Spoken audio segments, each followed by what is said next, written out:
started, I'd like to let you know that there are copies. I just want to do it. Yeah. There are copies Recording in progress. agenda on each side of the dais. And when you come to speak, if this is your first time speaking, there are 3 lights that will indicate there's a green light, you're good to go. There's a yellow light, start to wrap it up.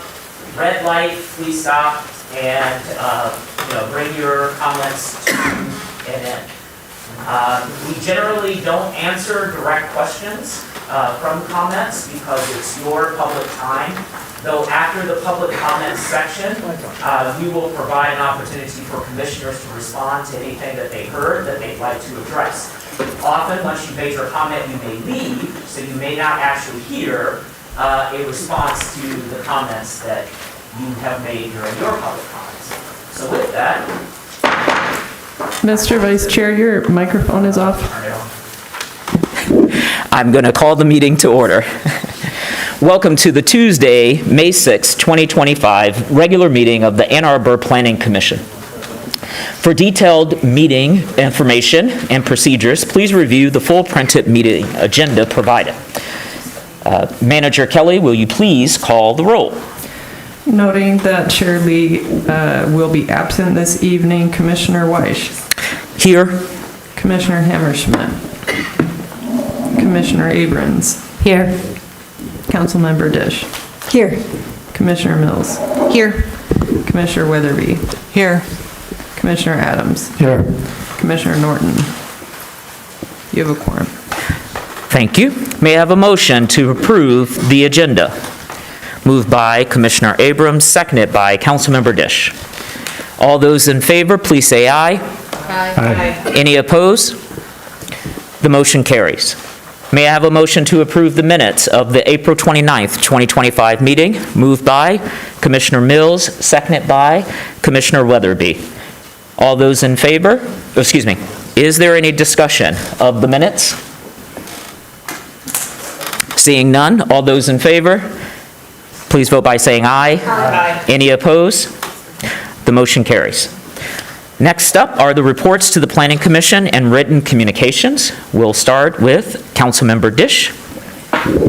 Yes, well, last night at council, we approved the 2 Stone School rezonings, and council approved the changes to, was that on first reading or second reading, the PUD? I think we... It was first. It was the first. Okay, so we passed on first reading the adjustments that we made so that PUDs could allow changes for one member of the association or zoning district. And we did one more thing. 1209 South University Development Agreement was approved. The Hickory Nature Area Expansion rezoning passed first reading. The Downtown Library passed first reading as well. Thank you, Councilmember Dish. We'll now have the manager report by Manager Kelly. I would like to first note that staff are recommending cancellation for the 527 Ordinance Revisions Committee, both so that they can continue to work on progress to bicycle parking ordinance, and a separate effort to hopefully bring the community participation back before you and include the developer signage requirement. We're just in the beginning stages of that, but we would like to meet at the next subsequently scheduled meeting, which I believe would be in July. And it is possible that Manager Leonard and Planner Bennett will use the 527 time slot for additional comprehensive plan discussions. They're pending the outcome of tonight and next Tuesday's meeting. So if you would like to just notate a hold, even if you're not on the Ordinance Revisions Committee for that purpose, we would appreciate it. Additionally, second update for public open houses for the draft comprehensive plan. Our next and final scheduled at the moment is tomorrow, May 7th from 3 to 7 at the Traverwood Library Branch. Thank you. Are there any commissioner officers or committee liaisons who have anything to report tonight? Written communications were included in today's packet, and that will take us to item number 6 on our agenda, public comment. This is an opportunity for individuals to speak up to 3 minutes on any issue not listed as a public hearing on our agenda. This evening, after our regular business, we will continue our discussion of the Comprehensive Land Use Plan with Chapters 5 and potentially Chapter 6. To start our public comment for this evening, we will first hear from those who are present in the chambers, then remote participants. To speak remotely, press star 9 if on phone, or use the raise hand feature in Zoom. For phone access, call 1-877-853-5247 and enter meeting ID 977-6634-1226. City staff will identify callers by the last 3 digits of their phone number or by their name for Zoom users. You will hear an announcement when it's your turn to speak. Please move to a quiet area and mute any background noise. For all participants, please state your name and address at the beginning of your comments. Is there anyone present in the chambers who would like to speak at this time? Come right down. Thanks. I'm going to make some remarks about this. I want to make sure that we've got it. Sure. Good morning, or this afternoon, or the evening, whatever. I delivered a memo to City Hall this morning to each of you, alerting you to serious problems in the comprehensive plan. You should have it in your packet as well, and we just submitted a copy. We spent many hours on the research that's in that memo because we care about our community like you do. We want a plan for our city that starts with correctly sourced data and accurate numbers. We want a plan that's based on robust public engagement. We want a plan that does not leave out crucial topics. All of these points are summed up in that memo, and I'd ask you to read it. I know it's long. Central to any comprehensive plan is the underlying research. In contrast to the American Planning Association guidelines, the draft plan contains no population projection methodology for its proposals. We were surprised to see that SEMCOG data is not used in the plan. Here's one example. The plan proceeds from the assumption that from 63,000 to 112,500 new residents will move to Ann Arbor between now and 2050. That means the city will number between 186,000 and 236,000 residents. I understand that a group of realtors heard from planning staff this morning that they are hoping for 236,000. These growth assumptions are unsupported by any data. SEMCOG's 2050 regional development forecast projects that Ann Arbor's population will grow to 135,800 by 2050, an increase of 9.6% over the 2020 base year. I heard another comment was made this morning that SEMCOG data isn't accurate. Well, if you believe that the data is not accurate, then tell us what data is accurate. The public has paid $700,000 for this planning process so far. We expected a higher standard of work than what we see in the draft plan. At the very least, we expected reality. We hope you will suspend the process, correct the errors and omissions, both in process and in substance. We ask that you please add that memo, to the comprehensive plan website so the public can see our numbers and make their own decisions. Thank you. Thank you. Hi, I'm Lisa Jevons. I live at 1054 Martin Place. I also participated in the writing of the memo that Mr. Berry referenced. I'm particularly concerned that the plan does not comply with the RFP proposal and contract with the consulting firm Interface Studios. This contract requires a complete data-driven comprehensive plan that adheres to Michigan law and the American Institute of Certified Planners standards. We do not think that it does. The plan certainly does not follow the guidelines set forth by the American Planning Association's manual entitled Sustaining Places, Best Practices for Comprehensive Plans. I think we have a copy of that here if you would like to see it after we're done speaking. Furthermore, the plan fails to meet the requirements of the Michigan Planning Enabling Act of 2008, Section 33. This requires that plans include strategies for providing, quote, a range of housing types, costs, affordability, attainability, ages, and other characteristics, including single-family homes, multiple-family dwellings, to serve the housing demands of a diverse population. As Mr. Berry stated, we expected a higher standard of work than what we are currently seeing in the draft plan. All of us deserve a plan at least comparable to what this consulting firm provided to other cities like Grand Rapids and Baltimore, which we have reviewed. We hope that you will suspend this process and correct the egregious errors and omissions in the draft plan. Please consult the following and follow planning standards and state law. We would really like to get a plan that applies to Ann Arbor as it is and not to an imaginary future. Thank you. Thank you. My name is Eleanor Lynn. I live at 1321 Forest Court in Ann Arbor. A plan is only as good as the assumptions on which it is based.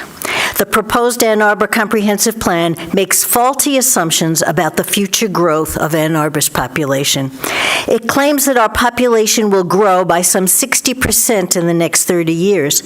The Southeast Michigan Council of Governments, SEMCOG, the premier organization for predicting and charting population growth, and the one I was required to use in my professional work, predicts only a modest population growth of 9.6%. In other words, the proposed comprehensive plan inflates SEMCOG's trustworthy prediction by almost 600%. In reality, the population of Ann Arbor decreased by 1.5% from 2020 to 2024, according to SEMCOG. And SEMCOG predicts another 3.6% decrease in Ann Arbor's population over the next 3 years. These downward trends were predicted before the Trump administration took office and cut major funding for scientific, especially health-related research, a major part of our local economy. These cuts will surely decrease the number of jobs in Ann Arbor and will cause many people to leave the area. I can only think of one reason that the city is so wrong in its fundamental estimates of future population growth, and that is to appease the builders and developers who will reap financial benefits from this plan if it goes into effect. I urge you to stop it now. Thank you.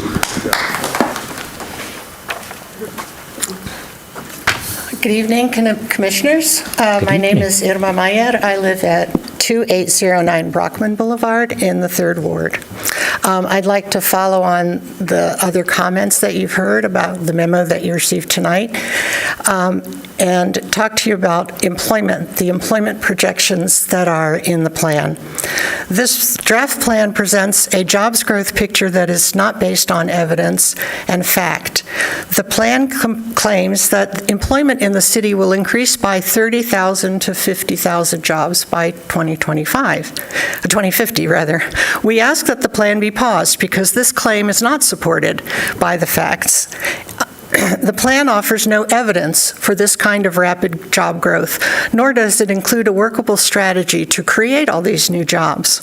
Its assumptions directly contradict current employment trends from SEMCOG, and they ignore the financial pressures now facing the University of Michigan, Ann Arbor's largest employer. While regional job growth has been modest, it's nowhere near enough to support a 60% population increase. SEMCOG projects just little over 18,000 new jobs in Ann Arbor by 2050. That's a 14% increase from 2020. Meanwhile, Michigan recently ranked near the bottom in national unemployment. The plan overlooks reliable data and fails to outline a realistic path for sustainable economic growth. Yet this projected growth is used to support the changes in the land use plan. Let's pause the plan and focus the attention of all residents on how to plan for a sustainable economic future. Thank you. Thank you.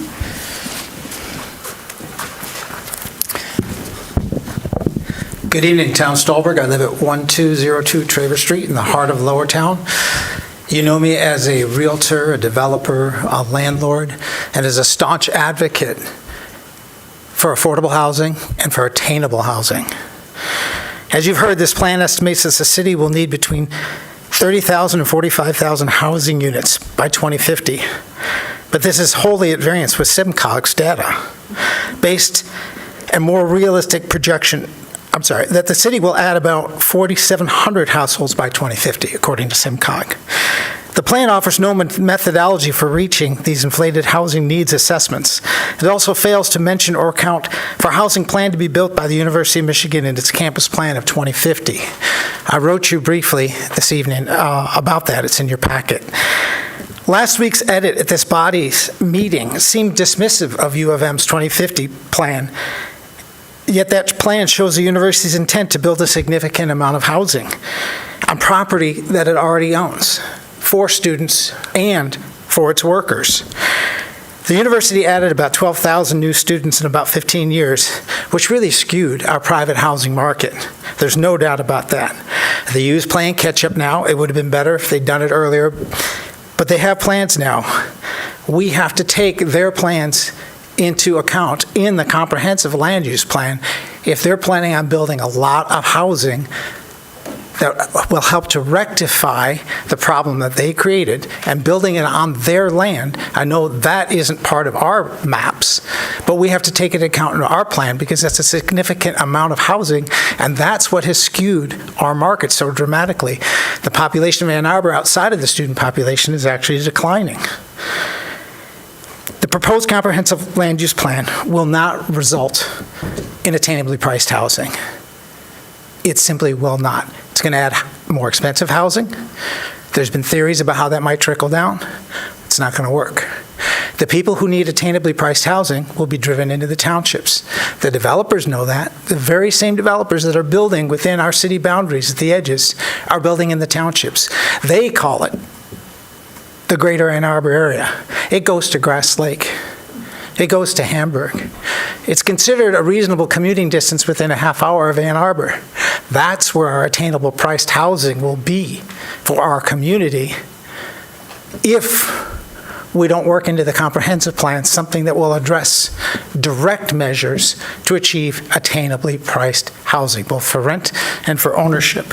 So please, given the inadequacy of the data and the flawed plan, pause it so we can do it right. Thank you. Thank you. Hi, good evening. I'm John Godfrey. I live at 2809 Brockman. So let's talk about infrastructure because the plan doesn't. It sets ambitious goals, targets, as you've heard, for new housing, but says almost nothing about how we'll support the growth of the basic infrastructure that will be needed. There's no clear analysis of the costs to upgrade our aging systems, things like water, sewer, roads, and solid waste. Based on city documents and on SEMCOG data, the Southeast Michigan Council of Government, which does provide gold standard demographic and economic data for every municipality in southeastern Michigan, and using comparisons to other cities, each new housing unit could require between $81,000 and $113,000 in infrastructure investment. Now, if we multiply that by the number of units the plan calls for, the city could be facing a funding gap of between $2.4 and $5.1 billion over the next 25 years. That works out to roughly $81 to $170 million every year between now and 2050. But the plan doesn't explain where that money will come from. It includes no financial plan, no needs assessment, and no discussion of how to pay for this without raising taxes on residents, which will be especially burdensome on those already struggling with affordability, which we know is a major challenge. And this falls squarely on both homeowners and tenants. This kind of spending demands transparency and public input. Until the city does a full and honest analysis of the infrastructure costs and shares it with the people of Ann Arbor, the plan should be paused. We need real answers before moving forward. We can do it. We know that we have the ability and the interest and the full commitment of the community to make our city better. Let's pause the plan until these important questions can be considered and answered. That's the responsible thing to do. Thank you.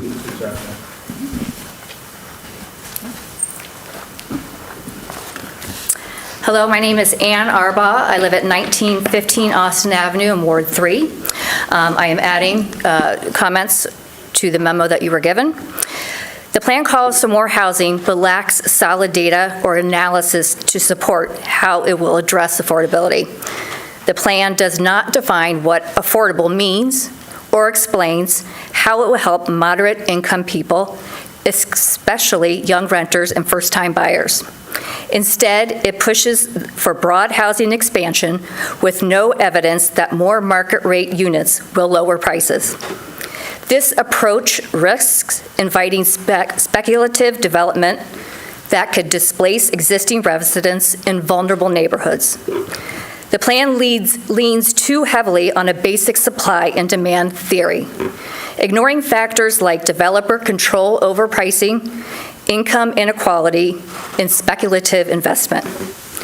Research shows that simply adding more market rate housing, especially without population or job growth, won't improve affordability in places like Ann Arbor. Even some planning commissioners and staff admit market rate development alone will not reduce prices. Finally, the plan's focus on densification and multiplex rentals doesn't reflect the real housing needs or demand in our community. Let's pause the plan and bring the community together to create realistic ways to bring more affordable housing to Ann Arbor. Thank you. Thank you. Good evening. I'm Ellen Ramsberg. I live at 1503 Cambridge in Ward 3. So I'd like to speak to the values that are stated in the draft plan and how the plan is not consistent with those values. For affordability, values that we all embrace, but the plan sadly misses. For affordability, by increasing the value of the land and spurring market rate housing, the plan will undermine its own goals. The $81,000 to $113,000 per unit in infrastructure cost will make housing more unaffordable either through impact fees or increased property values. Affordability goals cannot coexist with massive infrastructure spending requirements. For equity, infrastructure cost will disproportionately burden fixed-income residents, particularly seniors, and low and moderate-income households. Tax and utility rate increases will force displacement of economically vulnerable populations, and further loosening of land use requirements and removal of review and approval procedures will leave the city's lower and moderate-income areas exposed to displacement by speculative investment. For sustainability, water, sewer, stormwater systems have physical capacity limits that cannot accommodate the envisioned growth if it were to occur. Massive construction will generate substantial embodied carbon, contradicting the A20 goals. Capital cost will divert funds from operational sustainability initiatives, and in the plan, it neglects to include protection of natural features such that are essential to resilience, health, and welfare. For dynamism, economic trends such as declining employment and the university constraints contradict growth assumptions. The plan does not identify industries to occupy commercial spaces or employ new residents. Actual development will be constrained by market reality, resulting in partial implementation at best. So once again, I urge you to pause the plan and let's start with a better process and a better understanding. You're beginning to get that kind of feedback now from residents. Thank you. Thank you. Good evening. My name is Richard Dokas. I live at 1243 Marlborough on the south side. I'm here to talk about the community engagement. I was very surprised to learn about this about a month ago, and my surprise is really based upon the fact that I'm the representative of our community, our housing group. And I inquired why I wasn't informed, and Brett did supply me with a list of emails that were sent to me. And as I perused those emails, I discovered very quickly that you had my email wrong. And that surprises me because my email is on your website, because I am the representative of our homeowners association. There were some that were correct, and that piqued my interest, so I went back and looked to see what they were about. And lo and behold, I actually read them and filled out the survey. The community survey was the first one that was that I came across, and I thought, that didn't even jive with this plan. It didn't even make sense. I never made the connection that that survey had anything to do with this. Because as I read and filled out that survey, it never once mentioned even the word zoning, or eliminating zoning, or adding duplexes or triplexes or quadruplexes or apartment buildings inside residential areas. There was no mention of density. It was mostly questions that you would expect on a demographic survey, like, do you own your house? Do you have kids? Where do you shop? That kind of thing. So it just simply didn't make, I never made the connection. These important words that would include me in were simply not there.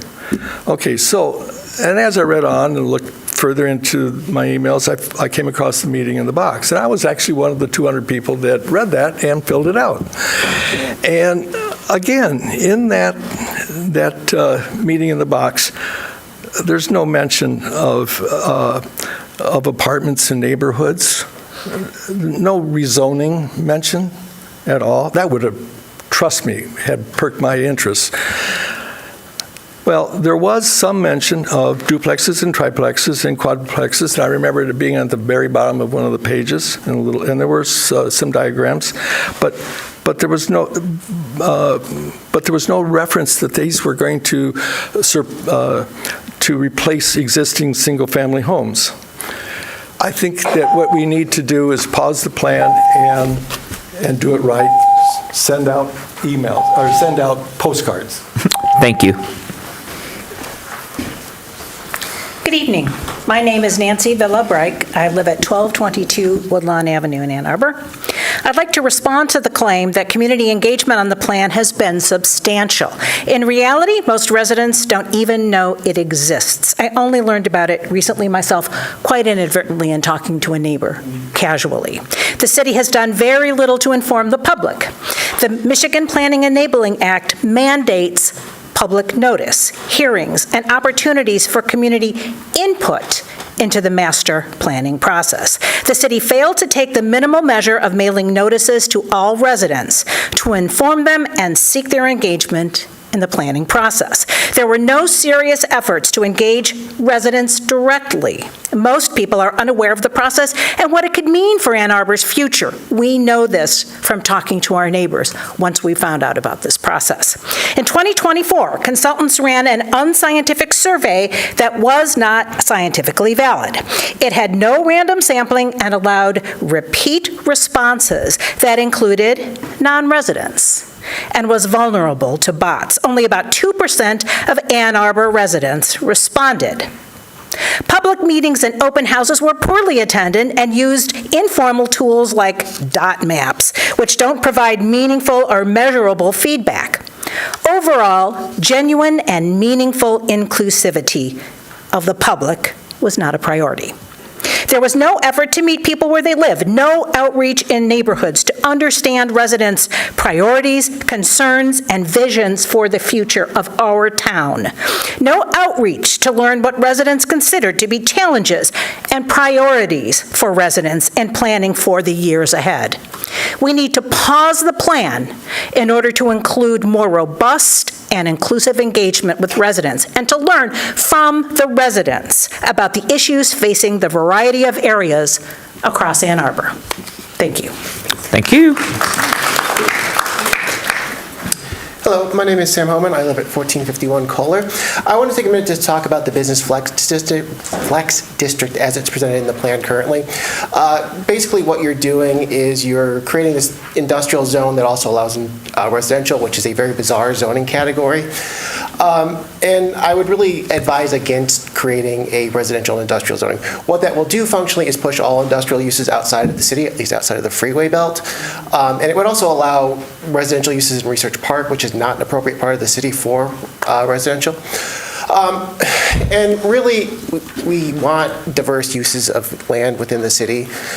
If you look on South Industrial, we have kind of quirky stores like Gross Electric, Mann's, Jack's Hardware was displaced off Packard down there, and it allows some flexibility and interest in the city. So I would advise you to please keep a dedicated industrial zone within the city. And I've heard it said that, you know, if housing is the most valuable use of land, that's what we should use. That is not an argument for allowing housing everywhere. That is an argument for limiting land use zoning everywhere. So if an aluminum smelter is the best use of land, it should be allowed where the aluminum smelter wants to build it, which is not what's being proposed. So please do keep some diverse uses for industrial use within the city. Thank you. Thank you. Hello, my name is Will Leaf. I live at 528 North State, and I completely agree. I'm here to talk about the Flex District as well, and I think it is a very awkward district that should be struck and should be replaced by the Transition District. So while I agree that it's a problem, I think the solution is a little bit different. I think the Flex District really has two characteristics that differ from the Transition District. It seems to allow more nuisances than is currently allowed by the city's performance standards, and then also restricts housing in some unspecified ways. I don't think these two features are good. The first feature about nuisances is important because there's sensitive land uses already allowed in these areas. On South Industrial, you have Central Academy, which is an Arabic language charter school, and you can see kids playing on the field there if you drive past there on a weekday. You have the city's own affordable housing there as well. In Research Park, you have Progress Park, which is a public school in the center of the park. You also have a hotel nearby because it's own mixed use in one corner of Research Park. And on Packard and Washtenaw, across from County Farm Park, you have a church, you have Summers Knoll School, you have Ann Arbor KinderCare. So there's already sensitive land uses in these places, so I don't think loosening the nuisance standards is responsible there. Instead, I recommend zoning transition because then you can still have industrial uses. I think you should be very flexible with those uses so long as they meet basic performance standards. Secondly, there's a notion that housing will crowd out all businesses, but if you look at the corridors, Washtenaw, Plymouth, Stadium, the north part of South Industrial, they've allowed both housing and businesses for decades. And housing has not driven out all those businesses. You can get your car fixed downtown at Japanese Auto. I recommend it.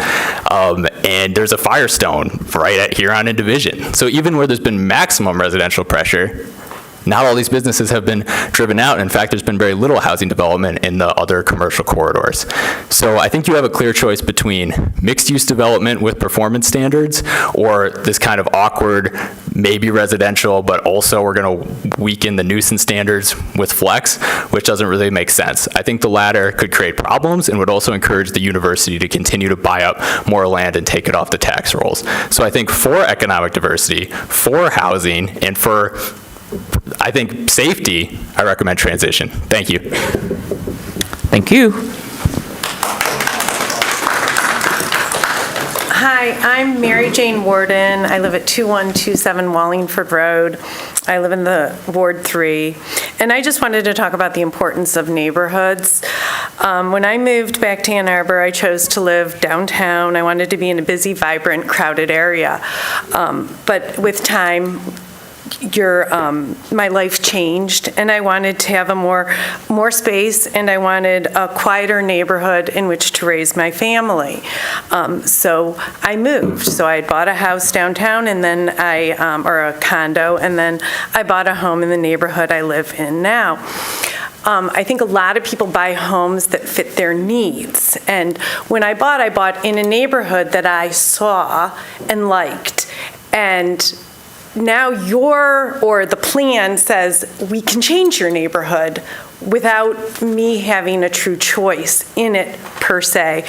And with that, I think it's really important that the people are very involved and that we do pause the plan so that we know what we did buy and invested a lot of money in and invested in our city for what we loved and not what's just going to change. So thank you. Thank you. Hello, Kathy Griswold, 3565 Fox Hunt Drive. Last night I spoke at council about pedestrian safety, among other things. And then at almost midnight last night, an elderly gentleman in a wheelchair who was crossing Huron was hit and killed. Now, there's a lot of talk about what we can do, but what's really important, just like with this plan, is that we have an excellent process and data-driven decisions. Ann Arbor has spent tens of millions of dollars on pedestrian and cycling infrastructure in the last 10 years. Yet we have not had a decrease in our crash rate in proportion to that spending. In fact, 2025 is headed towards the highest crash rate since, 2014 or so, with 10 serious crashes or fatalities already this year. So I would say we've got a 4-alarm fire, and we need to look at what's happening there and make sure we have a good process and make sure that is incorporated into anything that we do in terms of increasing density in this community. Also, last week, a resident mentioned Miller Avenue, and he questioned the classification of Miller Avenue. Maybe it was denser than what he expected and denser than other similar streets. And that caught my attention because I have raised the issue of the two-way cycle track on Miller, and for some reason there's been real resistance to simply having an engineering study and determining if it's safe or not. So I have to question whether there's any connection in the fact that Miller Avenue may be upzoned for greater density, and this two-way cycle track is connected in some way. In my remaining time, I'm just going to mention a couple problems that need to be addressed. We had a development on Sunset, $1 million condos, no sidewalks. Why in the world are we building without sidewalks? That has been the practice for 40, 50 years. If you build residential, you put in sidewalks. Glen, we've got the big hotel there. There are numerous problems. I've documented those with A2 Fix-It. And lastly, 3500 Washtenaw, which is a strip mall, has significant problems, and that needs to be addressed. So when we have all these problems with our existing areas, we really need to get them fixed and have a good process before we start just simply duplicating this. Thank you. Thank you.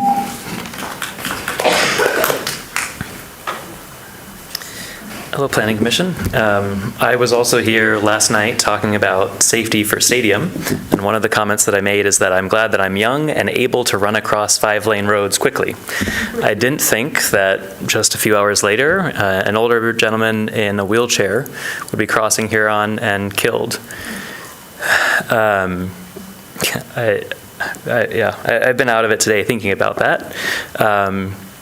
And what strikes me is that though the city doesn't have the ability to control Huron right now, MDOT does, and MDOT has this enormous road running through the center of our city because they know that 80,000 commuters come into this city. And though Huron's car traffic volumes don't actually dictate that it's this 5-lane road, it continues to provide political ammunition to keeping this enormous road in the middle of our city.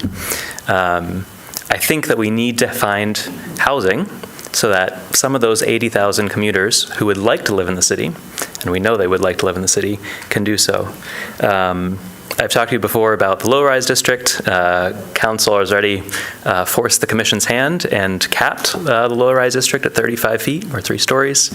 So we need to make sure now that the other areas along the arterials can support more housing. So I'm asking you to eliminate the flex zone that has this unclear requirement that would potentially prohibit some housing development, and to also uncap the transition zone far from low-rise residential. In fact, I really think that there should just be 2 zones, the low-rise that we've talked about and a city district. We live in a city. Many other cities have figured out how to put housing on top of grocery stores, housing on top of all kinds of other light industrial uses. So the market can support these concepts. We shouldn't require that business or that developers put active first floor commercial uses in these housing complexes. Again, the market will dictate what gets built. I want to thank you all for your time and your work. You're very experienced professionals. I wish I had time to go through every point that was brought up tonight and refute them. I think there's a ton of research in the planning literature that refutes a lot of this stuff. Supply and demand is very much applicable to the housing market. And I'll leave it. Actually, I'll say one more thing, which is that if job opportunities do decrease because of the Trump administration, we won't be at a loss for not preserving land for job opportunities. If there are fewer job opportunities, we'll allow the market to adjust, use the land flexibly for housing, for different types of industrial or commercial use. Thank you. Thank you. Can you please identify yourself when you make your comments, please? Sorry. Mark Skirbo, 2017 Fair Street. Thank you. Before you start, Mr. Westfall, just those that are in the chamber, I understand that you may want to make comments as people are talking, but it actually distracts from us being able to hear the person who's speaking. So if you'd like to have a comment with your chair partner, I invite you to leave the chamber just so that we can give our attention to the speakers as we did when you spoke. Go ahead, Mr. Westfall. Thank you. Kirk Westfall, 3505 Charter Place, Ward 2. Just off the top, in sum, not to reiterate the volumes that I've already written, in brief, the points I'd like to advocate for is deleting all mentions of flex and innovation and neighborhood character, allowing high-rise buildings in transition when they're away from low-rise.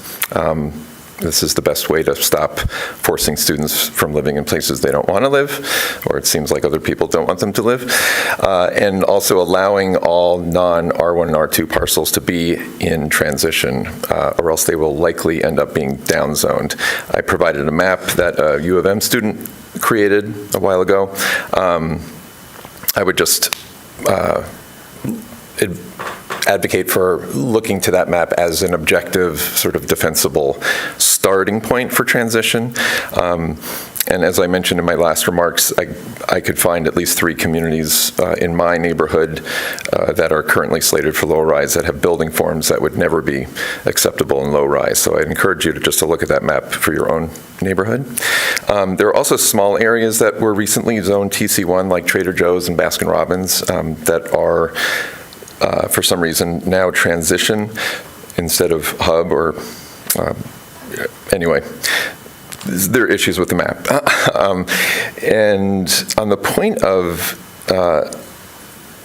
transition as well, in a similar vein, I believe selecting a few dozen R1, R2 parcels to be included in transition, like parts of Miller Stadium in Washtenaw, may end up causing implementation issues and neighborhood divisions. So I would just advise looking at that again. I'd like to respond to some of the concerns about infrastructure. This has been brought out as a boogeyman from time to time, and I have been looking at the city's water consumption levels the past 10 or 12 years, and I think we are at about 15% off the peak consumption. And I know that sewer flows are, usually mirror water consumption flows. So just as a basis, for concern, I don't think we're in an emergency in terms of infrastructure. And plus, the city would never be on the hook to provide infrastructure that a developer causes a need for. So I would rather, as some commissioners put it last time, let the infrastructure follow the development. And for people who are concerned that housing supply does not lead to affordability, I would recommend searching up Supply Skepticism Revisited. It's a study put out, an accumulation of studies put out by the Furman Center in in New York, and also a study by Upjohn called New Building Creates Affordability Even for Those Who Can't Afford the New Buildings. Thank you. Thank you.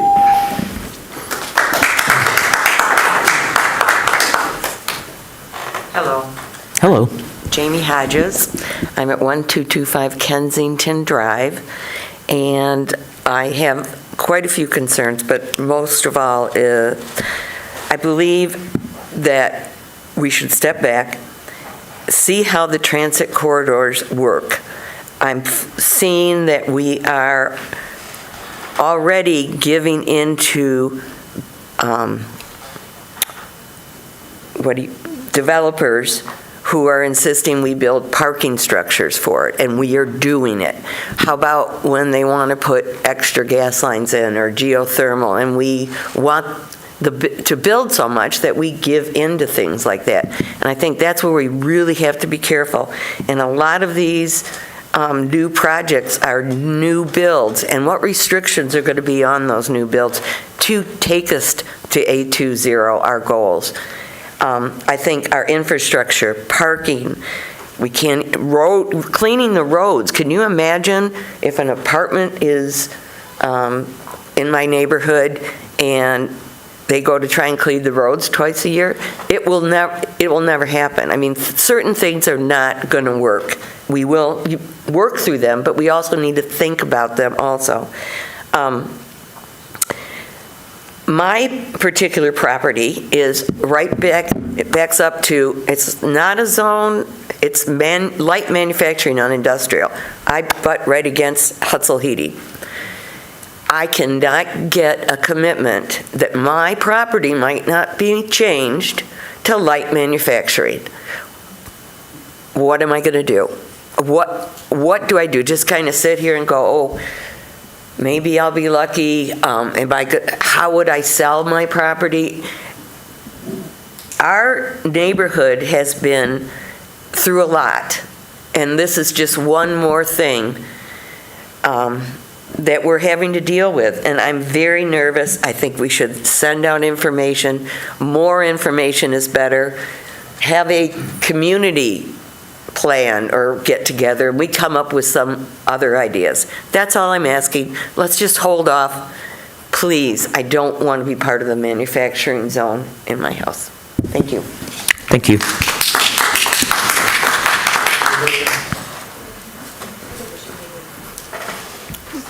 Hi, good evening, everyone. My name is Joe Zilka. I'm living at 1920 Woodbury Drive at Woodbury Gardens in the 4th Ward, located along a major transit corridor, the 6A, 6B Ellsworth State bus line, and that's what I'll be talking about tonight. Some may call the complex at Woodbury Gardens a mixed-use transition zone, and that's how it appears as such on the latest comprehensive plan. I'm here to specifically advocate for allowing more of that along our major transit corridors, and specifically even up to 3 to 6 stories, as has been done in Minneapolis. So every day I take the bus to work. I can't overstate how much that has improved my day-to-day quality of life.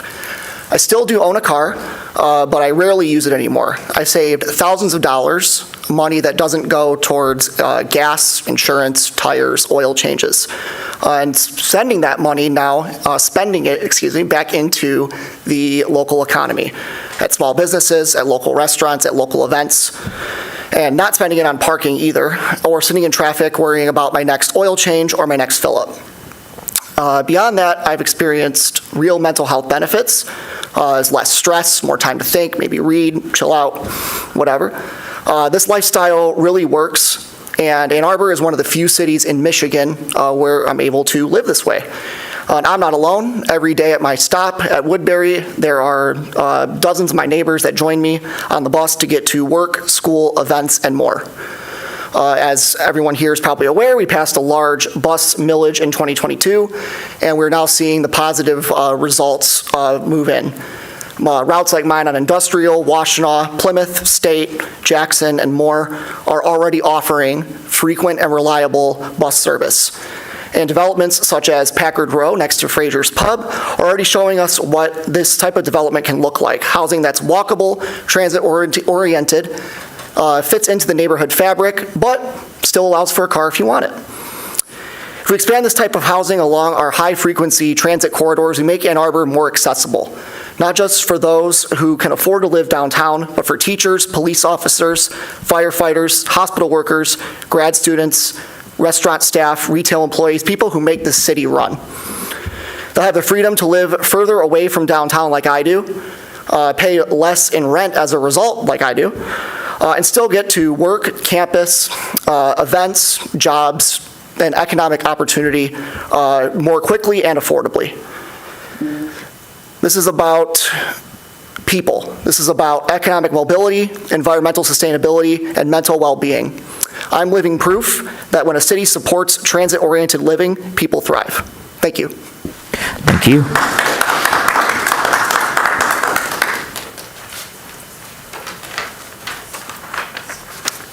Thank you, Vice Chair White. Ken Garber, 28 Haverhill Court. Mr. Polka's comments on relying almost exclusively on transit and non-motorized transportation really resonate with me because that's how I've chosen to live too. And I really think it does promote all the things he's talking about, including mental health. And Ann Arbor is a very good place for that even now. I mean, we have a great transit system. But I'm not here tonight, maybe the only one here tonight, who's not here to talk about the comp plan in public comment. I want to bring up a site plan issue. From time to time, this question of whether DTE has enough electric capacity to support a given development comes up at the table. And so a group of local business people and professionals, they're in what's called the Wolf Pack, this informal organization. They're concerned about housing affordability and about climate change. They want to get to the bottom of this question. Are there really capacity deficits in electricity in this city? So they met with DTE rep and they determined that there aren't. I'll read from the memo that the Wolfpack issued in December. And I apologize, some of you may already know about this, but if not, quote, as a result of meetings between Tony Ignasiak, engineering and planning manager at DTE, and Ann Arbor Wolfpack Climate Action Team members Larry Schmidt, Rich Fine, and Jan Culbertson, we have concluded that claims by some developers that DTE currently cannot provide sufficient electric capacity are either unsupported or based on misunderstandings. DTE currently has the distribution capacity to support all developments that have been submitted to them for review, including those where the developer has claimed otherwise.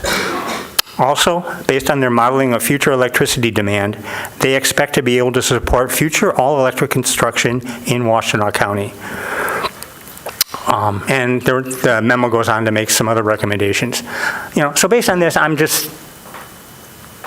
I guess I would suggest that if you do hear this claim in the future from a developer that, DTE says that they can't support an all-electric building, we've got to use gas, that you treat that with the utmost skepticism and ask for extremely thorough documentation of that. I realize that you cannot mandate full building electrification based on the UDC.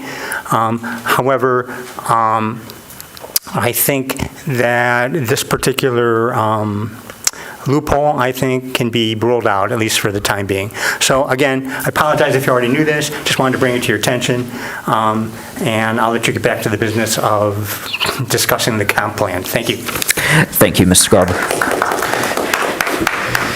Hi, Jan Stride. I live at 1218 Van Dusen. Hello. I've been thinking about these apartments going up in single-family neighborhoods, and if parking is not provided, how many cars will be out on the street.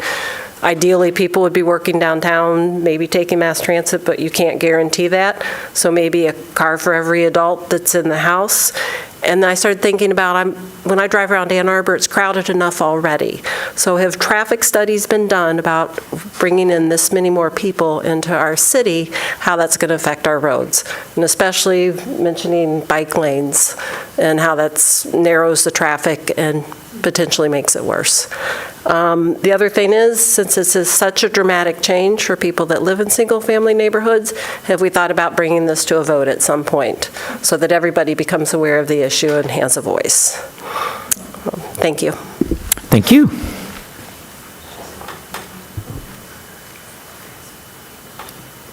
Would anyone else inside the chamber like to address the Planning Commission?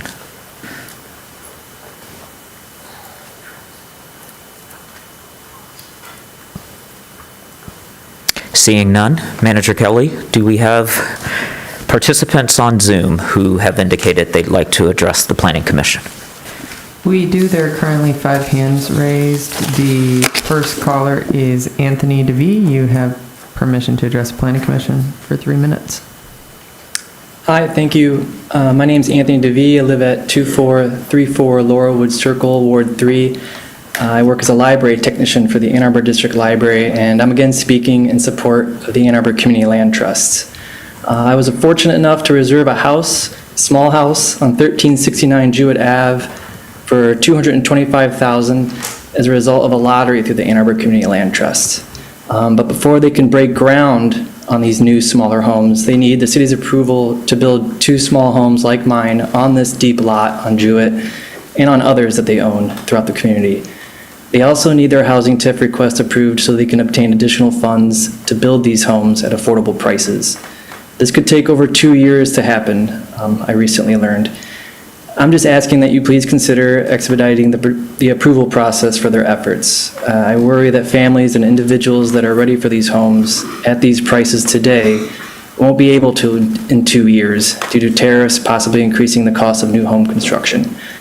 Let's help the Ann Arbor Community Land Trust weather the storm and build affordable houses now. Thank you for your time. Thank you. Our next caller is Brad. You have permission to address the Planning Commission. Thank you. Brad Fritz, 3030 Lexington, the 2nd Ward. Commissioners, let me first say, let me give you my personal thanks for serving in a volunteer capacity. I've served on volunteer boards as well, and we joke a lot that this is why we get paid the big bucks. So thank you. I am one of the signatories to the memo presented by Mr. Berry. Let's pause this plan. It's alleged that, well, this is just a roadmap. Well, okay. It's a roadmap toward a moonshot, far more aggressive than the facts and details warrant. Let's dial it back. And a particular concern, let's look at what we've already done, measures that are very promising, but have yet to yield real results. The accessory dwelling units passed some years ago, which, if my memory serves, only about 40 have been built. The TC1 zoning, which only one very large project in the works, and that, we are surprised to see, depends on $130 million of city funding for parking structures. And lastly, and this I realize is not a Planning Commission issue, but let me urge you to use your elbows to poke your colleagues in City Council. Why do we still have, 20 years later, an Ann Arbor Y lot owned by the city, purposed for affordable housing, that remains a parking lot? So the books and approach, the Strong Towns movement say, take small steps, review, fix, adjust, and take another whack. Stephen Schwartz, the composer of many musicals, including Wicked, had a wonderful line. There is no journey gone so far, we cannot stop and change direction. Thank you.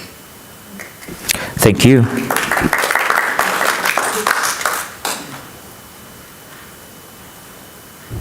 Our next caller is Eric Welbus. You have permission to address the Planning Commission. Greetings, Planning Commission and City Planning staff. This is Luis Vasquez from 909 Barton Drive in Upper Lower Town.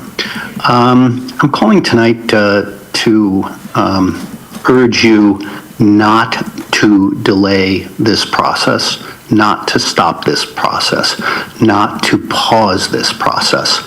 What I've just witnessed, other than a few who spoke about transition zones and transit into and out of the city to the neighborhoods, what I've witnessed is a lot of fear-mongering from some very privileged single-family homeowners. I'm one of those too, but I don't see any reason to pause this process at this time. I urge you to forge ahead. You have a lot of data that has been collected from all the public meetings and engagement sessions that have been held. I admire the work that you've done over the past, what is it now, 19, 20 months of this plan process. And I think you've all done a great job. And I'm going to ask, how many of these concerned NIMBY residents are going to stay for the whole meeting tonight and watch and observe as you dialogue and work through the issues that are inherent in the comprehensive land use plan? How many are going to stay through the whole meeting tonight? I doubt that very many will.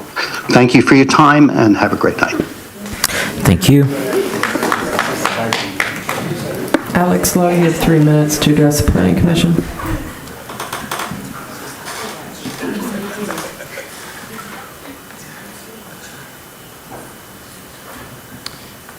Mr. Lowe, you have 3 minutes to address the Planning Commission.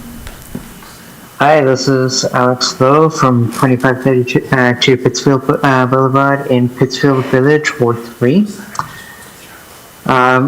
Just wanted to start off by asking why so many people want my home and my neighborhood to be illegal.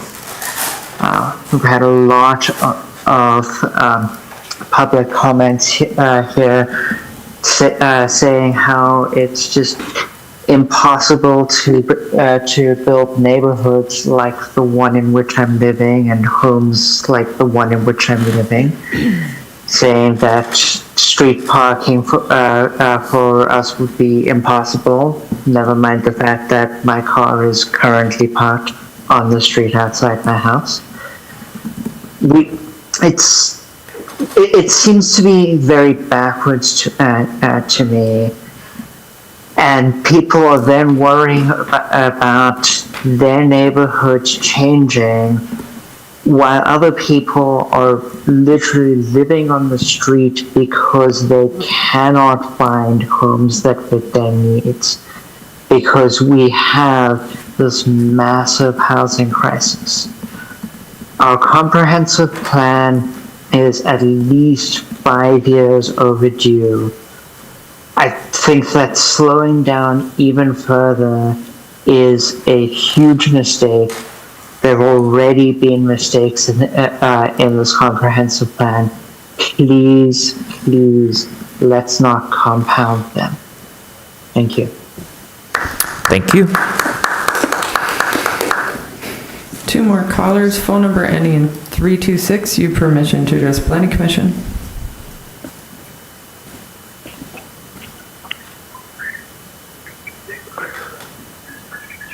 Thank you. This is Jeff Crockett. I assume you can hear me?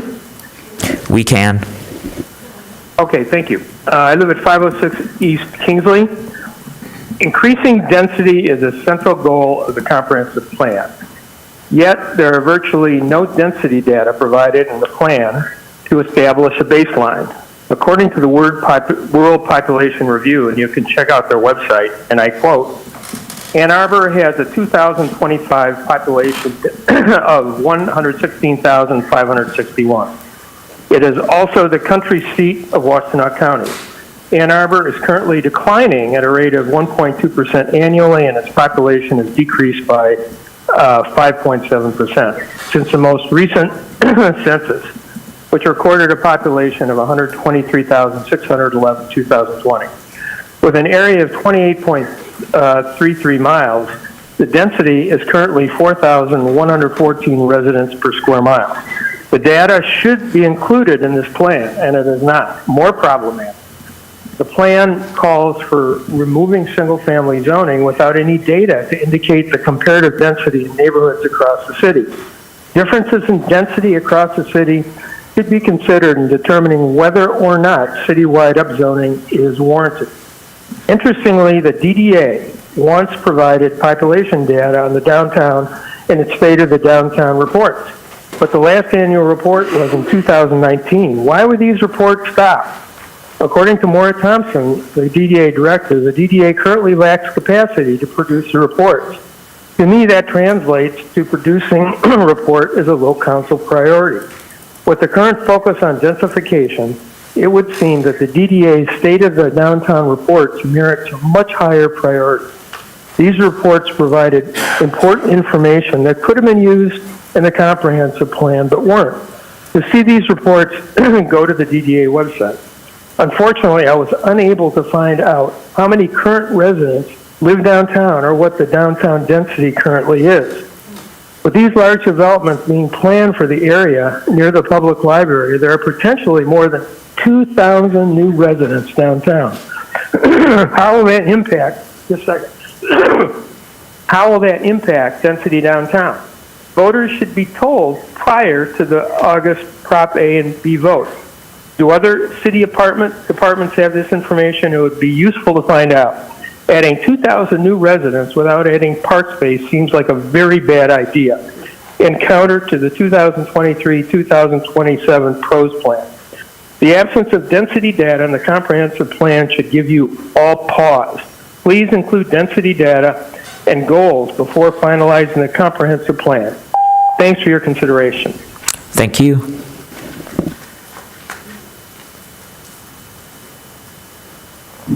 Shannon Lau, you have permission to address the Planning Commission. Hello, Commission. Shannon Lau, 2870 Oakdale Drive. I'm here to voice my support for building more housing and increasing density in Ann Arbor. I think right now we're at incredible junction and have this opportunity to work to undo decades of years of racially motivated zoning and exclusionary practices, as well as work towards a more sustainable Ann Arbor. There were really good comments throughout this meeting. I think an earlier caller, maybe Brad was the name, mentioned how there have been changes, there have been policy attempts to increase density. You have the ADU allowance to build ADUs. TC1 is a relatively recent zone, but there hasn't been much progress on that. And Will Leaf also spoke to the fact that there are areas that allow both commercial and residential, but only commercial have been built. And it goes to show that even if the zone allows for housing, it doesn't necessarily mean that it will be built. And so while there are people that are shouting for gentle density or gentle incremental growth, we don't necessarily get that by incrementally zoning. We get that by permitting housing where possible. Specifically, I'm here to advocate for eliminating the flex district, increasing the areas that the transition district applies to, specifically for non-R1, R2 districts, as well as increasing height limits or removing them entirely from the transition district, as long as they're not near residential areas. In addition, I think there are other comments about infrastructure. Density is known to be, denser areas are known to be more efficient in providing infrastructure. Not only is, the tax base increase, but you're providing it in a much smaller area. And so I foresee no significant issues, and that would actually be more sustainable in the long run for all of us. And for people who are concerned about congestion, trust me, I don't have a car. I would love to move somewhere downtown, and I promise I'm not bringing I'm not taking up another parking spot. Yeah, there are a lot of us here who want to live downtown or want to live closer, but we can't. So building more housing, allowing people in, and doing it sustainably is really important. Thank you. Thank you. There are no other callers at this time. Great. Did just one last call for anyone in the chamber to give a public comment before I close the public comment? Okay, seeing none, we're going to close public comment. And as I did last week, just want to give commissioners a moment if they'd like to address anything they heard during public comment for a couple minutes. All right, we'll start with Councilmember Dish. Oh, no? We'll start with Commissioner Adams. So I was struck by, we had a caller, Bradley Pritz, I think, brought up ADUs, TC1, and the Y lot. And I think those are interesting examples because to me, they can just as easily be looked at from a different lens. So last week I spoke about how gradual land use reforms are in terms of how those legal changes get converted into development, even in cities that have undertaken very aggressively pro-housing land use reforms. I went back and pulled the clip. So April 1st, a professor from U of M Law School, Noah Casas, came and spoke in front of this body about the experience of Houston, Texas, which he described, I think, correctly as the poster child for mass densification and conversion of single-family homes. Now, when he spoke, he mentioned that over a 15-year period, Houston, which is the fourth largest city in the U.S. by population, saw a grand total of just 1,300 conversions of single-family homes to multifamily housing.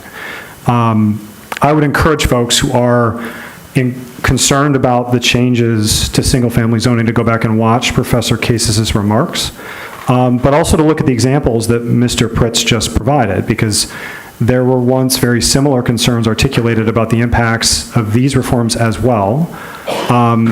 And I think, as Mr. Pritz noted, the ADU ordinance prompted concerns that we were effectively eliminating single-family zoning, and that has not come to pass. The TC1 district and its rollout were similarly controversial and met with similar fears that neighborhoods would be towered over by large buildings and disrupted, and that also has not come to pass. Even the Y lot, which is a city-owned parcel, we have a much freer hand to do what we want with a parcel like that. That's been very slow to convert into housing. I think these examples mirror national experience, and I think they should provide individuals who are concerned about the pace and scale of change some comfort. Thank you, Commissioner Adams. Councilmember Dish. Thank you, Chair Leitch and Commissioner Adams. So I too wanted to make a quick remark about the Y lot. The Ann Arbor Housing Corporation, Commission and Corporation, they're both. They have found a development partner named Related Midwest, which will be building 300 homes, all affordable, on that lot. So that is moving forward. There's been a lot of concern expressed tonight about population growth numbers being inflated in the plan, given that Ann Arbor's population decreased from 2020 to 2024. I want to make 2 points about that. My first point is that affordability may well have something to do with our decreasing population numbers. Between 2013 and 2023, Ann Arbor saw a meaningful increase in households in only one income category, those earning $150,000 and over. We added 6,000 households at that rate of earning. We lost almost 4,000 households earning 50% AMI and below. Increases in the median income have been far outpaced by increases in median rent in Ann Arbor. And this became particularly true up until 2019. Those were closely aligned. Since then, median income has declined while median rent has increased. So point one is that growth in our housing supply can affect whether we'll see more or less population growth in Ann Arbor. Currently, at our current vacancy rate, rental vacancy rate of 3.5%, there's not supply for people who might want to be here. Point 2, when we're thinking about housing needs, it's a mistake to focus solely on population numbers. Household formation is a better indicator of demand for housing now. Household formation is what happens when your kid moves out and looks for a place of their own, or when someone comes to Ann Arbor to take up a job as a resident, for example, at the hospital, or other things like that. From 2013 to 2023, Michigan saw a 5% increase in household formation. That is significant. And it is driven in part by the population bump that demographers call the millennials. And it is also driven by people's preferences for smaller households. So there are more people looking for homes of their own, and there are fewer homes being constructed since 2008 than there were prior to that. So from 2017 to 2023, there was a 22% drop in single-family housing creation and a 16% drop in multifamily residential buildings.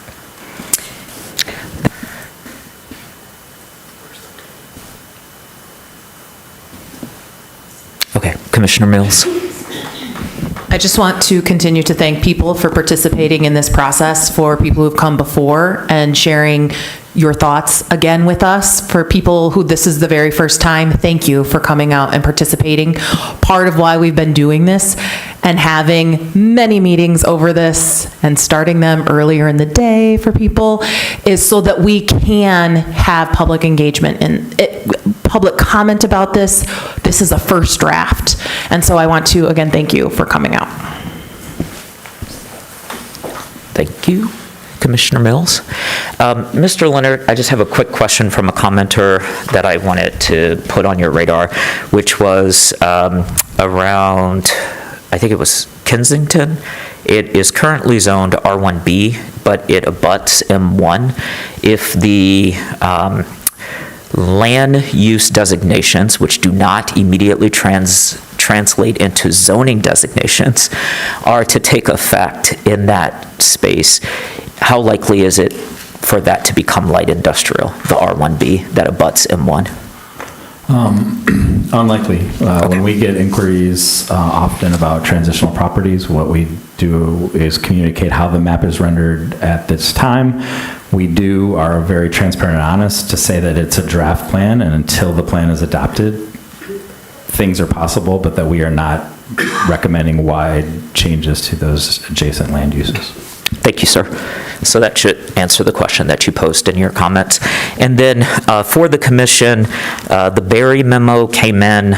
I stopped reading comments at about 4:30, and I was up to 46, and this one seems to be number 49 in your packet, so it came in sometime between 4:30 and 5:30, but it is included in your packet. And so, unfortunately, I don't think many of us had an opportunity to read it prior to taking our seats tonight, but we will take a look at what you've included. With that, we will go now to item number 7 on our agenda, public hearings for the next scheduled business meeting. Deputy Manager Kelly, what do you have for us? For the Tuesday, May 20th City Planning Commission meeting, noting that this will start at your usual time of 7 p.m. There is 303 Detroit Street, a site plan for Planning Commission approval, a proposed plan to convert 303 Detroit Street from an office and retail building to a residential building with 16 units by adding approximately 10,000 square feet. Construction includes building an additional floor on top of the existing buildings, adding balconies and creating a parking garage in the basement, accessed by a rotating automobile elevator from a new driveway off North 4th Avenue. The site is in the D2 Downtown Interface-based zoning district, Carytown Character Overlay District, and has a secondary street type designation. The second of the 3 public hearings you have is 625 Church Street, a site plan for Planning Commission approval, a proposed site plan to redevelop 621 Church Street, 625 Church Street, 633 Church Street, and 1207 Willard Street, plus an area extending over 616 South Forest to construct a 20-story apartment building of approximately 180 units, 280,000 square feet of floor area, and 195 feet in height. The site is 16,052 square feet and is in the D1 Downtown Core Base Zoning District, South University Character Overlay District, and has a primary street type designation. The third of your public hearings is 630 South Ashley Street, a site plan for Planning Commission approval. This is a proposed site plan to construct 2 single-family homes with a garage between them, plus a detached garage and a second-story residential unit. It is a former Armin Cleaner site. It is 0.17 acres, currently vacant, and in the C2B Business Service District zoning with in the Old West Side Historic District as well. The project has received Historic District Commission approval and variances from the Zoning Board of Appeals. Thank you, Manager Kelly. That takes us to agenda item 8A, unfinished business. There is none. And now we move to regular business. We have before us an approval or a proposal for approval. It's 313 to 327 Braun Court site plan for Planning Commission approval. A proposed 7-story building with 38 residential condominium units. 33 parking spaces will be provided on site. Vehicle access to the site is proposed from the existing alleyway between Catherine Street and East Kingsley Street.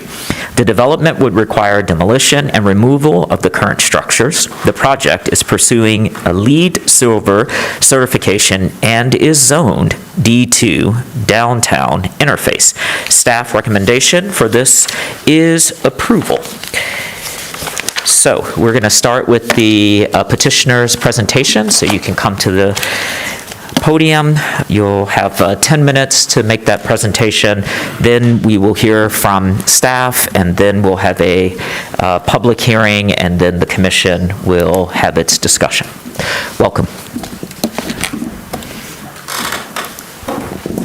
Yeah, some breaking stuff.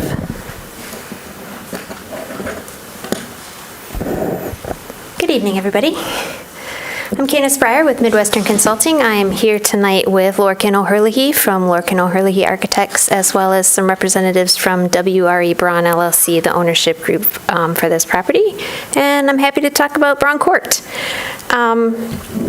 So just for a little context, I think everyone knows where this is, but the site's comprised of 7 existing parcels on Braun Court.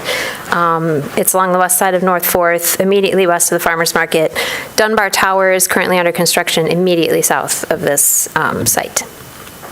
So the property is zoned D2 Downtown Interface. It's located in the Carytown Overlay District. The Farmers Market is zoned public lands, but everything else adjacent to this property is also zoned D2. The future land use designation is Downtown Interface, consistent with the zoning. It's also within the DDA's boundary. We did hold our citizen participation meeting in July of last year. The postcards were mailed out in late June to all the properties within 1,000 feet of the site. We did send out over 1,350 postcards. Just under 200 of those came back to us as undeliverable. But we did have relatively good turnout at the meeting. We did also receive one phone call and some additional emails outside of the meeting with comments and questions, and then copies of all of that correspondence, as well as the participant list, presentation materials, all of that was submitted with the site plan materials.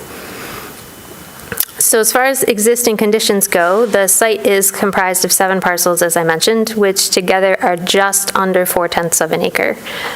All the existing structures will be removed as part of the proposed development. The existing utility easements and the right-of-way that kind of run through the middle of the site will be vacated, and all the parcels will be combined at the conclusion of this process. So we are proposing a 7-story residential building that has 36 units.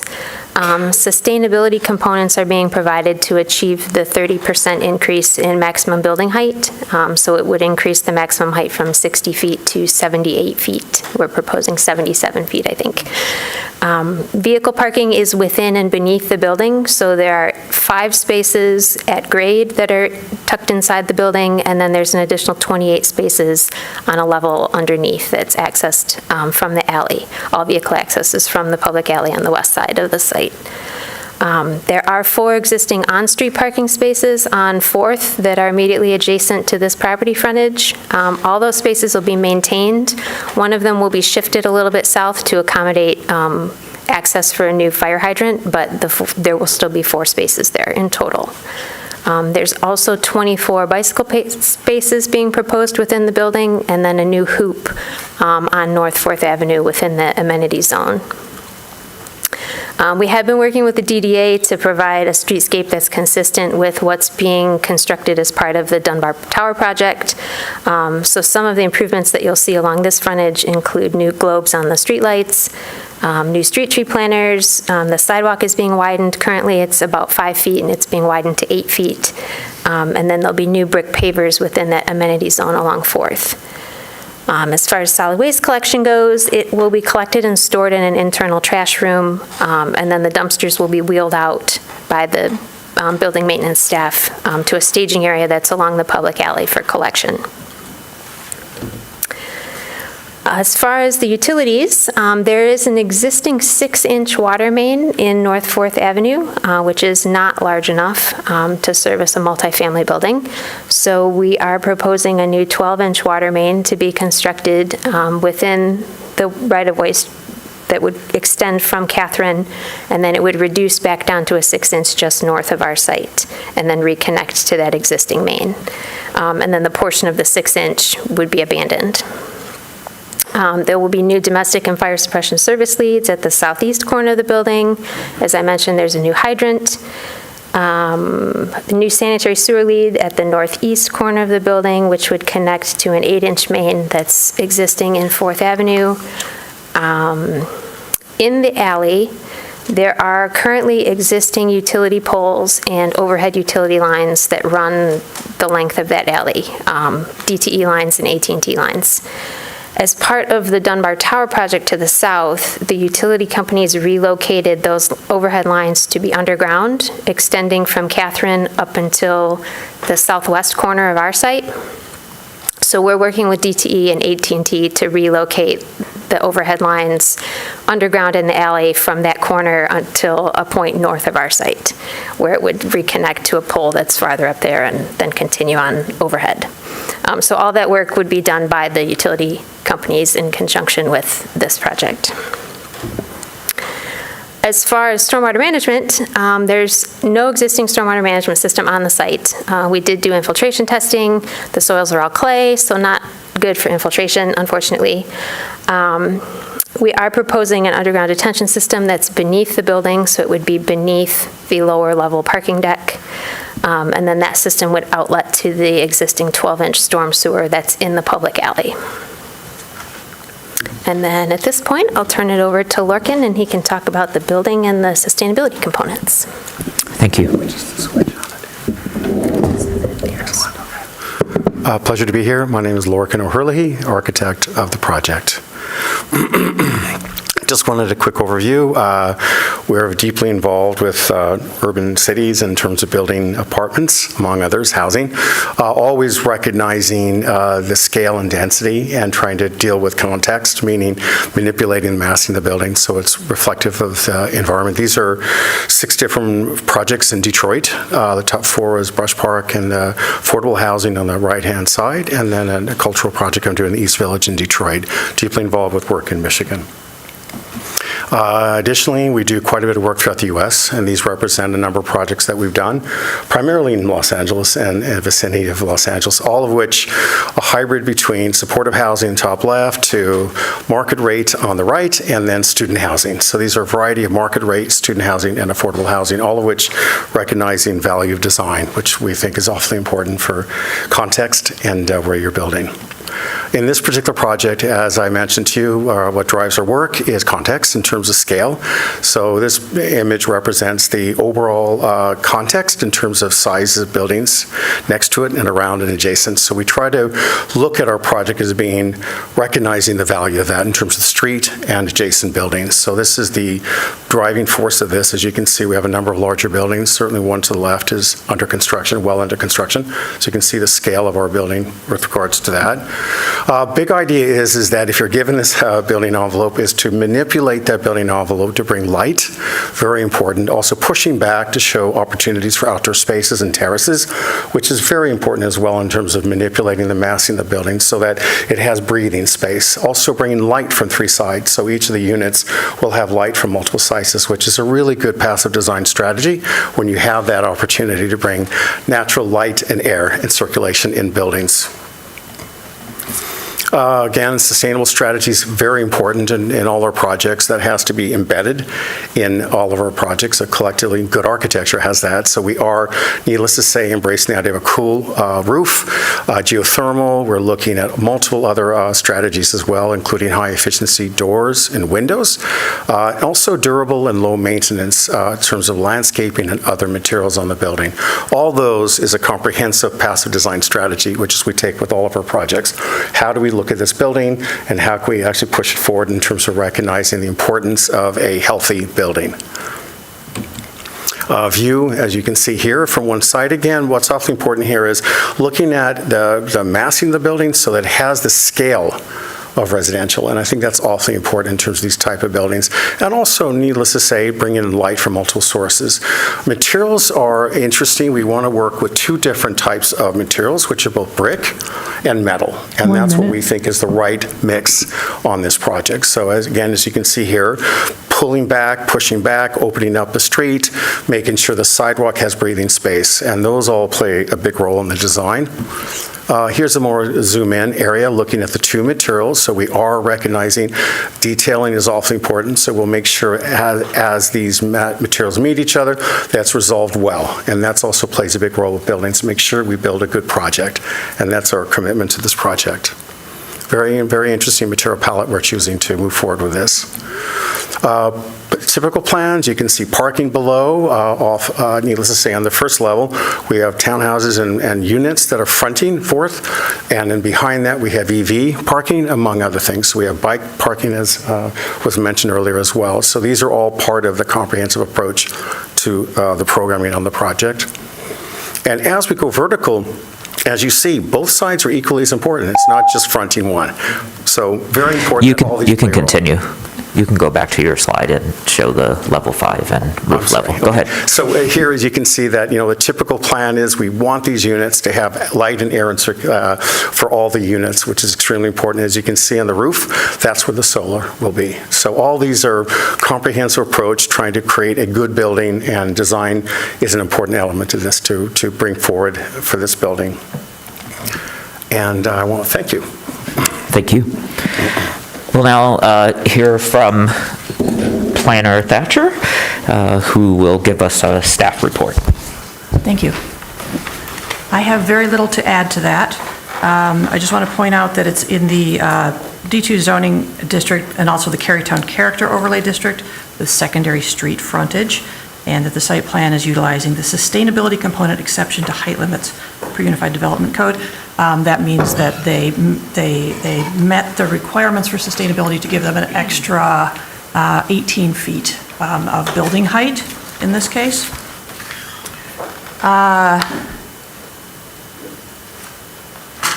The developer has agreed to the voluntary park contribution, and staff does recommend that the site plan be approved because it meets the contemplated development, complies with applicable state, local, and federal laws, ordinances, standards, and regulations. That's it for me. Thank you, Planner Thatcher. Manager Kelly. I would, as some may know, Ms. Thatcher is our liaison to the Historic District Commission and manages our historic preservation. I would like to request that she share the history of the site that was included in the site plan, given the local significance. Of course. Thank you. And then I'm going to add on one other thing, too. We're going down that road. The 7 buildings at 313 to 327 Braun Court were built between 1914 and 1918 as single-family homes. They may have been named after Samuel Braun, who lived in one of the houses. The one that's not there anymore was the 8th house on the court. They were nearly identical gable fronters with gabled wall dormers and covered front porches. All were stucco clad, originally with matching stucco front porches and triple windows on the second floor. The street, as you see it today, was closed to vehicles in 1974. I'm going to let you finish. Thank you. Suffice it to say, I did not like working on this site plan. The houses were slated for demolition in the early 1980s when a Save Braun Court campaign was undertaken by citizens.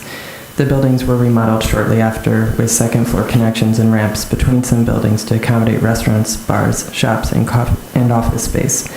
The paver courtyard was installed in 1984. From the mid-1990s to 2020, Braun Court was the center of the LGBTQ community in Ann Arbor, home to the Gym Toy Community Center, Out Bar, and Common Language Bookstore. In 2015, the local plaintiffs in the Supreme Court decision that states are required to recognize marriages between same-sex couples was celebrated in Braun Court and attracted national media attention. Thank you. Thank you.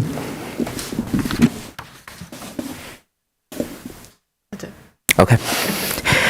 We'll now take a moment to have a public hearing for this site plan. This is an opportunity for individuals to speak up to 3 minutes on this item. We'll first hear from those that are present in the chamber, then we'll hear from remote participants. To speak remotely, press star 9 if on phone, or use the raise hand feature if on Zoom. For phone access, call 877-853-5247 and enter meeting ID 977-6634-1226. City staff will identify callers by the last 3 digits of their phone number or by name for Zoom users. You will hear an announcement when it's your turn to speak. Please ensure you're in a quiet area and mute any background noise. For all participants, please state your name and address at the beginning of your comments. Is there anyone present who would like to speak at this public hearing? Hi, Ellen Ramsberg, 1503 Cambridge Road. I share Ms. Thatcher's emotions on the loss of Braun Court. I think it's probably played a special part historically for its LGBTQT reasons, and also because it represented an era in Ann Arbor, a kind of a style of that cottage court that was very special to that area. I think that these are the little gems in Ann Arbor that we are going to lose, and I think that in losing this kind of fabric, we lose a little bit of the soul of Ann Arbor. I'm so sorry to see it go. I understand growth, but I think one of the things about historic districts and historic areas is not that they were exclusionary, but that we were recognizing something important about how it played a part in the history of Ann Arbor. And as we lose these little incremental things, we lose a part of the bigger picture. Thank you. Thank you. My name is Bruce Moyer, and I serve as the president of the Homeowners Association at 414 North Main Street, a 16-unit condominium community constructed in 2015. Ours was the first major residential development in the Carytown neighborhood. I speak today both as an individual homeowner and on behalf of our entire association. We strongly believe that the current plan is not in the best interest of the neighborhood or its residents. While other members of our community may address additional issues, I would like to focus on 3 key concerns regarding the proposed Braun Court development project. My first point concerns traffic safety and alley congestion.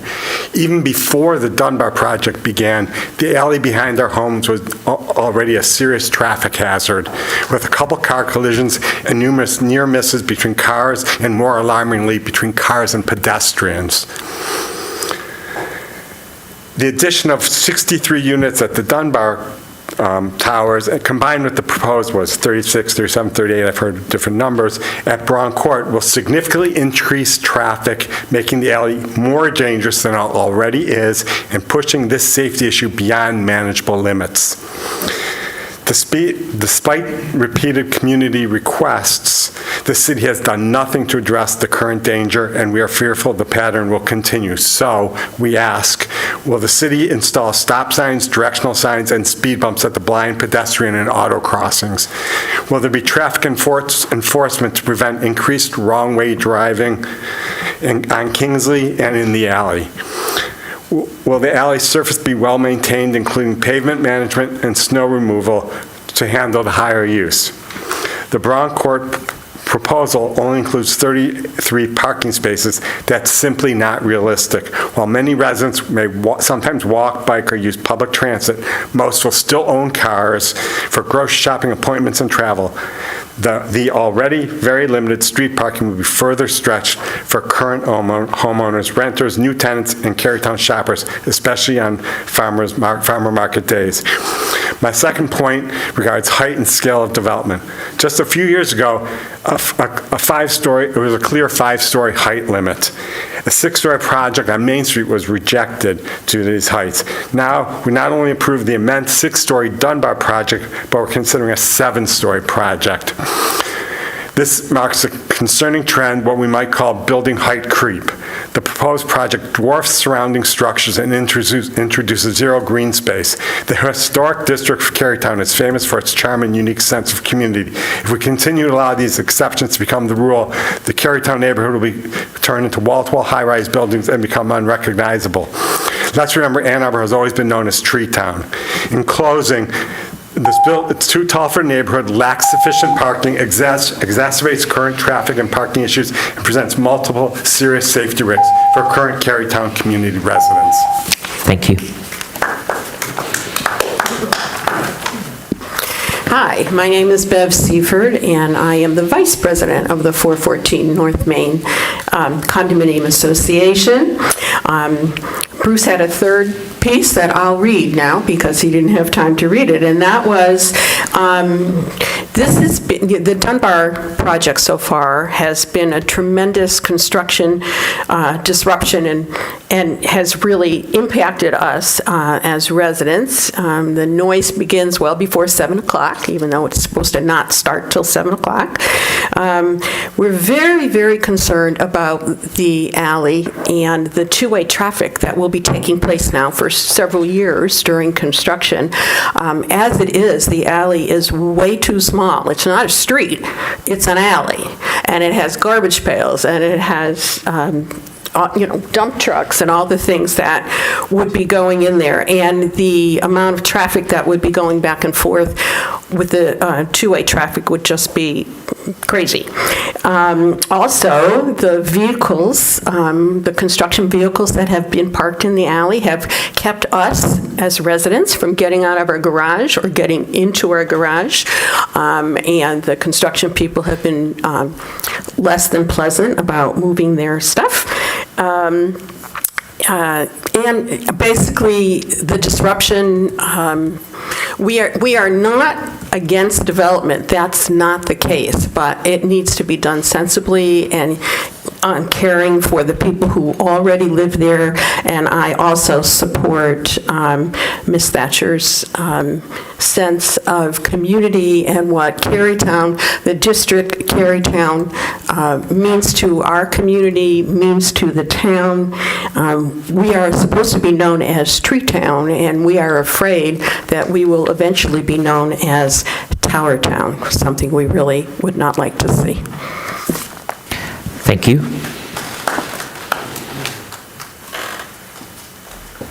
Good evening. Good evening. And thank you for your service. The professional staff, the electeds, the appointeds. There's some real rock stars here, and I really appreciate it. All right, I will not repeat what I was going to repeat, which has been well covered about the congestion, and except for one point on congestion. And I'm going to come up with a new idea, having listened to this. New to me. I was going to point out and do point out that 10 years ago, the building that I'm privileged to live in at 414 North Main Street, I don't think I gave you my name. I skipped that part. Lana Pollock, I'm sorry, at 414 North Main. Great, thank you. Pardon me. And I got so carried away with my new idea.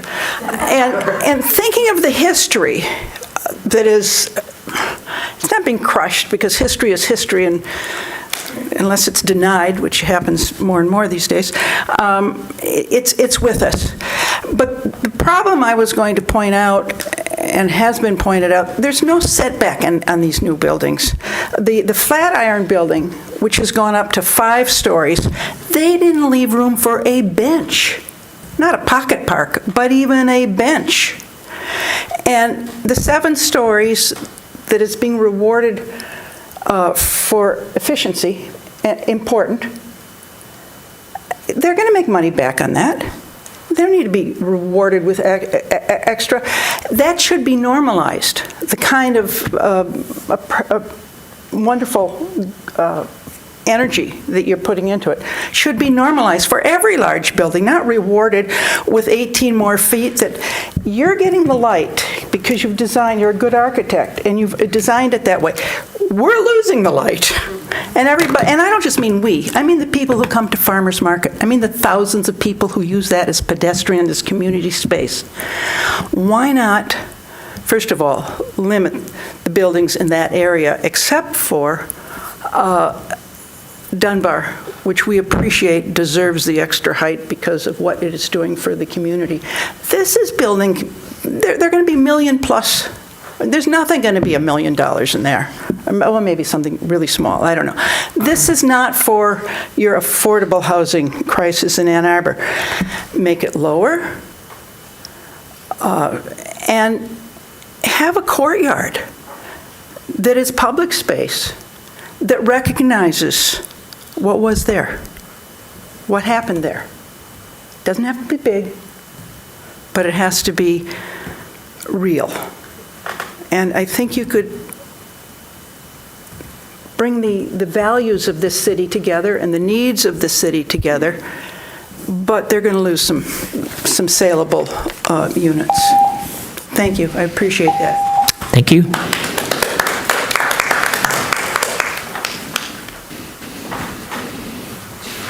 Hello, Planning Commission. Mark Scarborough, 2017 Fair Street. I think Ann Arbor loves to make the perfect the enemy of the good, and yet somehow there's this development that seems to be pretty perfect. Oftentimes, especially when talking about the comp plan, there's a number of issues that come up, and I think this development meets all of those requirements. For example, even though we have no parking minimums, there's still 33 indoor parking spots being proposed. So the market, I guess, is still asking for parking spots. Even though there was no existing stormwater system on the site, there's a subterranean stormwater detention system being added to improve our stormwater. The building is ready for full electrification and uses geothermal. It's very expensive, but this site is proposing to do that. There's a parks contribution. It's always nice to get more money for our beautiful parks. There's larger setbacks than what's required by the zoning. I think the front and rear have larger setbacks. And the site plan includes wider sidewalks than exist there currently. So in many ways, it seems like a win. I think, to me, the loss is that this property is being built up to the height limit of D2 and using the sustainability bonus, which implies that there is a demand for taller buildings. It is right downtown. We call it Carrot Town. I used to live there. It's a great part of town. But a lot of people want to live here, and we are limiting development. We are limiting the number of people who can live here. So I look forward to the zoning hopefully changing soon and allowing more development in the future. It's an incredible place to live, and I hope that more people can get to live there. One other note about postcards. It seemed like more than 10% of the postcards that were mailed out in this site were rejected. I've talked with our planning department, and it sounds like postcards often get rejected, and also they don't seem to serve an efficient purpose of getting people to come to those meetings. So I'm not surprised that we didn't send them out for the comprehensive plan, because they don't seem to work very well in getting people engaged. Okay, that's all. Thank you. Thank you.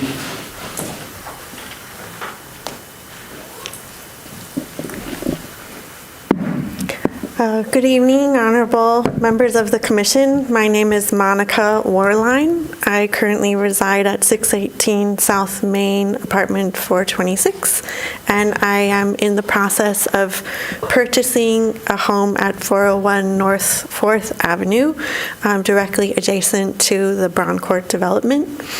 As a citizen in a same-sex partnership and a member of the LGBTQIA community, I want to acknowledge the pain of losing this kind of heart that pulls a community together.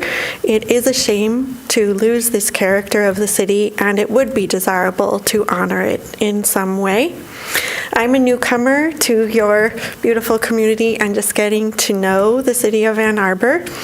I understand why more people would like to live in the urban core of the city and the necessity for housing stock to support the community.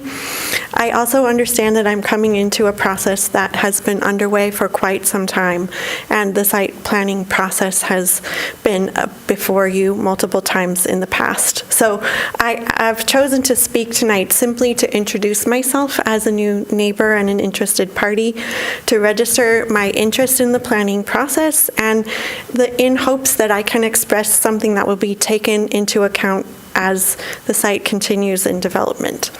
I want to briefly point to 5 things. First, the foundation safety and structural integrity of all the nearby structures during excavation and building of such a large building. I understand that according to the site plan, the parking garage would be 4 feet or less from the foundation of the place where I will live, or hopefully will live.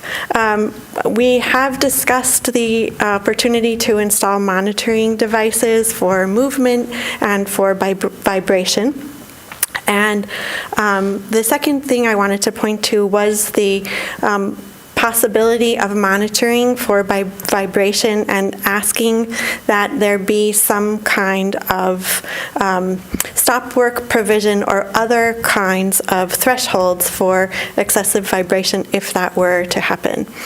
I understand that's beyond the site planning process, but perhaps something you can pass along in the next phase of planning.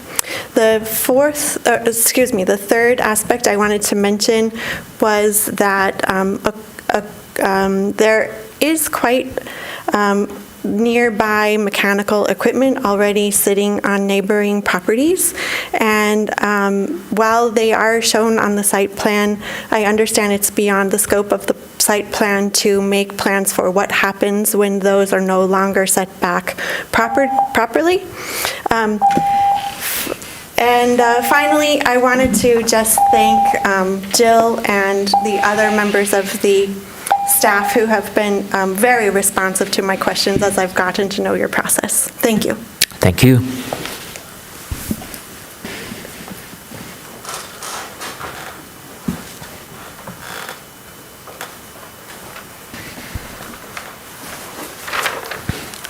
Thank you, Co-Chair Weiss and Commission. Ken Garber again. I want to raise a technical zoning issue. As you've heard, this project is located in D1 district. It intends to exceed the D1 height limit by taking advantage of the height exception in section 518.4 of the UDC. That section specifies 60% roof coverage with solar and 100% electric power. So we saw a depiction of geothermal on the slides that Mr. Hurley presented. A question about that. Is this geothermal just a possibility here, or is it a commitment?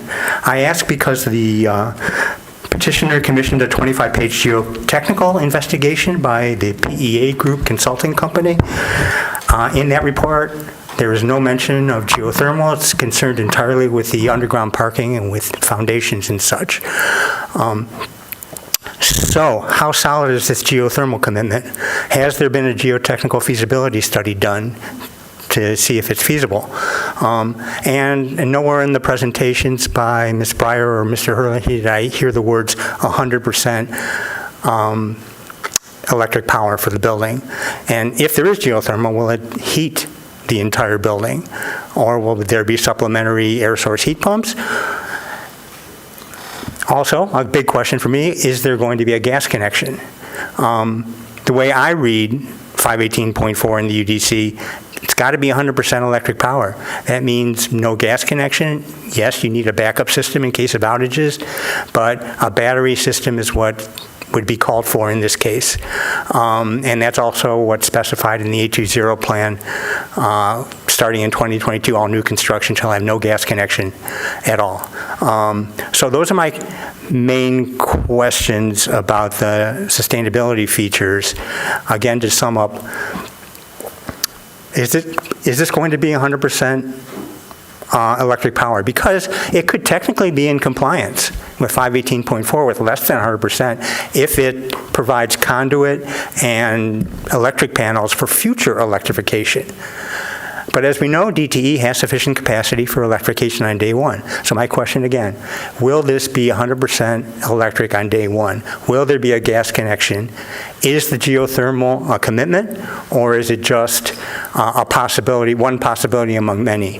And finally, I've asked for this before, but I would like to see the commitment to 100% electric be put in the development agreement. I know the argument runs that it goes with the zoning and it's not necessary, but given the ambiguity in the statute, I would, again, I would like to see any commitment in the development agreement. Thank you. Thank you, Mr. Garber. There is one hand raised online. Joanne? We still have one person here. My apologies. That's okay. Hi, my name is Fran Wright. I'm here with my postcard, which came to my house, and I saved it and come to the meeting here. I'm a piece of history. I grew up in this town, and my mother had two sets of friends who lived in the houses on Braun Court. So when I was in elementary school age, we used to go visit the people in those houses. And they were lovely little places. I would hate to live in it now, but, dark woodwork, really nice, had never been painted. It was just varnished, dark woodwork. Living room, kitchen, dining area. I never went upstairs in the people's houses, so I didn't see them.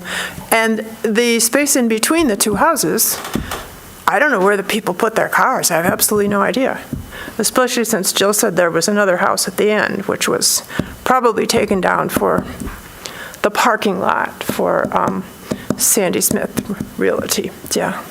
But it was great. It was an absolutely terrific neighborhood. And then on the new building, in your picture here, typically people are standing around in the street. And is this a wall, or is that the brick street? Huh? That's 4th Avenue, that's the street. That's the street, down there, okay. And is it really white with green on the sides? He's not going to be able to answer, but we'll write your question down and we'll pose it to the architect. Okay, different color here. But it just doesn't fit in with anything else in the neighborhood. Thank you very much. You're welcome. Manager Kelly. 3 hands raised. Joanne Barrett, you have 3 minutes to address the Planning Commission. Thank you. My name is Joanne Barrett. I am with Howard Hanna Realtors, and I'm the realtor for the buyers of 401 North 4th Avenue, the neighbors immediately adjacent to the proposed Braun Court building. I'm representing my own observations, as my client is very capable of representing hers. My first observation is that the drawings presented depict a wide space between this building and 401 North 4th. My clients met with the developer, the architect, and it was indicated that the building will go right up to the lot line, which would leave maybe 40 inches, 48 inches between the buildings, and would block the windows at 401 North 4th. I believe the scale of this project must respect the neighbors who are currently there and not completely deplete their light.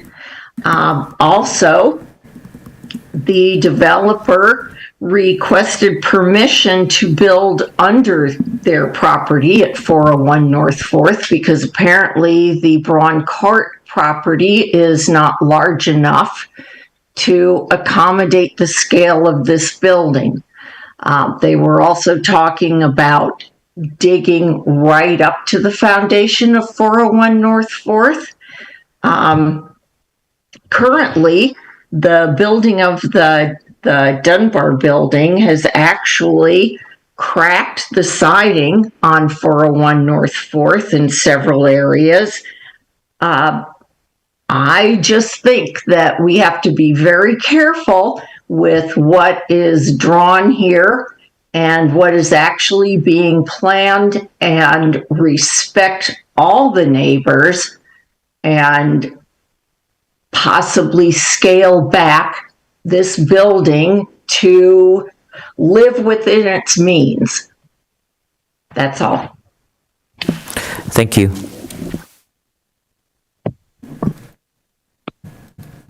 Our next caller is Rich Fine. You have permission to address the Planning Commission. Good evening. Can you hear me? Yes, we can. Great. Okay. My name is Rich Fine. I'm at 618 Braun Court. I'm here representing the Ann Arbor chapter of the Citizens Climate Lobby. We certainly appreciate the sustainability aspects of the building design, but in concurrence with Mr. Garber, we are requesting clarification regarding whether the building will be all electric and ideally all geothermal. Some of the language in the sustainability statements and the staff report are a little vague, so we were hoping to get a clarification. We saw that DTE provided a letter of service confirming that they have the capacity for the building to be all electric. The staff report mentions, though, that, quote, the electrical panels have capacity to solely power the site by electricity, unquote. But that doesn't mean that the heating system will be powered by electricity. The statements regarding geothermal don't clarify whether the building will be fully geothermal as well. It's our understanding that the sustainability component in the UDC requires that in order to get the height exception, if DTE can provide the capacity, the building should be all electric from day one. So we're requesting that the developer please clarify whether the building will be all electric. We, of course, hope that's their plan. But if it's not all electric, we believe that the building does not meet the conditions of the UDC's sustainability component in order to earn the height exception. Thank you. Thank you.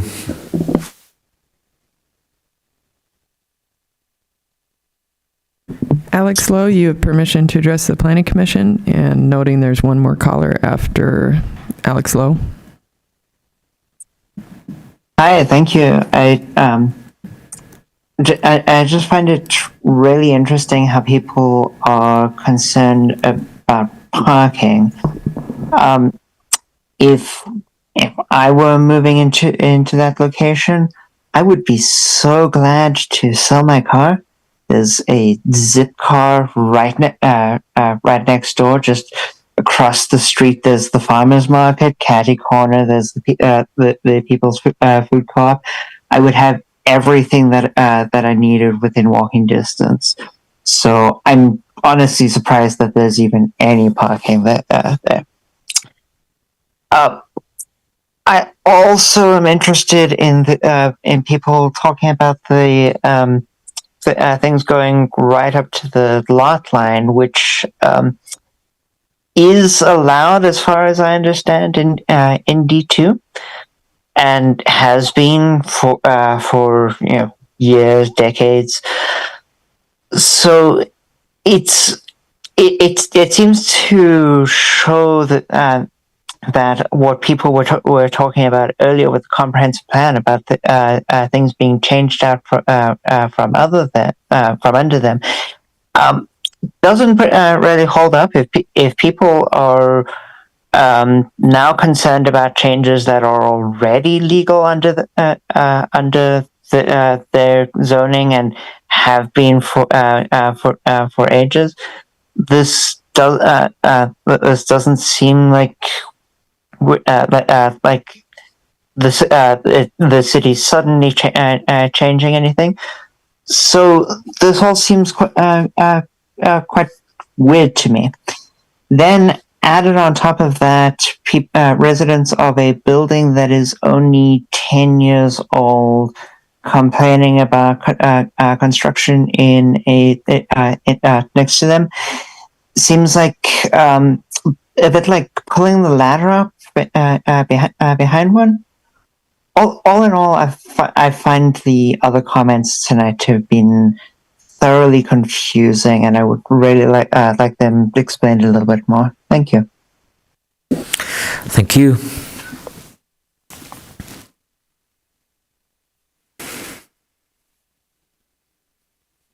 Phone number ending in 534. You can address the Planning Commission. Hello again. This is Tom Stolberg, calling from home now. I was at the meeting earlier. 1202 Traver Street, the Lower Town, Ann Arbor. This building is a good example of the result of zoning. When you zone something, you give it the land, a set of rights, and whoever buys it, owns it, can do certain things by right.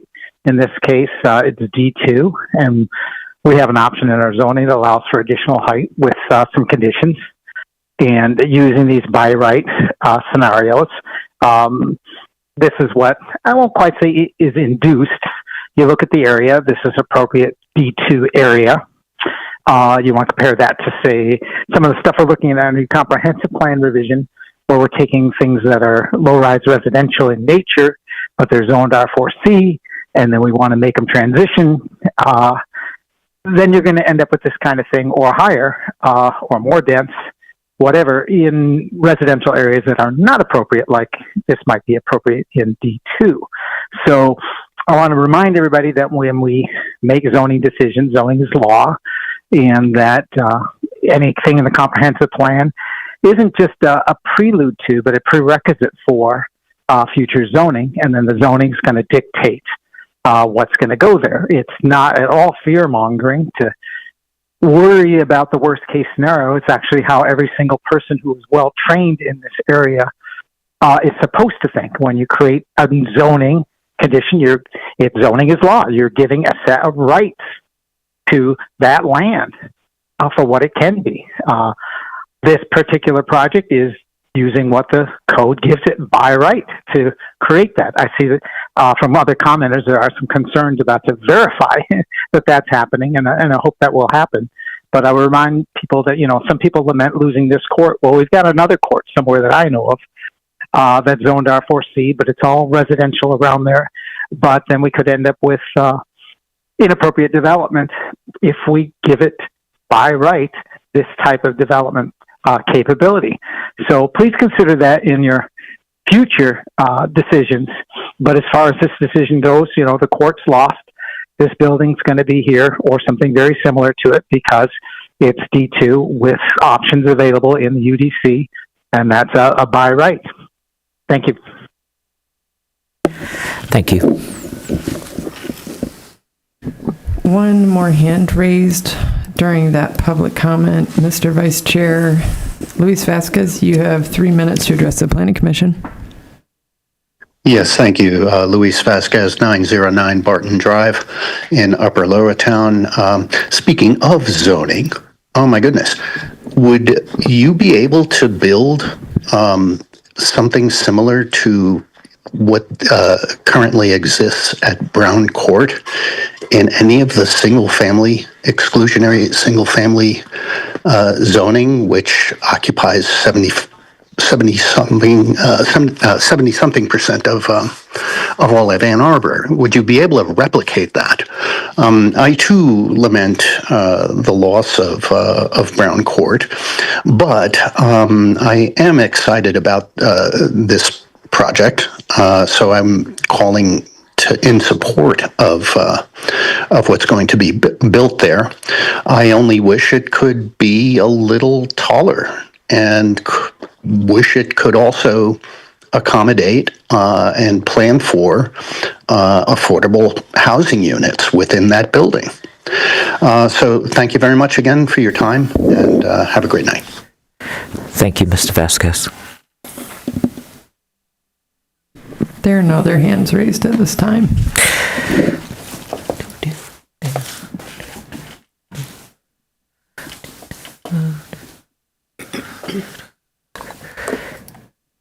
Seeing no other commenters, I will close the public hearing. I'll read the motion again. You'll have to give me a minute. I have to locate it in my notes because I have moved things around. I'm just going to try to see if I can find it. And yeah, that's thank you. The Ann Arbor City Planning Commission approves the 313 Braun Court Site Plan, version 4, dated April 2, 2025, and recommends approval of the development agreement as it complies with all applicable requirements of the UDC and other applicable laws, ordinances, standards, and regulations, and based on the following conditions. All parcels must be combined before the issuance of any building permits. Moved by Commissioner Abrams, seconded by Commissioner Mills. We are now in discussion. Who'd like to kick us off? Commissioner Abrams. Hi. I'll just begin by saying I too will grieve the loss of Braun Court, but I also understand that this is how things change. And I am excited to have a Lorcan O'Hurley project in downtown Ann Arbor. I have a few questions. So I guess the first question I have is for staff. If I hear concerns about the alley access, and I just wanted to, for all of our own education, hear a little bit more about what things regulate traffic and garbage cans and just flow and things in an alley, and if it's the same as the street or if it's different things. Sure. So this alley is marked as a one-way alley on this site plan, and it was reviewed by city traffic engineers who deemed it of having sufficient capacity to accommodate this new parking for this development. Yes, trash and recycling will be serviced off of the alley, not off of 4th Avenue. And yes, all the things that you said will happen there. But there's a review process. Yes. Similar to the way we would assess traffic and on a street. Exactly. Yep. The traffic engineering staff looks at, ingress and egress for vehicles, curb widths, what it's coming out onto, where it's coming from, things like that. Great, thank you. Checked it out. I also just wanted to make a brief comment about the setbacks, I can't remember which one of you had a question about the setbacks, but I just wanted to share that in this zoning designation, there's actually a maximum setback of 10 feet. So the developer and the architect cannot set the building back more than 10 feet. That's how the code is written in our downtown, in the D2, and that the design has I think, average front setback of 4.6 feet.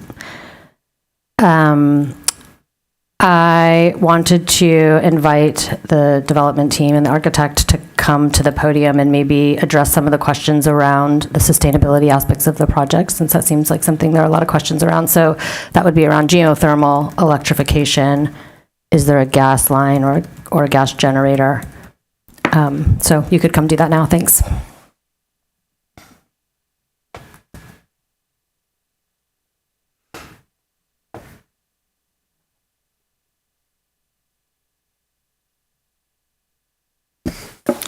If you could introduce yourself. My name is Micah. I'm Bartoni of Gray Fort Development. I'm on the development team for the project. Thank you. Happy to take any specific questions. So I think there were questions around, is there geothermal? Can you confirm yes or no? Is the building going to be completely electrified or simply capable of electrification in the future? Is there a gas line for a generator? If not, what is the backup power? Sure. Geothermal is currently planned. We are in discussions with a geothermal provider, and they're designing the system as we speak. It is planned to be all electric. The geothermal has a capacity of 100 tons of cooling and heating power, which will be averaged, I think, 100% of the necessary capacity with, I think, a 10% for extreme, that there will be some backup electric boilers to handle that capacity. There is a gas line, but solely for the emergency generator. Thank you. Maybe I'll pause on the rest of my comments and let somebody else jump in. I don't know what I'm handing it to. Commissioner Adams. This is a question for staff. I could read capacity to solely power the site by electricity a few different ways. How have we historically interpreted it vis-a-vis the question that we got from Mr. Garber about backup generation from gas? I'm sorry, could you repeat the first part of that? I'm having trouble hearing anybody. Sorry, I'll speak louder and less mush mouth. The bonus for height that's being triggered by the solar capacity. So the operative language is capacity to solely power the site by electricity. Have we historically interpreted that in a way that allows a backup, a gas line for? Yes, for like emergency power generation, yes. Thanks. Yeah. Other commissioners? Commissioner Weatherby. So just a couple thoughts. I'd like to reiterate that I'm sad to lose the out bar and the history and the houses even before the out bar was there, but certainly many a lovely brunch sitting under that tree that won't be there anymore. So I do have feelings about that. But I also am really glad this is proposed to be housing, and I like the design. And it's housing next to affordable housing, which a lot of times people come and say, well, if there's affordable housing here, I won't be able to sell my house. And so I think these are showing that we can all exist and that we are a community and that affordable housing and market rate housing can exist happily next to each other. I like the sustainability features. I like that there's relatively low parking. I do have I sympathize with the problems with the construction, which construction is just the worst phase, and there's nothing, I think even the best construction is not fun to live through. So I don't know, and maybe this is for staff, of like, what is the recourse for residents during construction? If there are problems, are there monitoring for vibration? Is there, what can nearby residents do? I know we've had projects in my neighborhood where like we had a phone number. We had someone who could call if something was happening, who would actually answer the phone and deal with the site managers and, what are the options for residents nearby if they're during construction? Well, what you just mentioned is possibly the best possible plan, and that's for the developer to, be in contact with the neighbors and give them a way to report problems that they're having. I know that there are several in this immediate vicinity that are pretty concerned about what could happen. But part of the problem is that we're not to the building plan state yet. We're not even through civil plan review. So if this is approved, it's got a long way to go before I think you guys even figure out how you're going to build it, the details of that. But yes, staying in touch, the developer with the neighbors, is the best thing that you can do, because otherwise they're going to call me and I'm going to have to find you. But they can call me if they have questions or issues, because I will find the people that they need to answer their questions. Okay. Yeah. Thank you. I think I'll pass on to someone else. Commissioner Mills and then Commissioner Hammerschmidt. A quick follow-up on construction impacts. When I was on my bike on 4th the other day, there is a vibration monitor, and I'm curious, it was in the flower bed part of the sidewalk. Do we know what that is? Because that was one of the questions that was brought up. I don't, but I'm interested in hearing where it is. It's right across from, is it Bloom, the Mead Works? Okay. Okay. Yeah, no. I know that's not for this one, but I've never seen something like this. It said vibration monitoring in progress, and so I don't know what it's monitoring. And I don't know who set it up, and that's why I was super curious for what you guys have going on. That seems like maybe not something that's standard for construction, but I'm very curious about that. So figuring out how that is, there's a machine, and it actually has a solar panel on it to be, self-sustaining there. The questions about the sustainability elements were already asked and answered in alley use. The zoning for this is effectively by right. We're here because currently our code requires when there's a site plan, which is required of a lot of developments, but of a particular number of units, that's why we have the public hearing. But effectively, if it meets the standards that are laid out in our code, I'm not mistaken, right? It will be approved, it shall be approved is effectively the language. Yes. Yeah, okay. I wanted to make sure I got that right, but also to just let people know kind of what our options are here. So if there's something that doesn't meet the requirements, if it didn't, there are no setbacks, right? So, and actually the setback is a maximum. So if there was something that was not meeting that, then having additional comments on that or asking the questions about electrification so that we all are aware, super important, but I just want to let you know kind of the kind of development project that this is.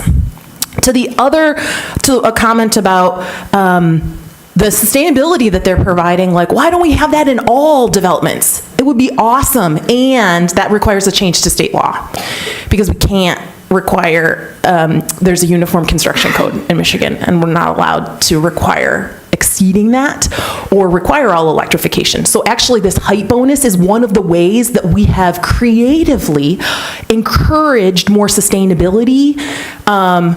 And every year we do say this is something that we should be asking for a state law change for when we have that. Just so that you're aware kind of why that's there and how it's come to be. I'm curious about the postcards too and how common this is. I was surprised with the number of returned postcards actually. And if we know why. It's very common. Just as an example, one of our colleagues received a postcard that came back to her at her desk here as undeliverable, despite the fact the address was perfect, the name was perfect, and she was receiving mail during that duration. So I can't tell you what goblins and intricacies happen in the postal delivery service, but it is common for us to get a lot back. Manager Kelly, and then Commissioner Hammerschmidt, Councilmember Dish, and Commissioner Norton. I just wanted to speak to some of the public comments and also the commissioner comments about construction impacts. I wanted to share that this has been heavily on the radar of staff. Ms. Thatcher has asked the development team to be in touch with the city's market manager, Stephanie Stouffer. I'm not sure if I mentioned this during any other recent developments, but we have had several internal meetings between the DDA, city engineering, building staff, parks and recreation staff who manage the market to talk about the intensity of development in this area. It is something we are acutely aware of and also does have some disruptions, not just to residents, of course, but also to the vitality of the market, which we want to support. So through that process, we've made sure that, in particular, the market manager, Ms. Stouffer, has access to cell phone numbers for our right-of-way inspectors, other engineering inspectors, and that there is that we are making these proactive connections to make sure that at least that group and any of their listservs, et cetera, are in contact with new development that's happening in the market. And that includes those present. So it is, while not perfect, I will say that we are trying our best to coordinate communications around the staging of the various projects, and we're going to continue to get better at that. So bad actors, people who might be blocking driveways or staging their construction incorrectly, if you, for example, for those community associations present, if you need access to contact information for city inspectors, please get with us and we can make sure that you have that information for who to contact. Thank you, Manager Kelly. Commissioner Hammerschmidt. Thank you. I just have a few additional questions. You mentioned there are 4 on-street parking spaces that will be maintained for Braun Court. For this new development. What are the intentions for those spaces? Are they like parking? Are they zones for delivery drop-offs? Is there another place where that will happen? Those will remain as DDA owned and managed public parking. Oh, it's public parking, yes. metered. Yes. Yep. Okay, gotcha. I had another follow-up question on the alley. We heard during public comment there will be two-way traffic during construction. Is that accurate? I think that's related to the current. I'm sorry, if the members of the public, I understand your passion. We are trying to work through your questions, and it helps us if the commissioners can talk to the petitioners. So my understanding is that with the construction of the current Dunbar Tower, that end of the alley is closed, so there's two-way traffic, I think, on the north part of the alley. I think that's what that reference to two-way traffic is, but traditionally it's one-way going north. So I guess to staff, was that something that when the Dunbar Towers development was being permitted, et cetera, they are allowed to drive two ways, but eventually we'll revert back to a one-way? So I presume so from that experience. A lot of those logistics happen during the civil plan, and keep in mind it's a balance. Like when both the city permits right-of-way use in that regard, it's trying to manage a lot of competing interests. For example, by providing some longer-term access to the alley, it might shorten or minimize the footprint of access to 4th Avenue, for example. So. I will say that it's a common challenge. We do our best to do the balance, but as many people have talked about, when we put together land use regulations that provides a real urban form of development, we do want to be flexible, not only to make sure people can realize what the standards that we put in place, but to make sure we can find the right balance of maintaining the access, but making sure we're providing safety and separation from construction activities from the general public. Yep. Yeah, construction sucks. And I guess I would just encourage you also to, as we just talked about, like provide really good contact information so that current residents, if something happens, they can make you aware or if they have concerns. In this staff report, I read, and I will quote, "The Design Review Board encouraged the addition of public art, particularly something with an aspect of historic storytelling, which was conceptually discussed by the applicant." I think we all know the history of the site is really important, so I don't know if you've thought more about what you might do. I'd really encourage you to think about, I don't know if it's plaques or photos or something in that outdoor lobby entrance that would feel inviting for passerbys to take a look at. I think right now history, especially LGBTQ history, just feels so important to celebrate. Obviously we can't mandate it, but I would really, really encourage you to think of something that honors the history of this site to incorporate. Thank you. Thank you. Commissioner Dish. Okay. Almost everybody has covered everything. Thank you. I'm really happy about the explanation about why we can't get this level of sustainability any other way than giving a height bonus. I want to underscore for my constituents at 414 North Main that it is important that you reach out to Mix Kelly and get contact information for building inspectors. If people are blocking your garages or whatever, they're blocking your cars, and if they're being not polite to you when you ask them to move. That is not a correct way of doing business. And so please get that information from Mix Kelly. And if you have trouble, please contact me and I'll do that. You expressed concerns about wrong way driving on Kingsley. Did I hear that? Okay, so I will talk to AAPD about that, and maybe we need to consider more flagging of I don't know what, traffic. You asked for a stop sign with, blind corners or something. I think you're expressing concerns because you're observing behavior that is unsafe right now and unsafe for pedestrians. So and I understand that this is not related to your development at all. This is about construction that's happening now. And so this came up, and so I'm just letting them know that I heard and will help.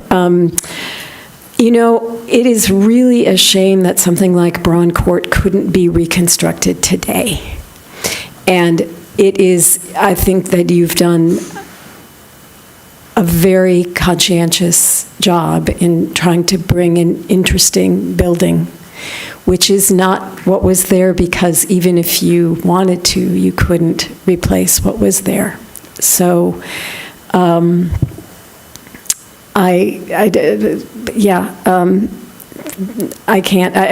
can't say, there's nothing that I can ask you to change, but thank you for doing what you did do.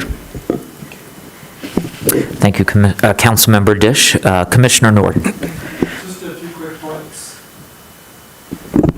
Can you hear me? Just to riff off of Commissioner Mills, this is a site plan review is an enforcement mechanism to make sure that a project proponent is doing everything they're supposed to be doing at this stage of the game, correct? We have no discretion. All of the discretionary things that could happen have happened.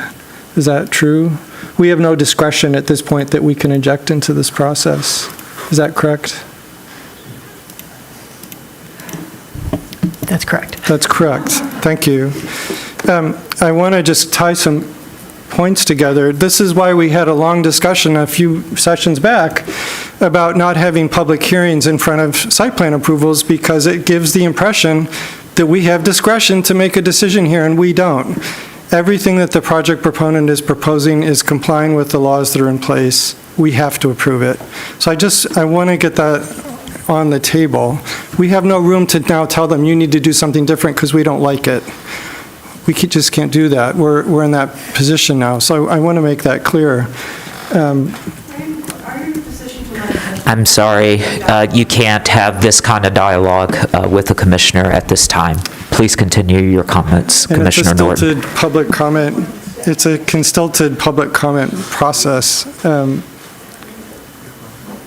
I also wanted to point out, I see in the staff report that I think you noted 1,300 postcards were sent out to folks within. We never got them. A large number of postcards were sent out.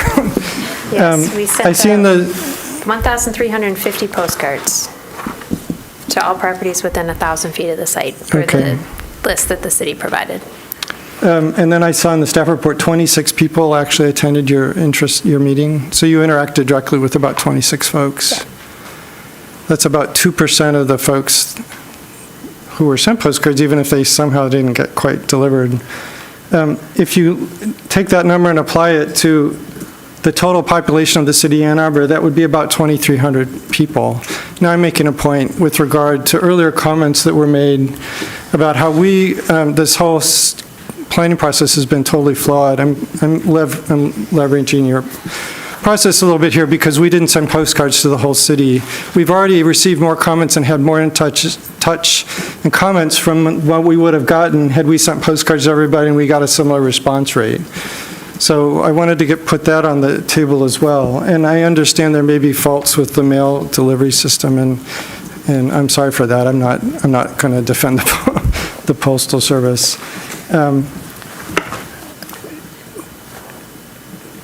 I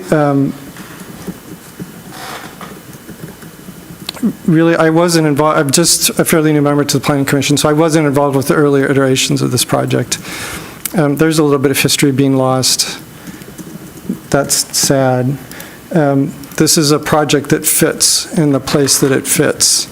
It's more than twice as tall as what would be allowed in a low-rise residential development for what we're talking about through the comprehensive plan, but this is a good place for this kind of development. It's downtown. It's where the density needs to go to really encourage the kinds of living, downtown living that folks want to enjoy. It seems to me the project proponents have put a lot of time and effort into designing a structure that people will very happily move into. I get that's disruptive to the neighborhood, but it seems to me to fit pretty well. I agree with the caller who pointed out the fact that this is a by right project and we're really in the position where we have to approve it really emphasizes the point that we should be careful as we're coming back to the plan and thinking through the long-term consequences. That's what I'm worried about, and I think that's what a lot of the folks at this table here are also worried about. What are the long-term implications of the decisions we're making? And we're really listening to all the comments we've been getting. I'm really talking more about the comprehensive plan at this point because your project is really highlighting the way this process works. It's a drawn-out process. There's a logic to it. It doesn't always make sense to folks when they jump into the system late in the game, but that's where we are now. So the project, I guess I'll just close out to say, a lot of folks, maybe not everybody got postcards. This project has been a long time coming. It's now at the point where we're supposed to consider whether or not it complies with all the rules at this point. It does. We have no discretion. I'll be voting to approve it because I have to. If for no other reason. Thank you, Commissioner Norton. Commissioner Weatherby, any other commissioners? Just one last. What is the color? The color? I'm sorry? What is the color? Oh, okay, at the moment, it is a lighter white, it's kind of quality to it, and then this is a sage. So that's where we're at right now. It is an off-white and sage, which you can see in the renderings. Okay, So, yeah, green and white. It's an optimistic. Might want to put a little maize and blue in there. That's we think it's a good direction. For my part, I wanted to start by just asking, Commissioner Norton went through the sort of legality of this, but we sit at the table, you come to the podium, and we have a conversation. So wanted to ask that you do take time to respond to Commissioner Hammersmith's comment around honoring the history somewhere in the development. So whether that's a plaque, a rendering, an art installation, a story, you could establish a website where people could scan a QR code and they could learn about the history. They could hear the actual audio when the announcement was made and capture that so that they have an opportunity to acknowledge the place that they find themselves in. And so just wanted to pass that along. For the residents, community standards can help you move somebody that is blocking your driveway.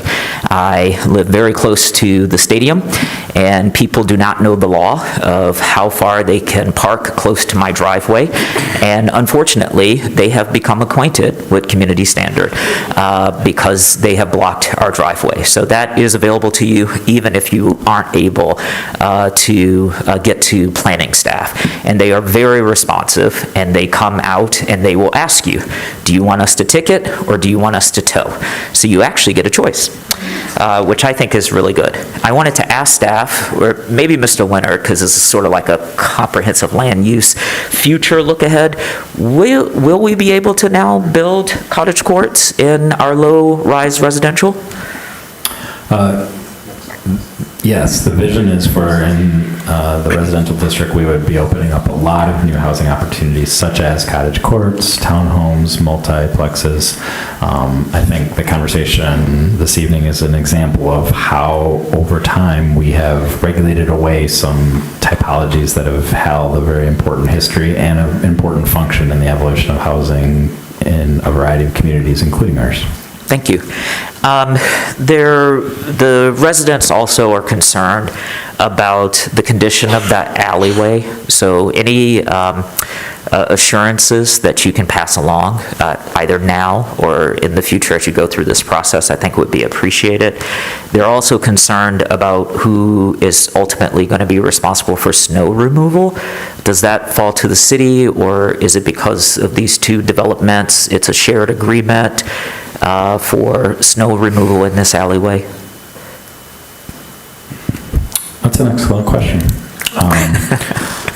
If you haven't heard, the city tries very hard to remove snow from a lot of public land.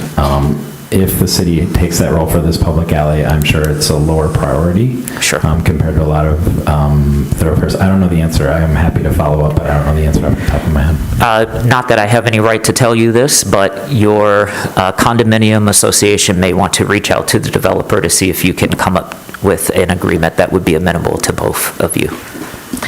I wanted to settle a question I had in my head, and it takes me to the 10th edition of the UDC, page 287.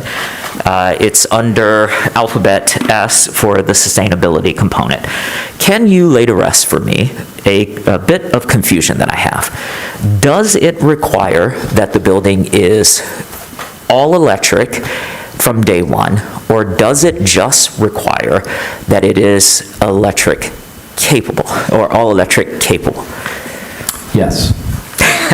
That's what I thought the answer was going to be. No, I appreciate the flexibility of what you need. What I've instructed my team is that when the sustainability component is being requested, our mode of interpretation is to ask for documentation that a full electricity is available and can power that building. If that is available, even if there is a cost, then it must be fully electric. If for some reason that answer from DTE is that we do not have the capacity, then I would interpret that to allow that the building be future-proof, to allow that in the future. Since I've instructed my team to approach it, we have yet to get a letter saying DTE cannot provide capacity to a building. So our standard is it has to be all electric on day one. Correct. Though the code has some flexibility in it. The code has flexibility, and that and the way we are using that flexibility is if electric capacity cannot be there at day one, then an alternative approach could be considered. Okay, thank you. And I cannot see the resident behind you, Mark. I'm sorry. So you had 5 things. You gave us 3. What were the other 2? So it was the foundation, it was the threshold, and it was the mechanical, and then you had 2 additional things.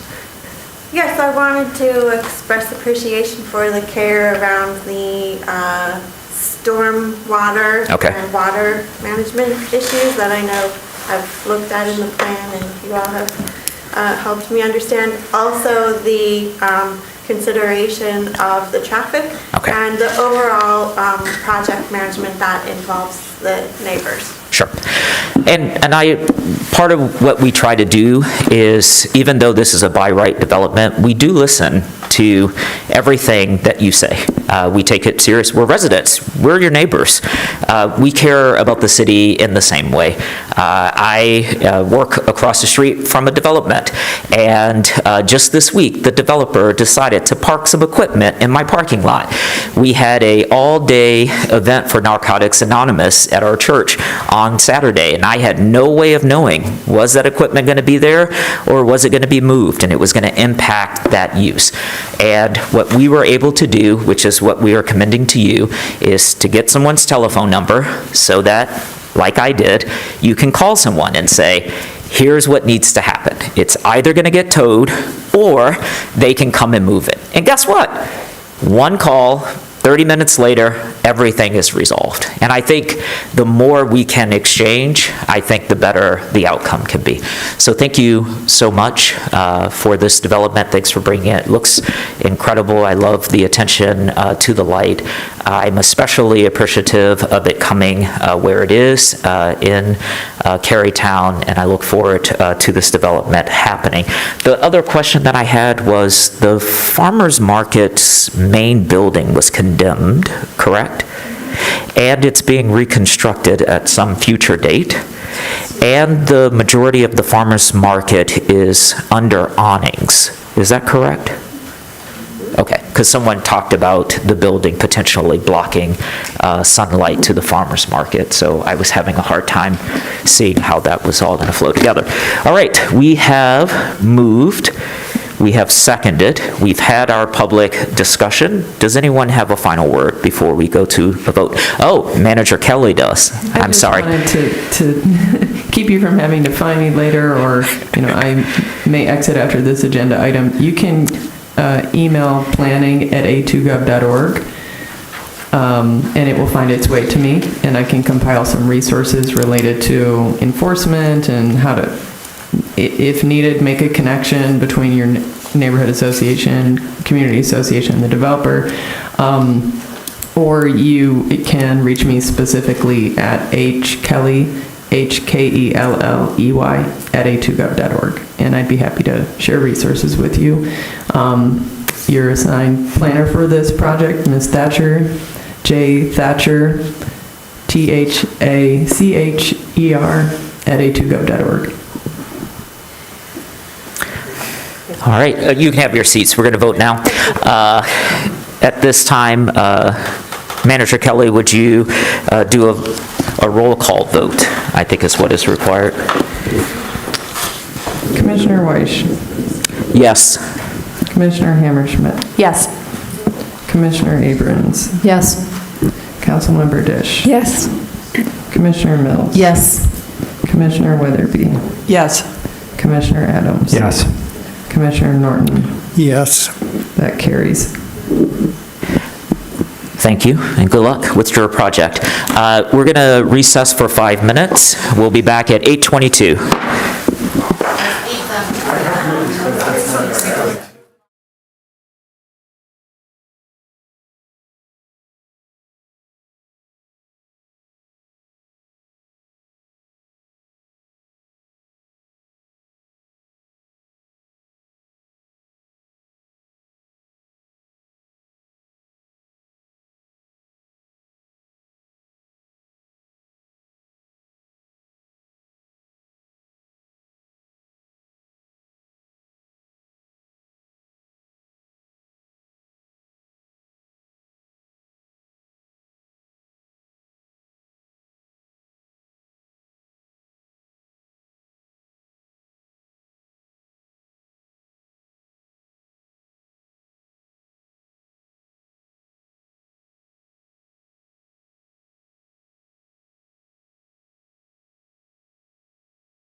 All right, just calling our meeting back to order. We now arrive at item number 10, other business. Before we do the staff introduction with Planner Bennett, Commissioner Adams had a question about timeline that I wanted him to pose. I just want to make sure that I've got a really good sense for what happens next, where we are, and some quick questions about what happens if. So we have one more meeting scheduled before we need to be out of the document, and that's a working meeting next week. My understanding is that there's a meeting then on the 17th to discuss changes to the plan, but that, as I understand it, is our last time in the draft. After that, staff takes everything we've given them, makes a final turn, and what we get back in mid-July should be viewed as mid-final. Mid-July is final. And then any edits we make at that point will add cost or delay our timing. I'll stop at some point and let you correct what I've screwed up. So as I understand it, that July meeting should be viewed from where we sit today as we can really only do showstopper stuff at that point. That if we start messing with language, we're gonna push our timing out. So I guess, have I more or less laid that out correctly? If we schedule additional meetings in between to talk about edits, we should probably understand that we're going to be pushing our timeline out by some amount, or risking that. And then do we need to convert the next meeting from working to regular? That's a lot, but I'll try. I'll dump it all out, yeah. As far as I know, and I've just confirmed with Manager Kelly, that next week's meeting has already been converted to a regular session, and we've done that because in working sessions we can't make motions, right, or decisions, and we might need to. So that has already been converted. That is the last meeting for this first round of edits, and then we have given the consultants about a month to make those edits. It would come back to you in the middle of June. We can have some discussion then about that, about the new draft. But we've scheduled in 3 rounds of edits, so nothing is final in July, or June or July. It will come back to you in June. There can be discussion. There could be another round of edits if we needed to. But in July, it is coming back to you to start the review process, which is quite lengthy, because in July, you will have to forward it to City Council. And then in August, it will go to City Council, and they are permitting it, they are permitting the 63-day review period to begin. So then from August to October, it's in the official state statute 63-day review period. And then it would come back to you again in October for your public hearing. And if you recommend, it will then go to council, and that would be scheduled, I think it's November 17th, for their public hearing, and that would be the final approval. So there are still June and July for some edits, and then the 63-day review period, there's still time for edits. My guess was that the July review should be viewed as fine-tuning at most. We should not be expecting, we need to be making tweaks at that point, right? We'd prefer that there's not massive change at that point. Right, okay. That would probably throw the timeline off. But that's why we're doing these 6 meetings in a row now, to get through the kind of heavy changes. Commissioner Nord. I want to just keep this going. We've been getting just a huge volume of comments, which is great. We've been asking for them. Oh my gosh, I'm doing my best to try and get on top of them all and make sense out of them, and I'm a little bit concerned. What's the process we're going to use to make sure that we've carefully considered all of the feedback we've been getting? And what's the process that we'll use if during that 63-day comment period we get lots of feedback that we need to consider and give good faith consideration to? So how do we make sure that all of that happens? So as staff, we've been talking about how to catalog all of these. At this point, I would say from January 2025 until now, we get anywhere from a half a dozen to 60, and they're all in your agenda, so they're all public. But in terms of going through them and picking out major themes and all of that would be very time intensive for staff, but we have started talking with other departments that might be able to help us do that. So that is still a goal of ours, to get through all of those emails, but we have not started that yet. Yeah. Mr. Chair, can I make a comment? You may. I know there are a lot of, I hear from people that folks, stalwarts, watch our meetings from home and then go back and watch replays of them, which is great. I made some points during the last presentation, which was maybe a little bit out of order because it was not on topic, but it's highly germane to the process we're going through now. My whole point about the postcards and the return rates and the participation, the rule of thumb for planners is that folks really don't pay much attention when you're doing the plan and all the upfront important stuff. And then when a real project comes out, then they come out of the woodwork because they're really unhappy because now they can see what's happening. So I would have expected for a project that was going to have a real tangible impact on the neighborhood to have generated a whole lot of feedback from all of the postcards that were sent out. And even if, as folks say, they never got the postcard, I think you can make a good case. A whole lot of people got postcards and very few people showed up. And if you do some basic math, if we sent out that postcards to everybody in the city, I would not expect to get many more people to show up and engage than what we're getting now through all of the extra efforts that the planning staff has been doing to facilitate all these efforts. So I guess the point I want to make for the record is we're really making a good faith effort to reach out to everybody, to solicit comments, and to, I'm looking wherever they are, to really listen carefully to what we're hearing and process it and reconcile all of the conflicts. And I think that it's more work for the staff, but I think making a really good faith effort to catalog the feedback we're getting and make good sense of it and contemplate it is really important. Given the kinds of feedback we're getting, I want to make sure that that happens. That said, I'm pretty clearly hearing a lot of the same things over and over again. Right. I think it's not going to be that much work to really boil down into the essence, hear the different positions we're hearing and the arguments, and I don't think we need to pause the process to collect more feedback, because I just don't see at this point where we're going to hear things that we haven't already heard from the feedback we've been getting. So I guess I'm responding now a little bit to all the feedback we got a little bit earlier. I'm not seeing yet a good reason to pause it other than folks just don't want it to happen, and so they want to pause it to make it not happen. I don't think we can really do that, but I do want to make sure that we make every effort that we possibly can to catalog the good feedback we've gotten and to really think about it carefully and contemplate it and make sure we're folding that into our decision making.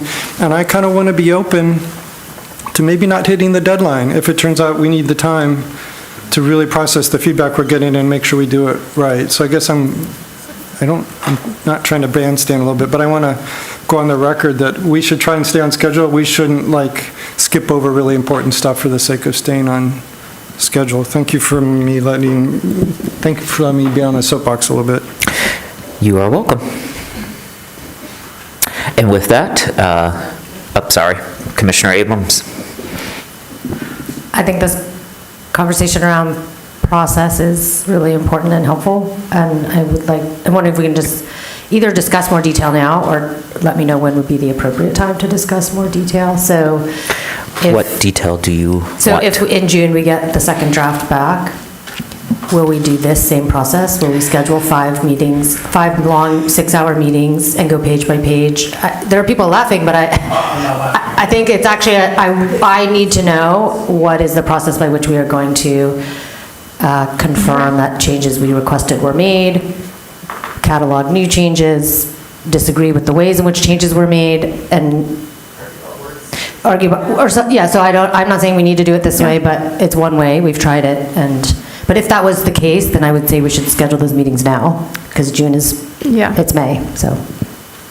I'm open to your feedback on that. I was not planning to go through six-hour meetings again, because that's the purpose of this round, is to get through maybe the larger conceptual questions that we have and the data that we're looking for to hand that over. And so the second version should reflect most of that. I think it will be more of a refining process than a full-blown editing process like we've done.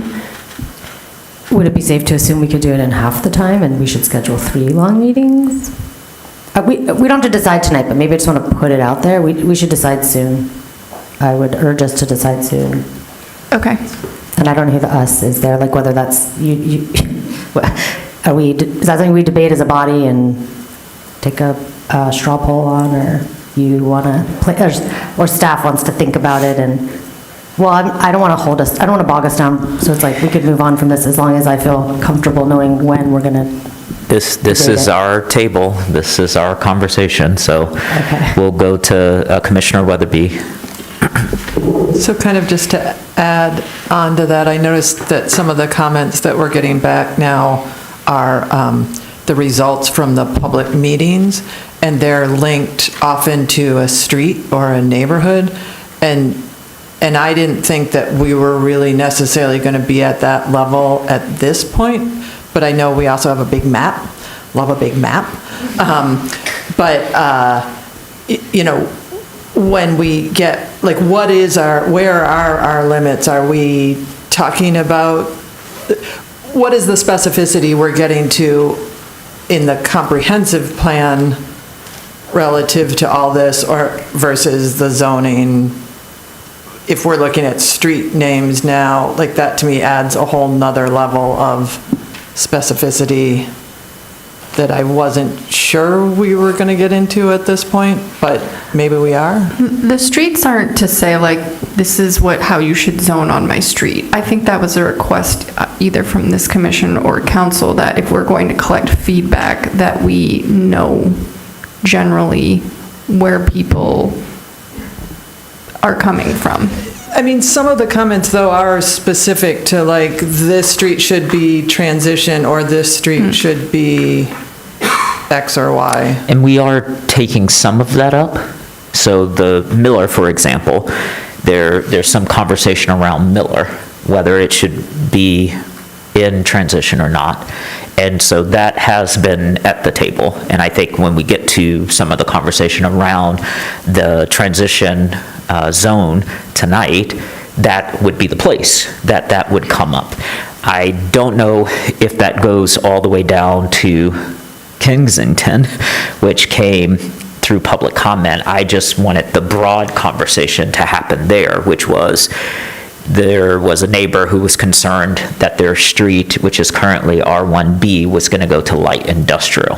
So that kind of broad conversation, I thought we could just answer very easily, which I think Mr. Leonard did, and then they left satisfied. But you may, I was talking more of what was in the 60 comments. Yeah. Okay, sorry. Councilmember Dish.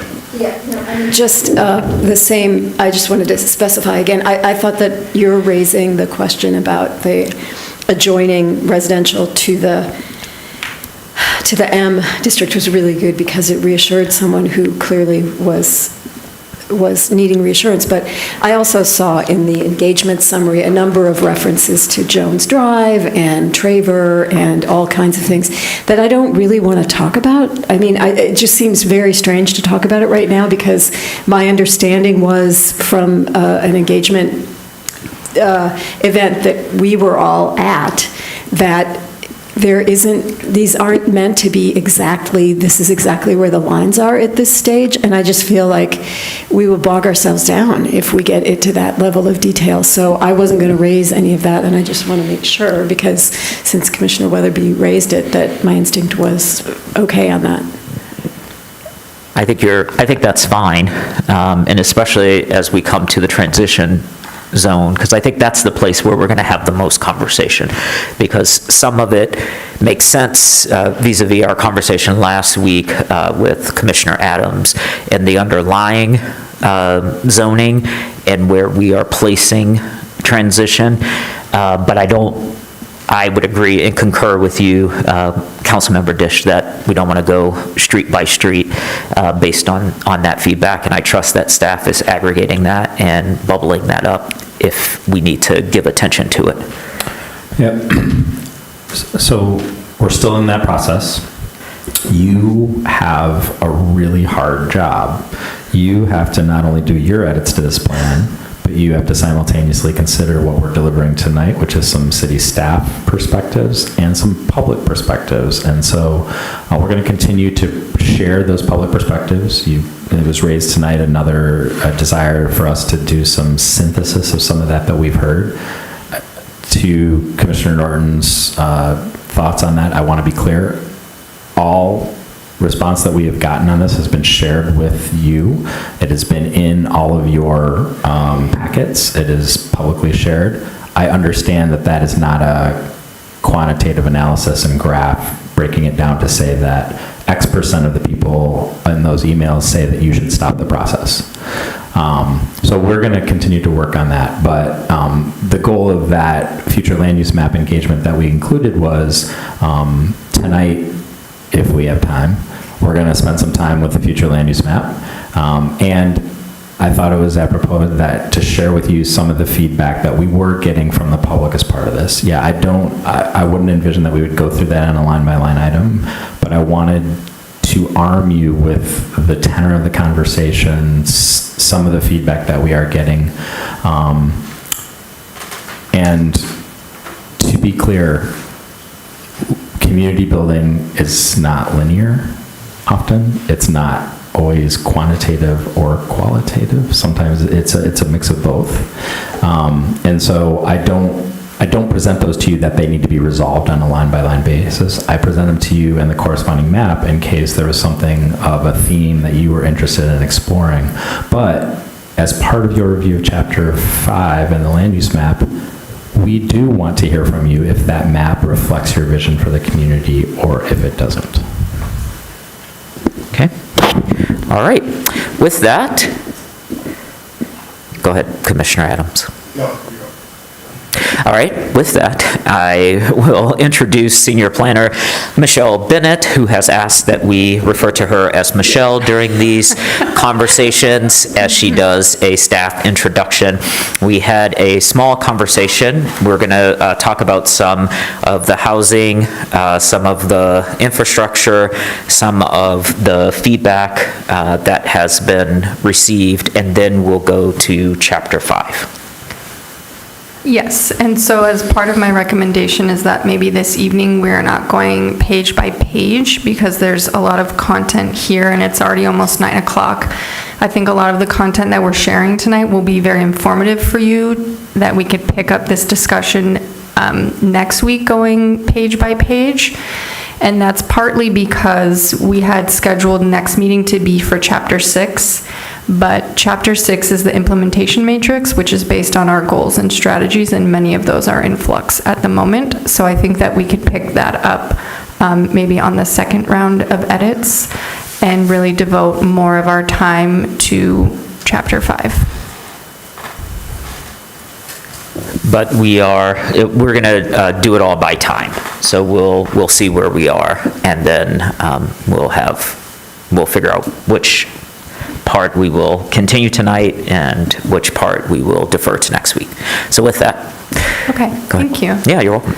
I wanted to start with something that was in your packet last week that we didn't get to. I don't know if we need a large discussion on this. I'll leave that up to you, but I wanted to say in response to a lot of public input that we don't have a strong enough basis for some of our claims, that I have worked on this draft summary of housing literature. I suppose I open this up to you to let me know if you feel comfortable with this, because this is something that I plan to put in a housing appendix that I'm working on to provide a little bit more of that detail that Planning Commission and residents have asked for.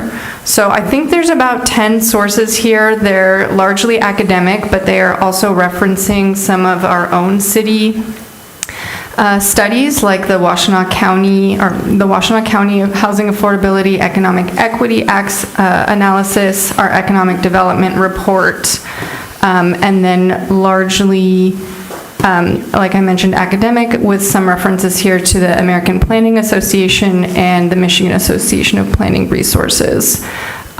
So I suppose I'd open that up to you just because we didn't get a chance to talk about it last time, but. So for everybody's edification, if you go into Legistar and pick up the 429 City Planning Commission agenda, it's going to be item 8A, and there's a link with 2 links inside of it, questions and edits for Chapter 4, and then the draft summary housing literature, which then has 10 references and citations. Thank you. You're welcome. I have no comments. Yep, you're just giving her feedback now. Yes, we are open mic, so you don't need to get recognized because I might not turn my head. In full disclosure, I have not read all of these studies, but I have read some of them, and I think it's a great collection, and I think the addition of this in the appendix is welcome. And thank you. I would agree with that. I also might, if you could add like how you did the search for the literature, or like what, like how you found these studies, just so that we don't get potentially accused of, putting in things that support only things that we want, you know what I mean? So like, how did you go about like finding these particular studies? Yeah, but Well, it's a great I think it was direction from us is what produced this. We asked for it, then you went ahead and did it. So right, I think. but like, what did she? Like, how did she? Like, you can go when you're doing like a literature. It's like the dates that you searched for and like the sources that you. But she specifically asked at the table the choices that I will make. Some people will consider them to be X, Y, and Z. Are you okay with that? And the commission said yes. So in answer to your question, though you can answer it yourself, I would start with our direction as your response to Commissioner Hammerschmidt. Okay. And then if you want to go into more detail, it would be welcomed. That's fine too. Okay. Just a little like intro of like where this came from. And you should be able to get that out of the transcript. I'm sorry, Commissioner, just please speak up because. Yeah, I like what you did. I think it's a great start. I would encourage you, we have experts really close who really know this stuff really well, who I'm sure would be happy to chat with you just to make sure we're not missing anything important. I would suggest you talk to Professor Noakazis at the law school and Professor London in the Urban and Regional Planning Program. The whole housing thing is really complicated, and you run some risk if you oversimplify it. At the same time, if you just kind of keep falling back and say, well, it's really complicated, we can't know anything, then we don't do anything. So I think it's a great start. But I would encourage you just a quick email to them and maybe share it with them and see if they have any thoughts, if you've not done that already. I know and that's just a friendly suggestion. I did review her page. I think she writes primarily about LIHTC and does comparative studies between the U.S. and China. I'm happy to reach out to her, and I would need the law professor's contact, but I'd be happy to reach out to him. I have his contact, and I've spoken with him. Okay. Did you get what you needed? Yes. Great. Oh, for this whole topic, we're yes, good? I think we are. The other person that I've had a lot of contact, not surprisingly, is Jonathan Levine, who lives across the street from me. So, yeah, and then Zach Ackerman had a lit review done a few years ago by a PhD student, and I'll be reviewing that and passing that along to Michelle as well, and we can get in touch with him and ask him if we can use some of his, if we decide to use any of the sources. But so I think we're doing pretty well between the two of us. And we have more than this. We have more than this. Mm-hmm. Yeah. And given our two participants in the chamber, Mr. Westfall and Mark, there is a study that was authored by a local U of M professor that talks about how eliminating single-family zoning is not enough, that there are some other things to do, and it highlights 4 areas. If you could source Brian that. Connolly. Got it. So if we can source that. That was sent in to us. Great. Yeah. So that can also be there as well, because they offer 4 additions to the elimination of single-family zoning, and so it sort of supports, and I think Ann Arbor has engaged with the 4 recommendations of that author's paper. Is that already in the agenda? I don't, If you sent it's it in already to been us, I submitted. believe it should be. Okay, great, thank you.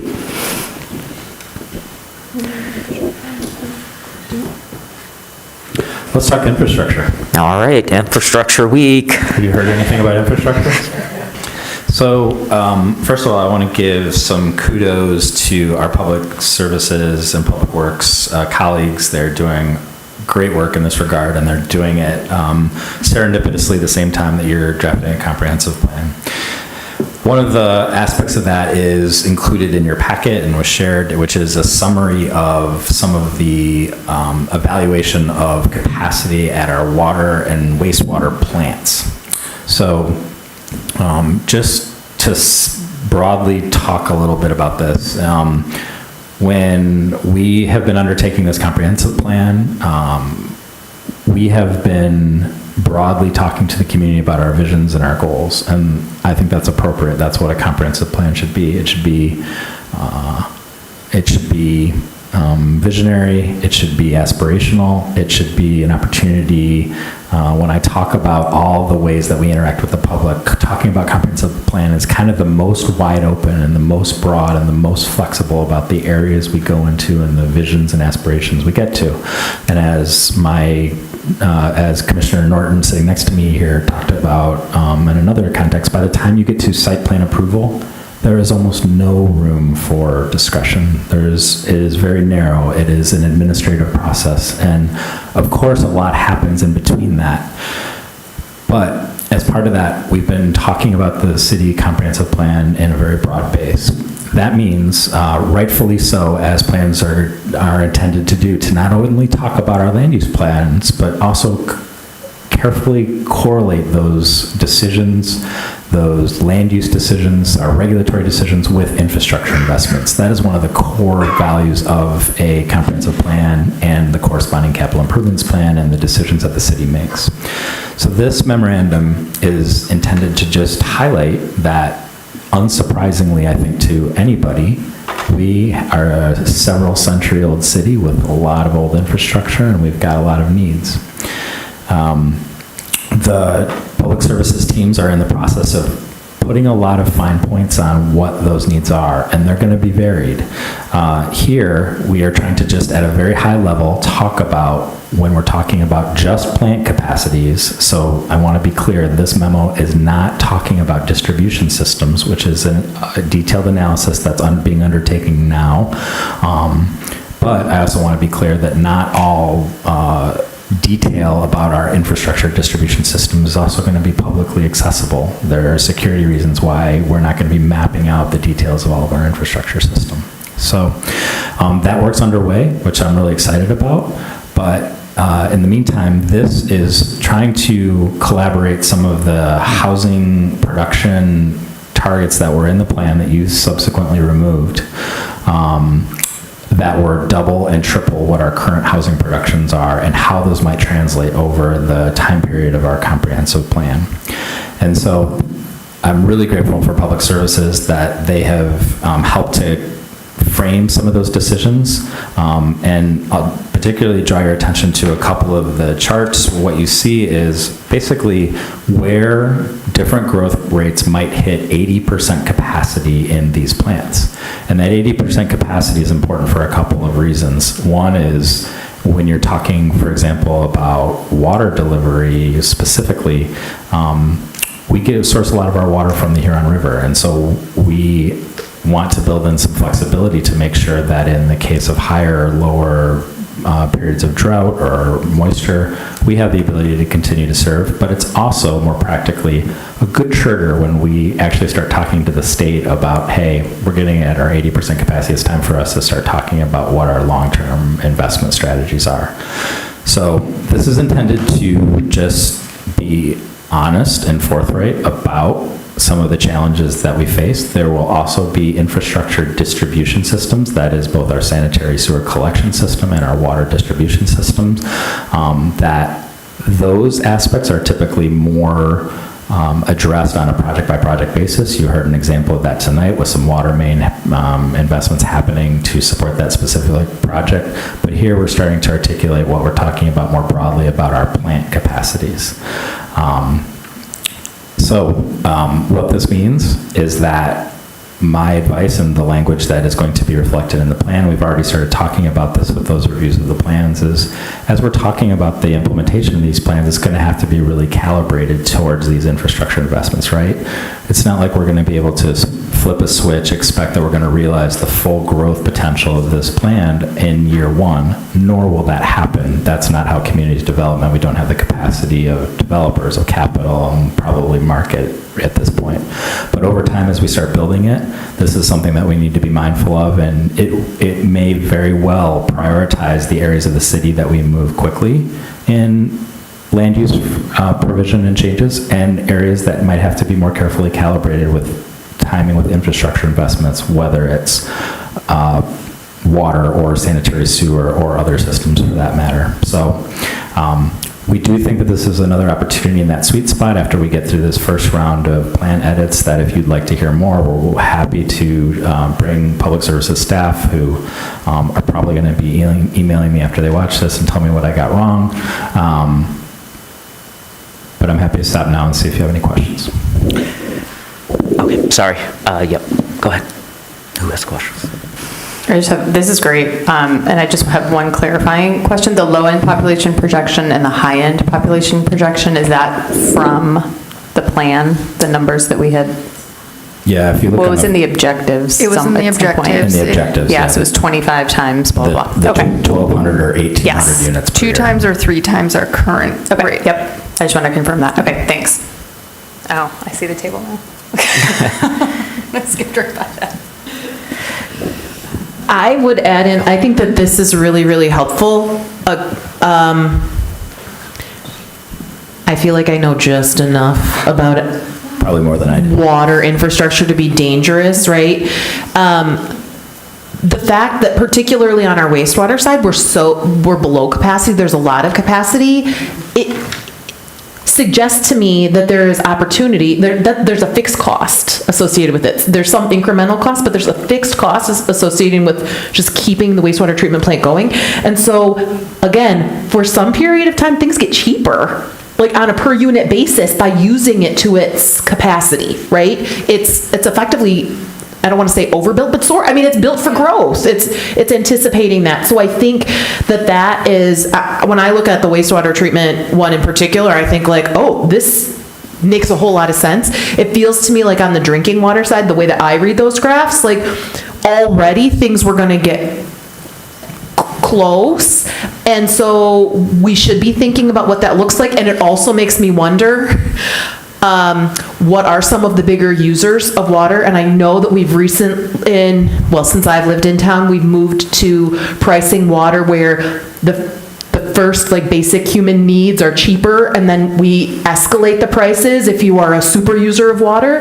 But it makes me think about like how many people are watering their lawns, right, washing their cars, and like if there's actually water savings that can help make us not necessarily have to think about new water treatment plant in 2035, right? So, and I don't know what that's like. My assumption is that this curve probably assumes that the people of the future Ann Arborites will be using the water the same way that current Ann Arborites are, and I hope that we can be more sustainable in our water use. So that's what I'm reading from those graphs. Does that feel like correct interpretations? Yeah, and just, I think you're also getting at how on sort of a per capita basis our water and sanitary also evolves, right? With more efficient fixtures and just more mindfulness about our use of resources. So there's a lot of moving parts to it. So that's why a lot of this analysis has happened and why it's happening, so that we can stay on top of all of those trends and the like, to make sure that in the context of, it's moving targets, right? But the one thing we want to be really mindful of is to make sure that we can say yes. If we have, sorry, but I jumped in, but if we have questions, or if we can send questions back to the water folks, I would ask specifically about that, like water use by kind of housing, like if there's any information or if that's already cooked into this, the shape of those lines suggests to me that they're just expecting linear rather than kind of per capita use going down, but I don't know. And I don't know what that looks like. I do think over time, if I'm remembering correctly, that it has gone down over time, right, with new technology and awareness of this. So that's one trend I'm aware of in this space. Yep. Commissioner Norton, and then I had a comment. So this is very helpful. I didn't have a chance to read it word for word. I presume the flat levels they're showing, this was a thought exercise. This is what our current capacity is right now.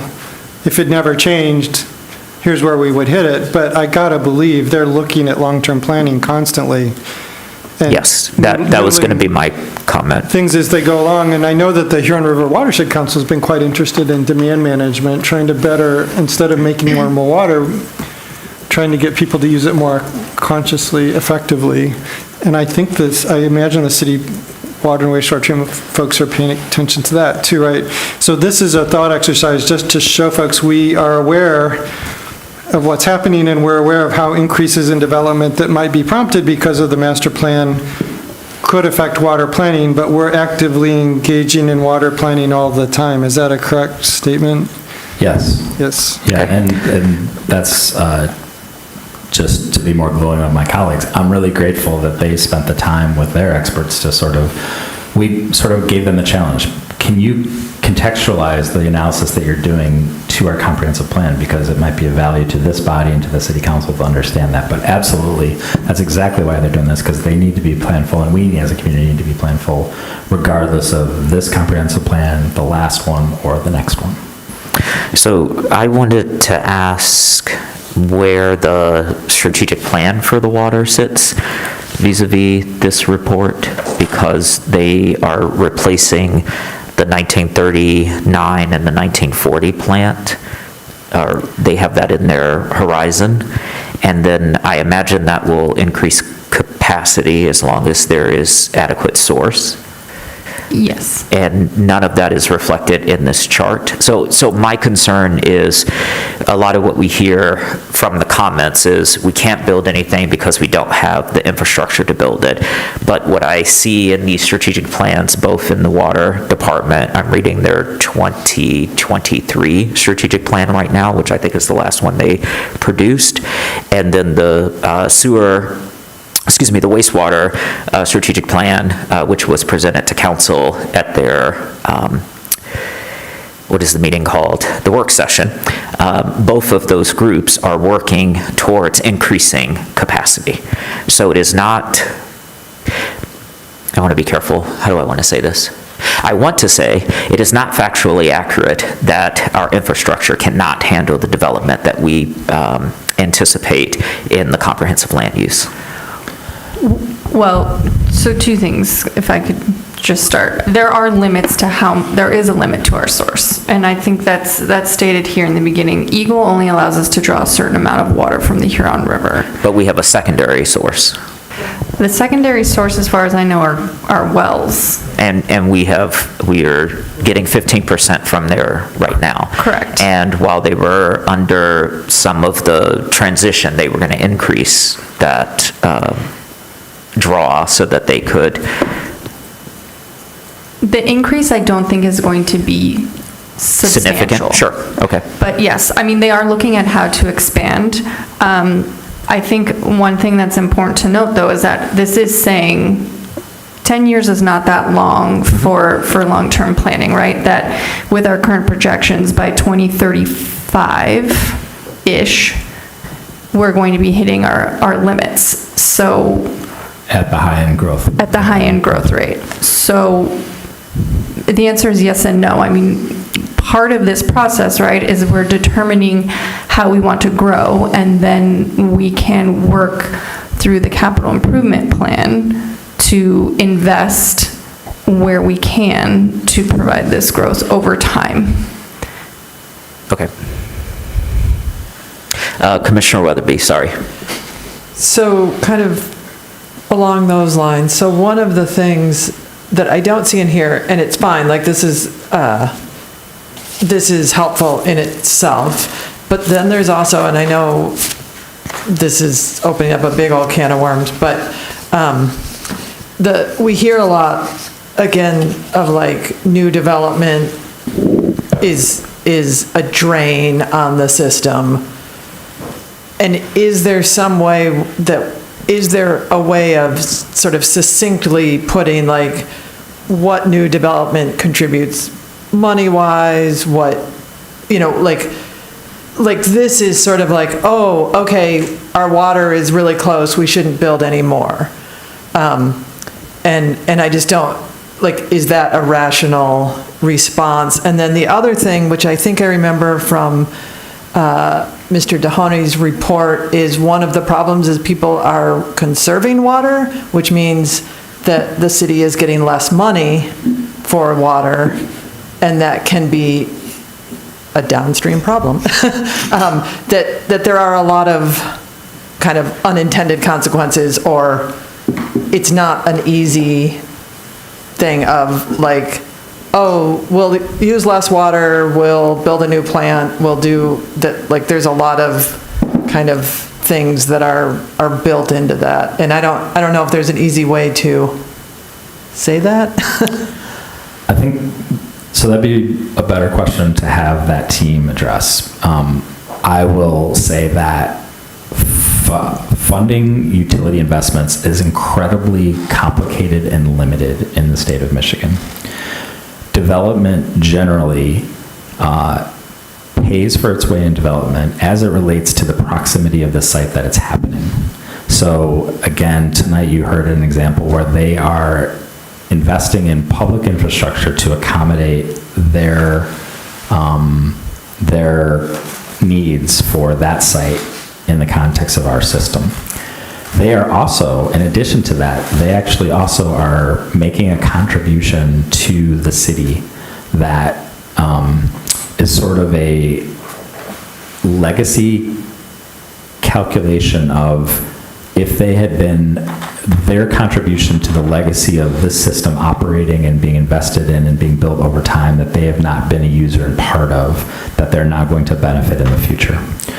So those are ways that they do that. To be clear, there is not a third contribution that they are making that automatically results in an incremental capacity increase at the plant, either of the plants. That's where the financing gets really complex because there's actually very detailed constraints about what new users can contribute to that and what existing users are expected to contribute to that. So that'd be a good thing to bring them in to form more basis, but that's a little bit about how development, in addition to I guess the piece that I missed is that also provides users. So when you're talking about users of water and users who are getting billed for sanitary flow, that is another user paying for the system. But it is a complex web that is not, it doesn't automatically incrementally grow that system in a simple way.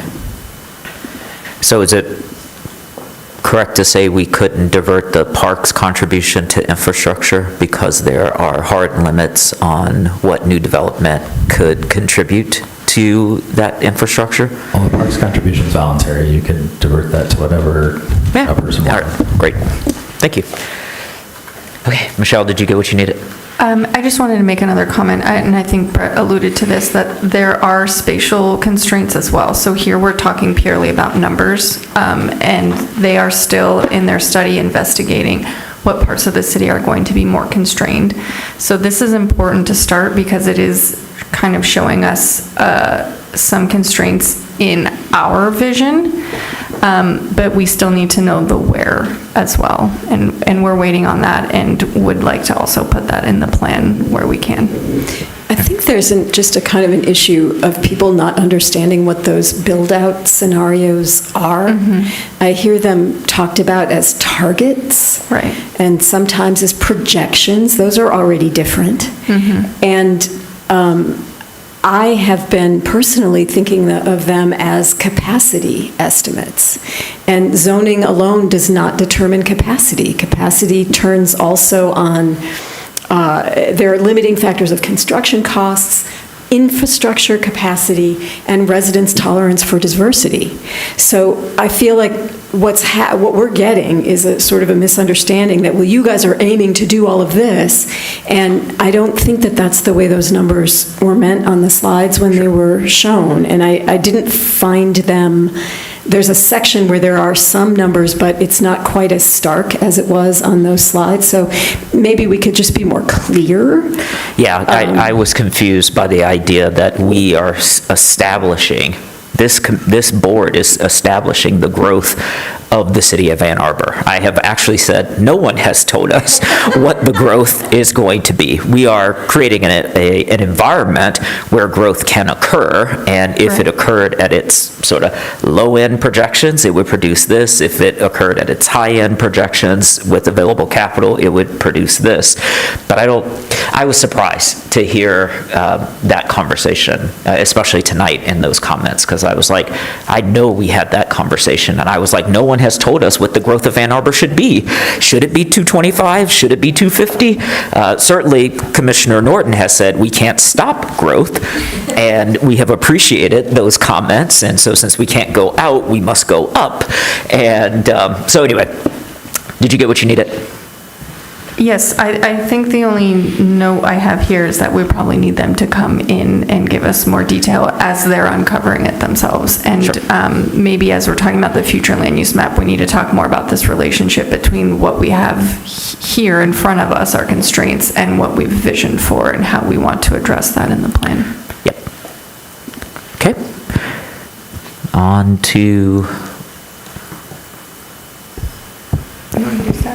Okay.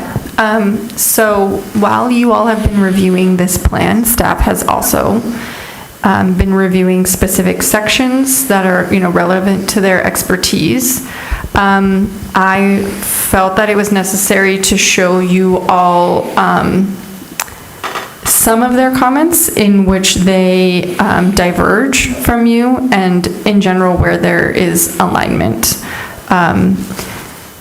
These are not all of their comments. They had many more, but that were not as consequential. So we can go through these, department by department if you'd like, but I would suggest that we start actually at the bottom or towards the bottom with economic development, because I think that's where I see the most divergence, and it could lead into some of the conversation that we might get into this evening around a future land use map. So this is a new office, just comprised of one person currently, but he has read through and provided his comments.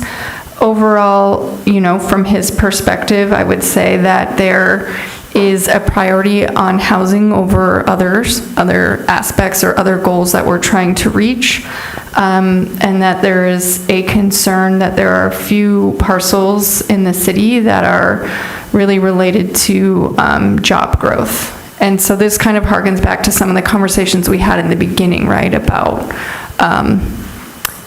my memory of it is the flex district, right, where we had been permitting that and then have since decided to have housing there.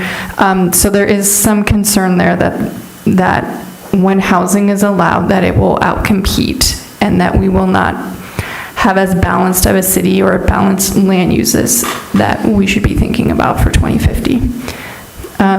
That's my quick summary of the comments, but they're all listed here. Sure. That I'm happy to open up for discussion. I'll kick us off if that's okay. I think one of the observations I've had is housing is permitted in a lot more zones than the average resident or sort of traveler in the city understands. So office, for instance, permits housing. The C districts permit housing. So the idea that even in those zones, housing would win, we're finding that not to be true in the built environment. And so it may, I know this came out of a conversation that we've had at the table where we were talking about zones, and I think it actually predated the comprehensive land use conversation, where the comment, if it's commercial versus housing, given the housing constraints, housing will win every time. And we may just need to revise that sentiment, just given the fact that that is not playing itself out. There's a 4-acre lot that is zoned for housing in my neighborhood that has sat empty for 4 years, I think, now, and they've actually listed it on Zillow. So this idea that every time land becomes available, there are speculative developers just waiting to gobble it up does not actually seem to be borne out in reality. Do we want to talk, oh, go ahead. No, go for it. Do we want to talk about flex right now, or do you just want to, I'm moving towards that. Yeah, you can see where my intention is, but we're happy to stay where Michelle has us. I read the comments. I respectfully, I just disagree.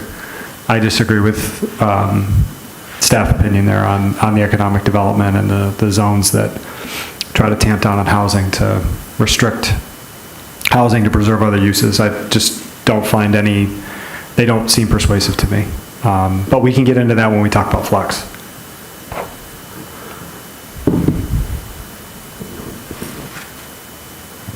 I like the fourth bullet point a lot. In this, in economic development. That the plan should state that the city's open to using incentives such as tax abatements for projects aligned with Ann Arbor's core economic strengths. And the reason I like it is because I think that we are evolving out of a more limited use of tax increment financing. It used to be more limited, and we are evolving out of that. And I think a statement that's actually a commitment that we have, rather than just sort of like oh yeah, we started to do this. I think it's great to sort of say that that's really something that we affirm and we want to use more broadly than it had been. So that feels good. I think we're going to argue about the point that just came up, so we'll just argue about it. And I think we've heard feedback about the unclarity of the flex district before, and so I think it would be helpful to have some clarification, but I think there will be disagreement at this table in terms of what it should or should not include, and that's okay. We'll just all say what we want to say and then move on. What are we? This is why we can take a vote. Yeah, this is why you have us take a vote. Well, for now, we're just sharing staff edits. When we get to that part of the plan, we can bring these back in or discuss it then. But I did want to, I believe earlier there was a request for when we do diverge from staff opinion that you are made aware of that. So I wanted to let you know about that. If you scroll up to systems planning, this is sort of a point of diverging, but I think we have already addressed some of this. There is concern that we have not stated clearly enough that we're not planning to roll back environmental protections, and so we have discussed that.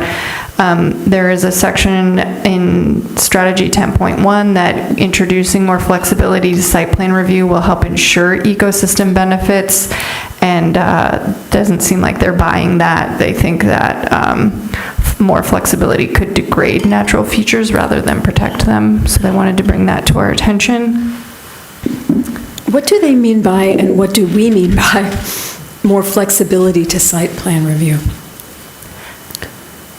I think I remember part of that conversation, but I think it was trying to actually bring natural features to the beginning of the process, right? Like having more flexibility so that those are seen as a priority and bringing it to the forefront of their mind when they're developing.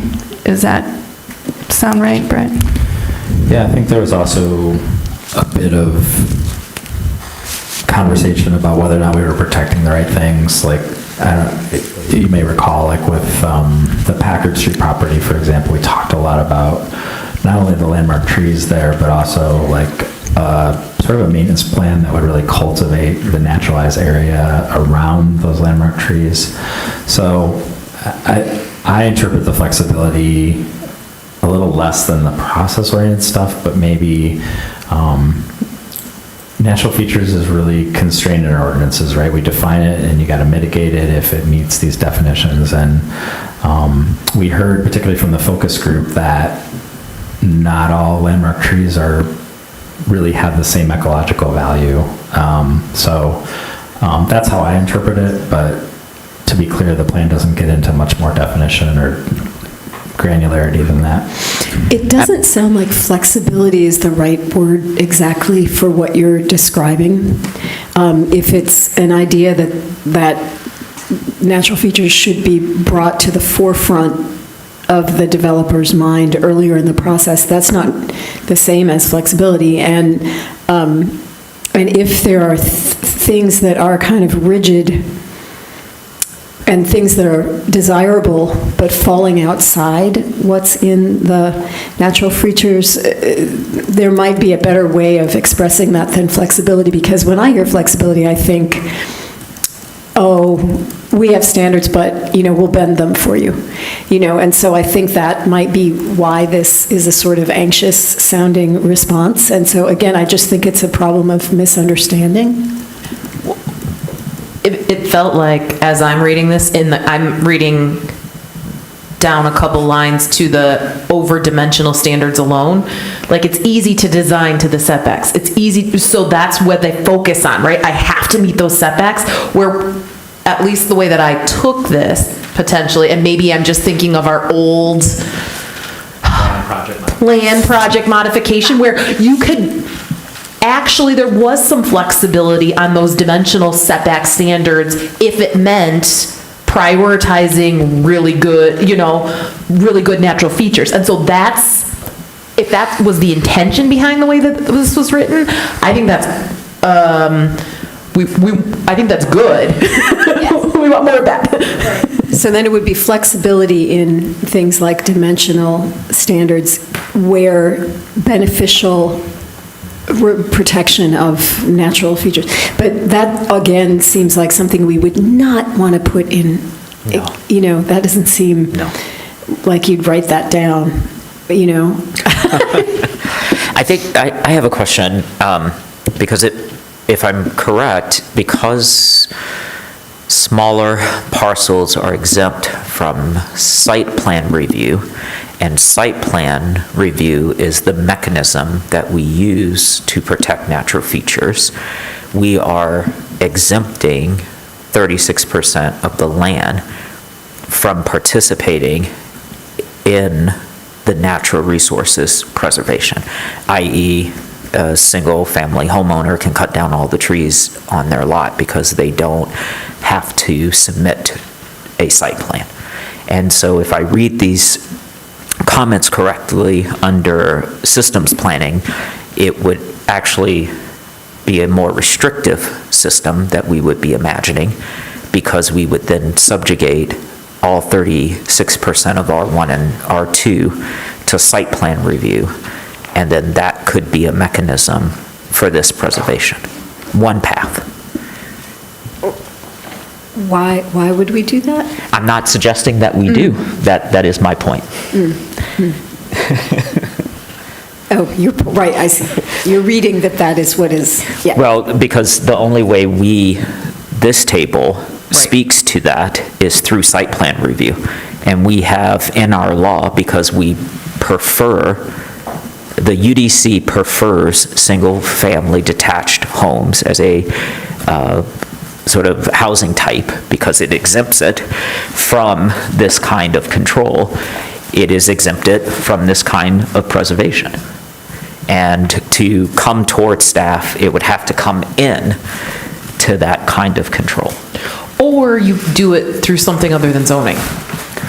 Well, we can't. But the comprehensive plan is way more than just zoning. I mean, I think that's one of the things, right? Like, maybe, I mean, I imagine that most of the things that we come out of, like, the implementation matrix are like, this is what the UDC needs to say. But there are some things that we've already talked about, particularly in economic development, that are not us, or infrastructure stuff that's not actually us.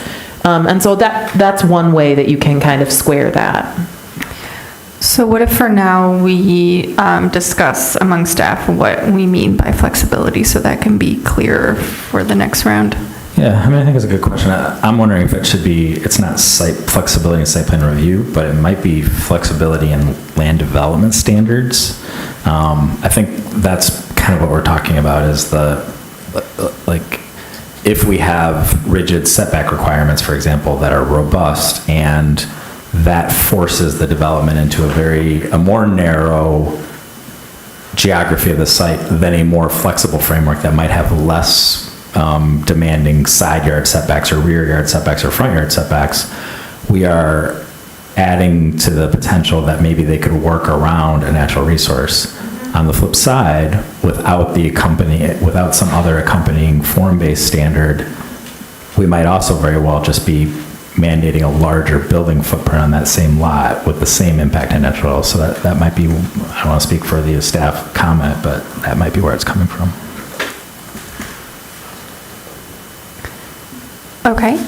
Can I move? I'm moving up. I started us at the bottom because economic development had the most written, but we can probably go through these pretty quickly. Solid waste is just continuing to ask. They want to be able to coordinate well if we are permitting higher density, how they can operationally serve higher densities if there's no required parking lots. They want to make sure they understand like where the dumpsters will go and how they can serve them. This, I think, comes up quite a bit in site plan review, so that was one of their questions. It seemed, we had a developer, it's the developer on Scioto Church, Robinson Brothers, had an issue with this because they were doing a multifamily townhouse development expecting to have carts, but the city required a dumpster, and the city prohibits the developer from picking up the waste themselves.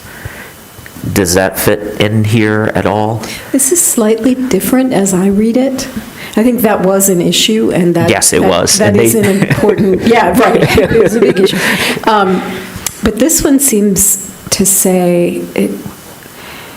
I mean, in site plan review, provision is made for dumpsters, correct? I mean, as staff, you don't review things and say, oh, well, no parking. I hope that, I don't know, they can dig a big hole. So this doesn't seem like a worry to me. We also don't require parking now, so it doesn't seem like a new thing. Right.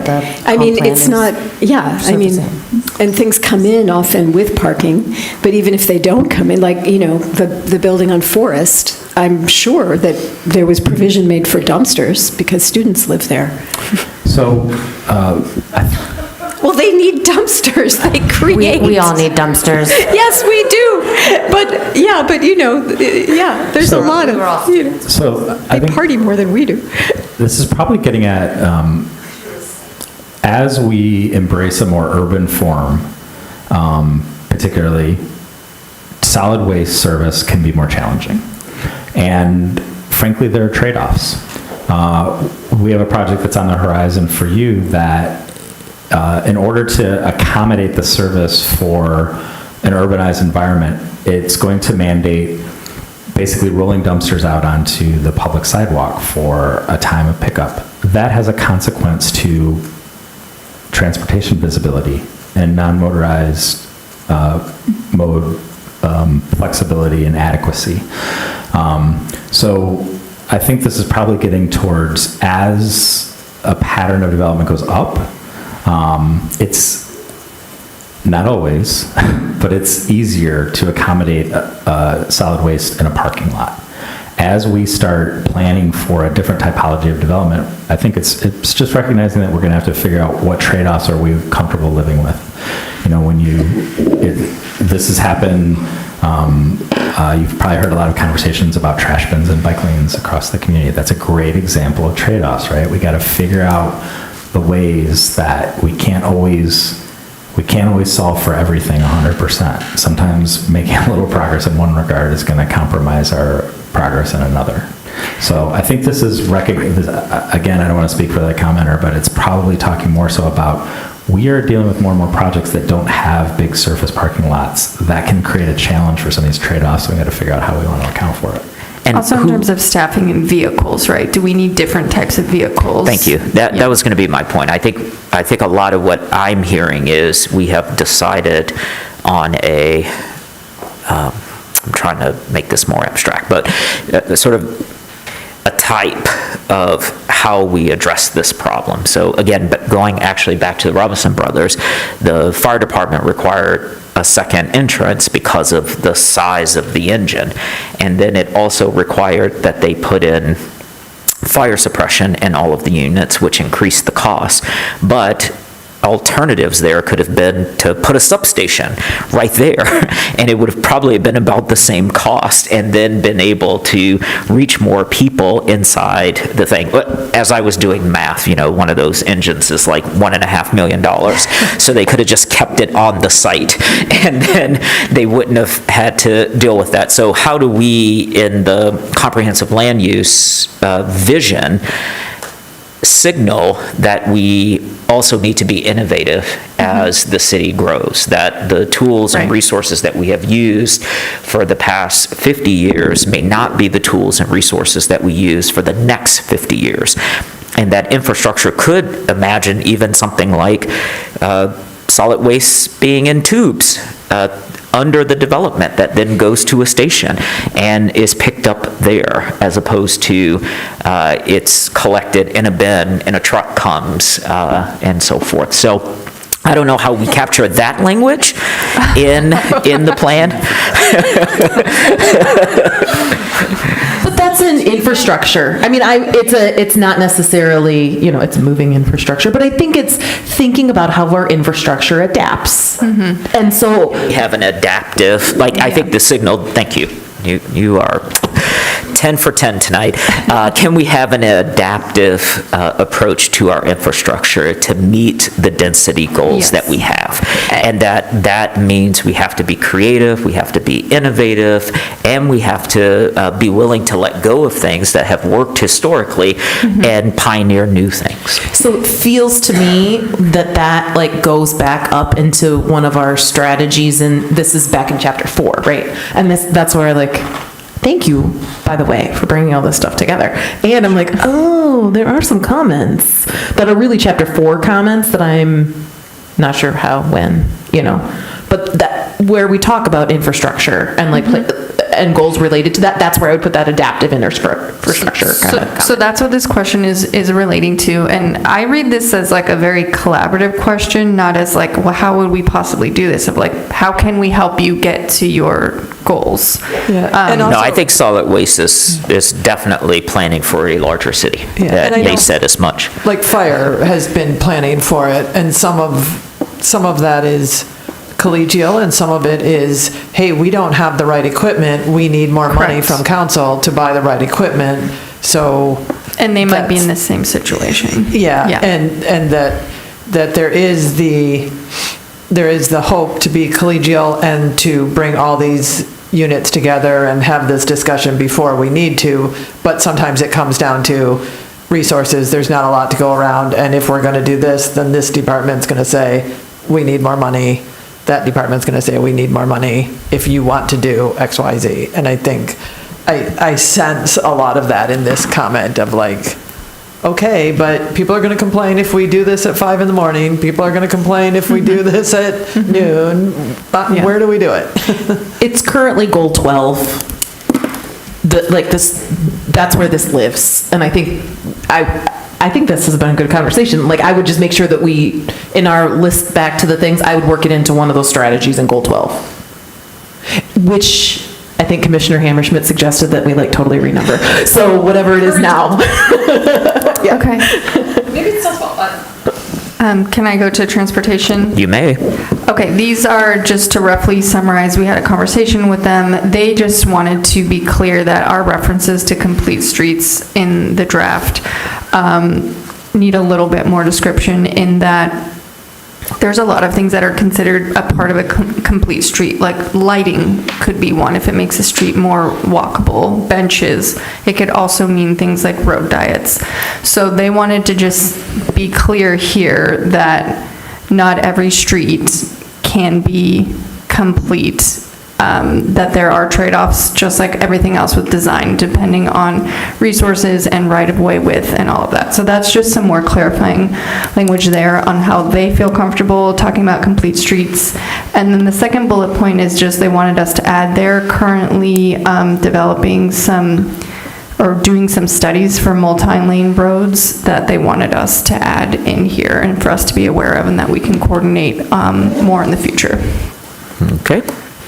From the DDA, they, I think, have been coming to council recently. They are in the middle of their development plan. They're considering expanding their boundaries and potentially changing their funding structure. And so they added some comments in here just to let us know to update that in the plan, that they might need to reevaluate how they're doing their TIF. Okay. Okay, and then Office of Sustainability and Innovation. This is another slight divergence, although not quite, but just that, their plan calls for a circular economy. We've talked about this, where that might require some messier uses. And have we made sure that we are allowing for those uses within the city? They're doing some research currently on building heights and how that would affect solar panels on your neighbor.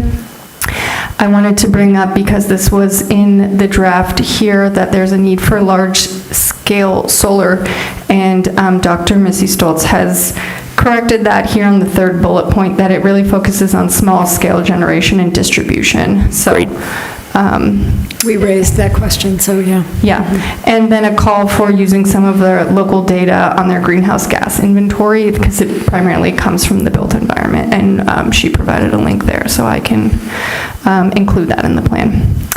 I think those are the major things. There are some at the bottom that, we didn't get, and we can talk about. Again, with the infrastructure memo, our wastewater resource recovery facility just wanted us to make a clearer reference to how there is projected to be more frequent and heavy storms and what impact that could have on our facility. AAATA also reviewed our plan, have some suggestions there for turning Plymouth and Broadway to transition, which I believe we've discussed. And then Parks and Rec just had a question. We have references to low and high quality parks. They're asking us maybe to define that. That one's really easy. If it's just a patch of land, it's probably not a high quality park. Some of them don't actually have benches. It's just, what is the one in my neighborhood on Maple? It's just a corner. And that's it. Wasn't that a terminology that we've been given, that something is a higher quality park, when we approved the one off of Miller and Maple, or? You mean with the they Housing talked about Commission it being a higher quality use. So that feels a little funny to me, because I don't think we created that terminology. I think that terminology has been given to us. Right, we inherited it. Relative to parks, so asking them back, what language might be? Yes. Was that your only comment, Commissioner Weatherby? There was also, on the Office of Sustainability and Innovation, 10.2, the fourth bullet point, if only focused on areas with existing flooding, will always be on our heels. What was that? So in 10.2, let me see, I'll have to pull that up. I think she's just calling for us to be more proactive because currently with the way storms are heavier and more frequent, that outside of floodplains are flooding now as well. And so there's often a focus on areas that we know will flood, but with the predictions that that come out of, agencies that might not exist for much longer, that other places are flooding as well. And so that we might need to be paying attention to that as in addition. Okay. It links to the goal 8, which we talked about, I think, in chapter 5, about the resilience, where we had that discussion about whether that's a good word or not. Commissioner Norton. I just want to make sure, I know that the sustainability staff are aware of this, but I want to make sure that the plan is really consistently aware or makes clear we're talking about densifying the city. That necessarily means adding more impervious surface. We have to be sure that we are incorporating green technologies to manage the stormwater that's generated as much as possible on site and all of that. So we need to kind of keep driving that home. And that feeds to the second point. I want to make sure that the plan keeps pointing out. It's really easy to shoot at cities for being these energy hogs and all of these problems if you just focus on the city and you don't think about the people that the city is serving and ignore the fact that if they're not living here and we're accommodating them efficiently and effectively, they're going to be living somewhere else much less efficiently and much more damaging to the environment. So I'm a little bit worried if I just kind of am pinging a little bit on we should use our greenhouse gas inventory and focus on the built environment and point out how bad the built environment is. But if you do that in isolation of the per capita use of energy and development patterns, you get a distorted picture. So am I making sense? Yeah, and Dick, that might actually, sorry, not Professor Norton, Commissioner Norton. It's past my bedtime.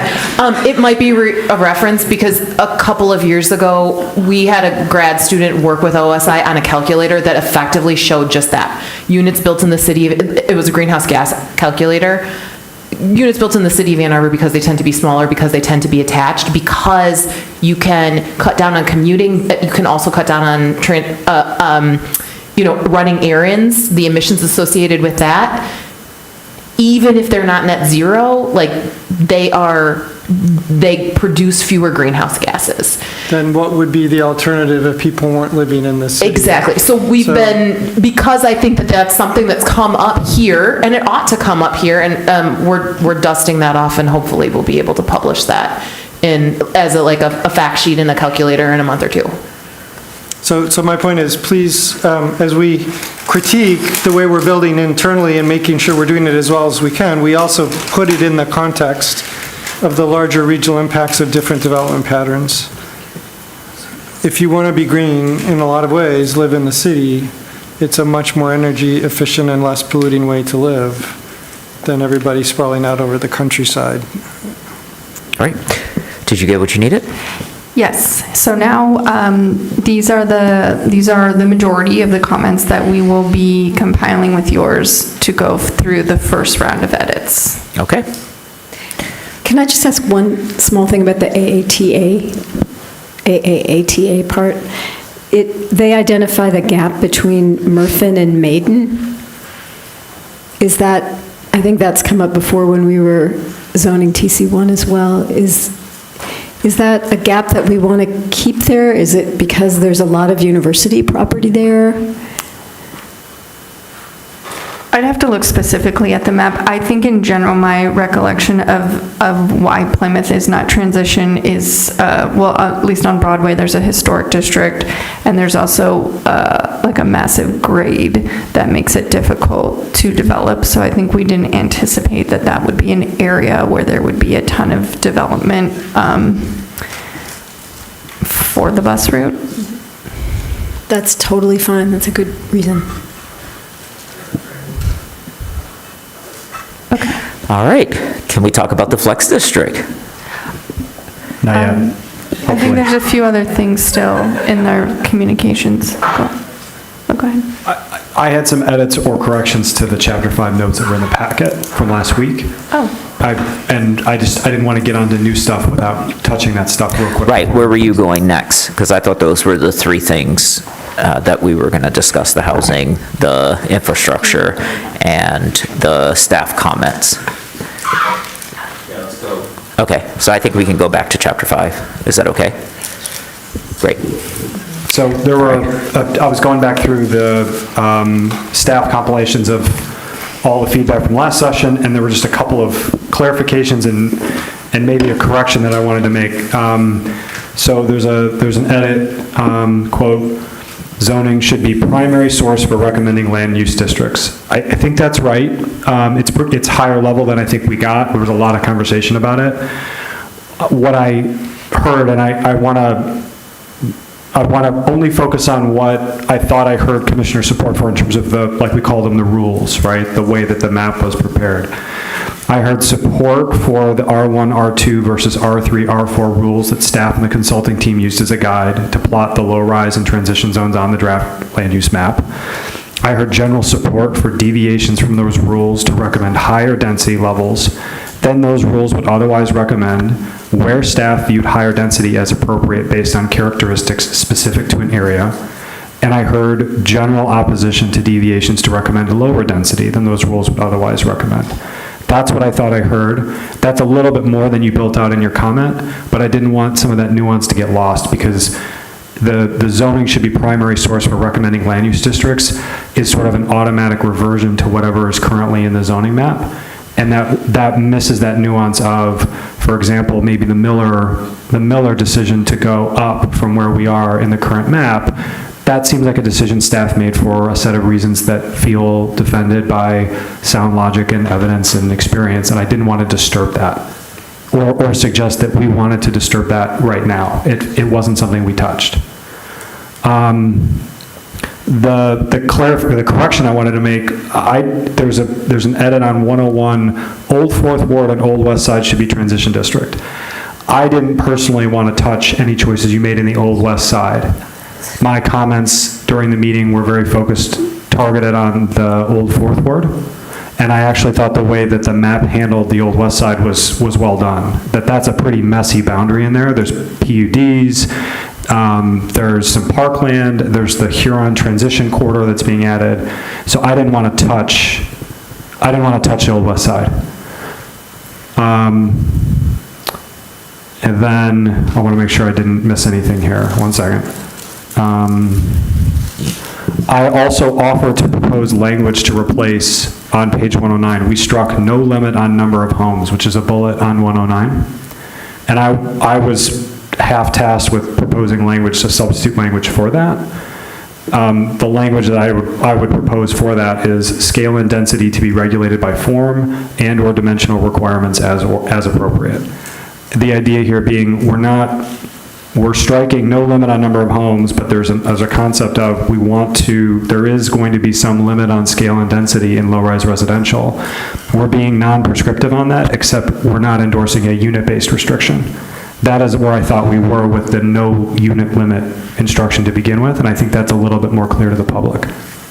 I'm going to stop there. Go ahead. I was just going to jump in on that as we're going back to Chapter 5 too. Homework that I agree with that. The homework that I took upon myself was to walk through the Old West Side, which I do all the time anyway, but pay attention to apartment buildings, because this has to do with the graphics and some of the pictures, but like, what is small apartment building to get at this, like in terms of form kind of and function, and how much of it is number of units. So in the packet, you will see 12 examples, almost all from at least my side of town. Arranged in increasing order of the footprint, because actually, I won't tell you where I draw the line. I mean, I can. I think at some point we need to think about where we draw the line in terms of what we're showing for small apartment building versus medium apartment building. In my mind, kind of what the ground floor square footage was often dictated how I thought about it in context, but also its orientation to the road. So this is where like thinking about the form-based thing I think is really important. But in case it's helpful, you can see I pulled the number of units from the assessor's database and the information that they had on the overall square footage. They didn't necessarily talk about the ground floor, and so I had to do some calculations.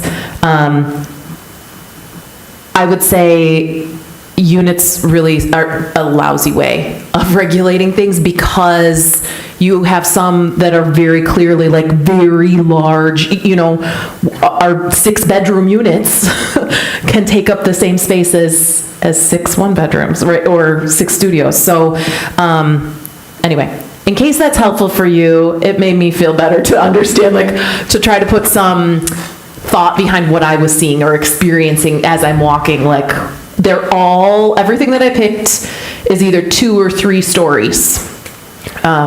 You almost got my house. I know, I almost got your house. Michelle, would it be helpful to send you all, like, the 2 things I read there? I read some specific language, so I'll just email it to you so you have it. Well, is that something that we need to take a vote on? Happy to. I mean, does anybody have any objections to what I read? I don't think so. I think that was just a clarification Friendly from last corrections. week. Yeah. Scrivener's notes, as they were. I had a couple of things. I just need to locate myself in time and space. Are we in chapter 5 or are we just still doing corrections? I think we're working through this memo of. Okay, things. Yeah. So does anyone else have corrections from the memo? I just want to know, just to understand.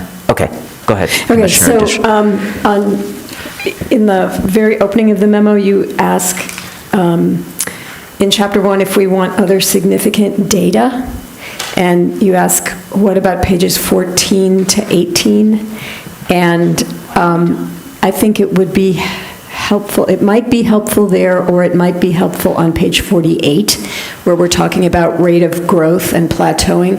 It might be helpful to put some reference to the household formation facts there, because that correlates to demand for housing, and it's because people are relying solely on population growth, and they're sort of implying that we don't, since the population's not growing, we are going to be overbuilding, but we know that household formation is growing, and that's a present demand for housing. I don't know if you think that that's, if you think that that's significant. If it's other significant data in your mind, then page 14 and or page 48, where we're clarifying the Ann Arbor's growth has plateaued question. And then page 36, there's the reference to talking about the green belt, and should we talk about how it constrains?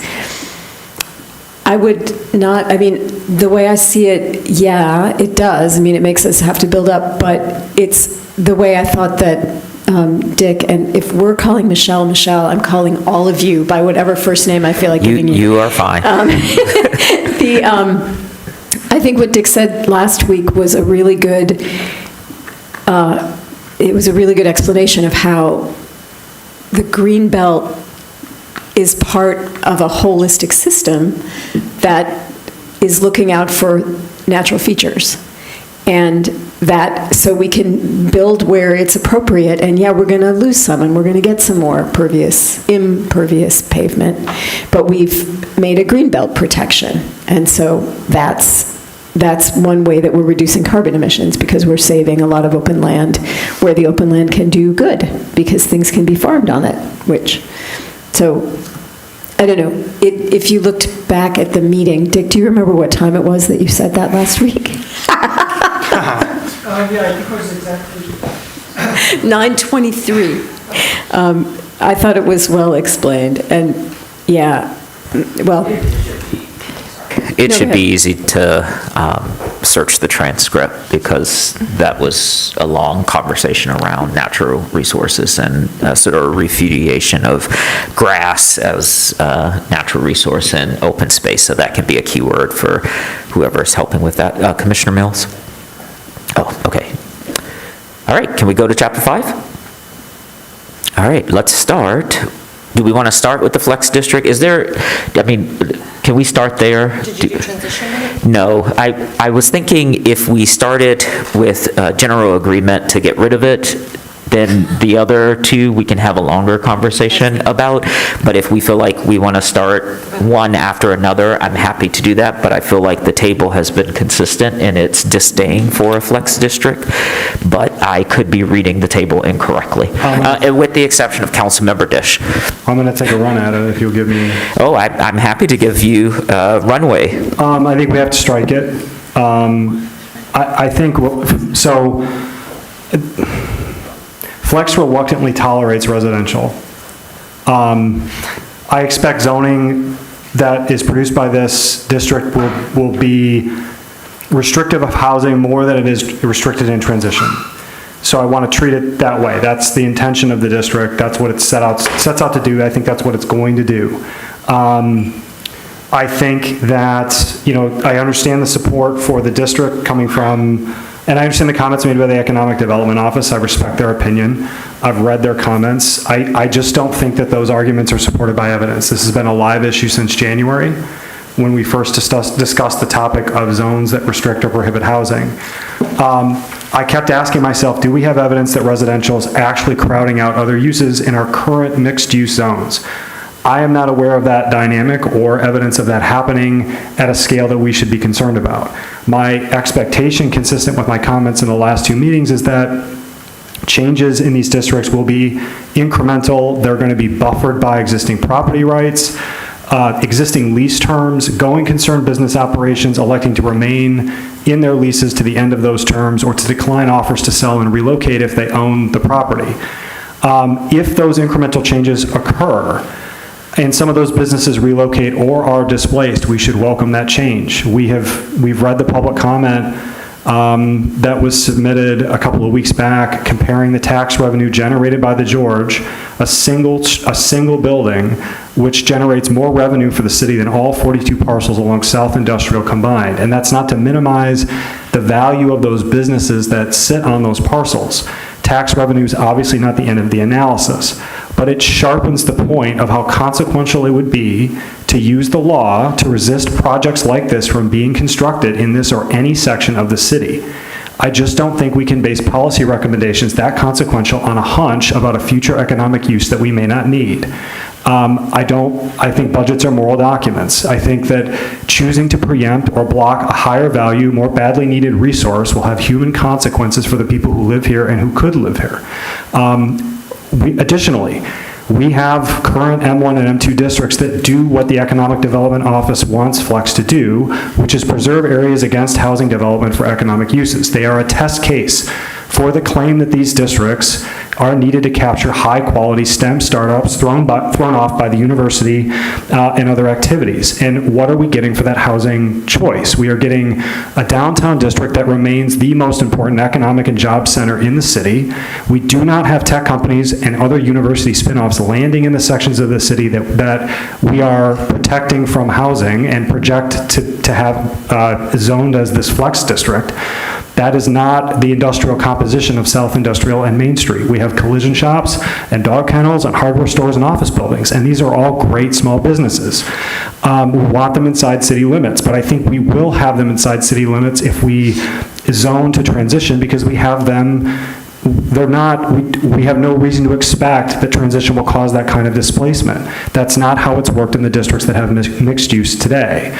I don't think they're better off if we restrict their ability to make a business decision to sell or relocate, especially if they own the real estate.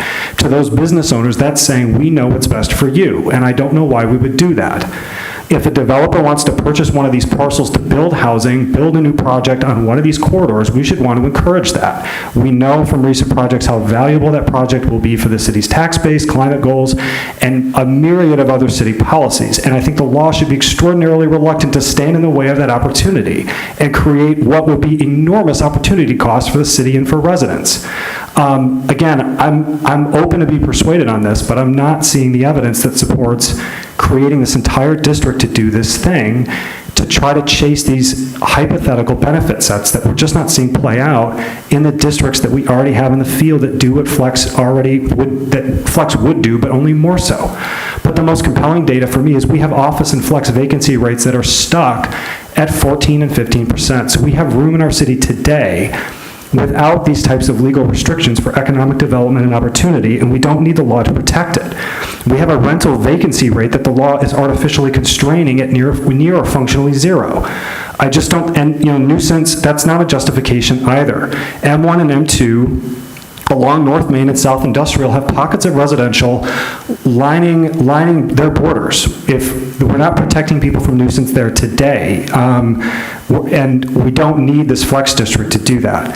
Transition will permit light industrial uses. All of these areas will have their current uses protected, and that's an ideal outcome that allows housing consistent with the plan's affordability, equitability, and sustainability goals, along with a lot of feedback. All right. Go ahead, Commissioner Mills, and then we'll hear from Michelle. Yeah, I wasn't and here Brett. in January when you guys talked about this. So I will be also, I think that we need to keep this district in part. I think it's a very small amount of the land area. And what I worry about is this is where we have the large lots. We don't have any of the places that we used to have that would be prime for big kind of development have already been taken. We know this. This is what's left. And so what I worry about, to the point of like, yeah, we have lots of mixed-use districts right now. We don't get them. A lot of them are small. And for some of these messy, smelly, whatever kind of land uses like that we got in, that what we're hearing from both sustainability staff and economic development staff is like, we kind of need a space for this somewhere in the city. That's not something that you're gonna pull together a bunch of small parcels. And so that's my concern. I don't know that we want to foreclose opportunities for these large parcels for the future for land uses that, again, I can imagine transitioning even more of what is currently kind of residential neighborhood to extending the transition zone farther into what is currently kind of residential districts on this map. I can't imagine that you're going to put a new industrial district somewhere new. And so once gone, I feel like it's really going to be hard to get back. So this is why I don't like the idea of it being flex and including lots of things. I do think that we need to make sure that we have space, especially that we've got our sustainability and our economic development people telling us that we need space for this. So I don't like the way the flex district is structured, but I like the idea that is cognizant that we might need large, significant land holdings for some things that don't necessarily fit in a residential area. So I would vote to get rid of it, but I would instead replace it with industrial or manufacturing, whatever you want to call it. I don't know what to call it. Okay. Other commissioners. Oh, sorry. Yes, go ahead, Michelle. Question for Commissioner Adams. Did you say that you thought that this should be transition, flex should be transition? Yep. Okay, so that would be transitions along several of our corridors.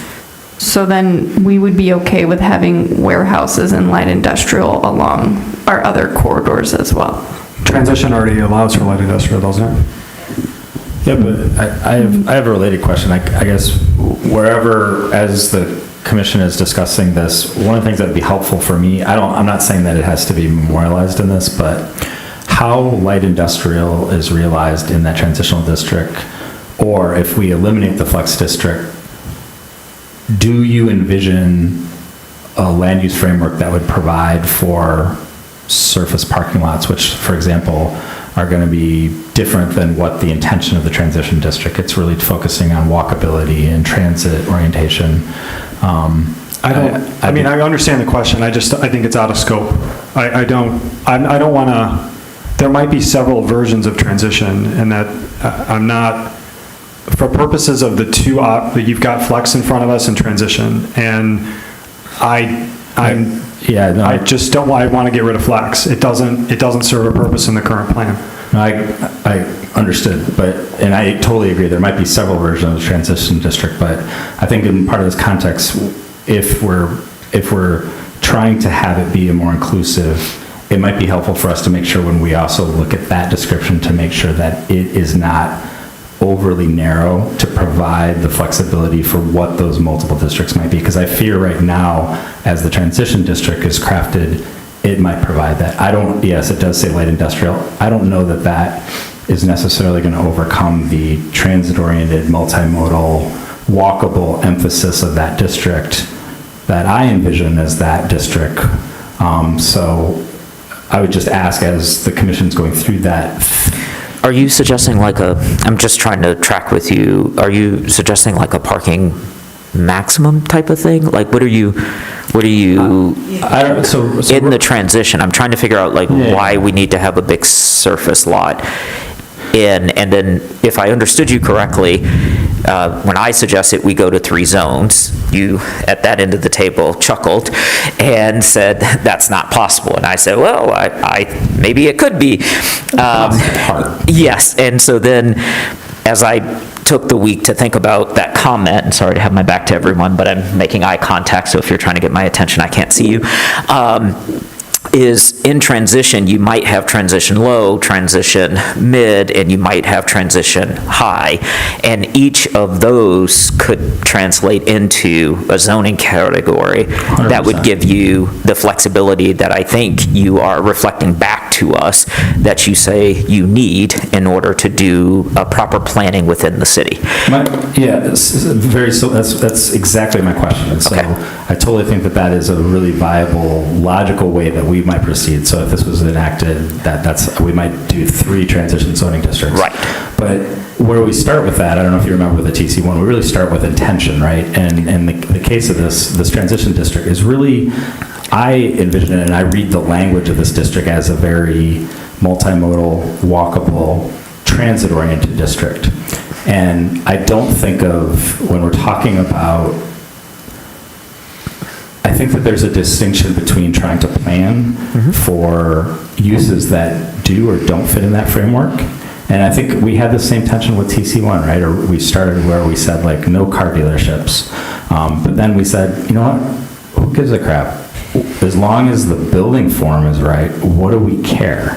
And so when we start, I just want to be clear that when we're talking about light industrial and we're talking about warehousing, when we're applying those to the transition district, unless we're going to provide some flexibility to the physical realization of how those uses get created or maintained, we're going to have that same conversation as how are they going to fit into the intention of this transition district.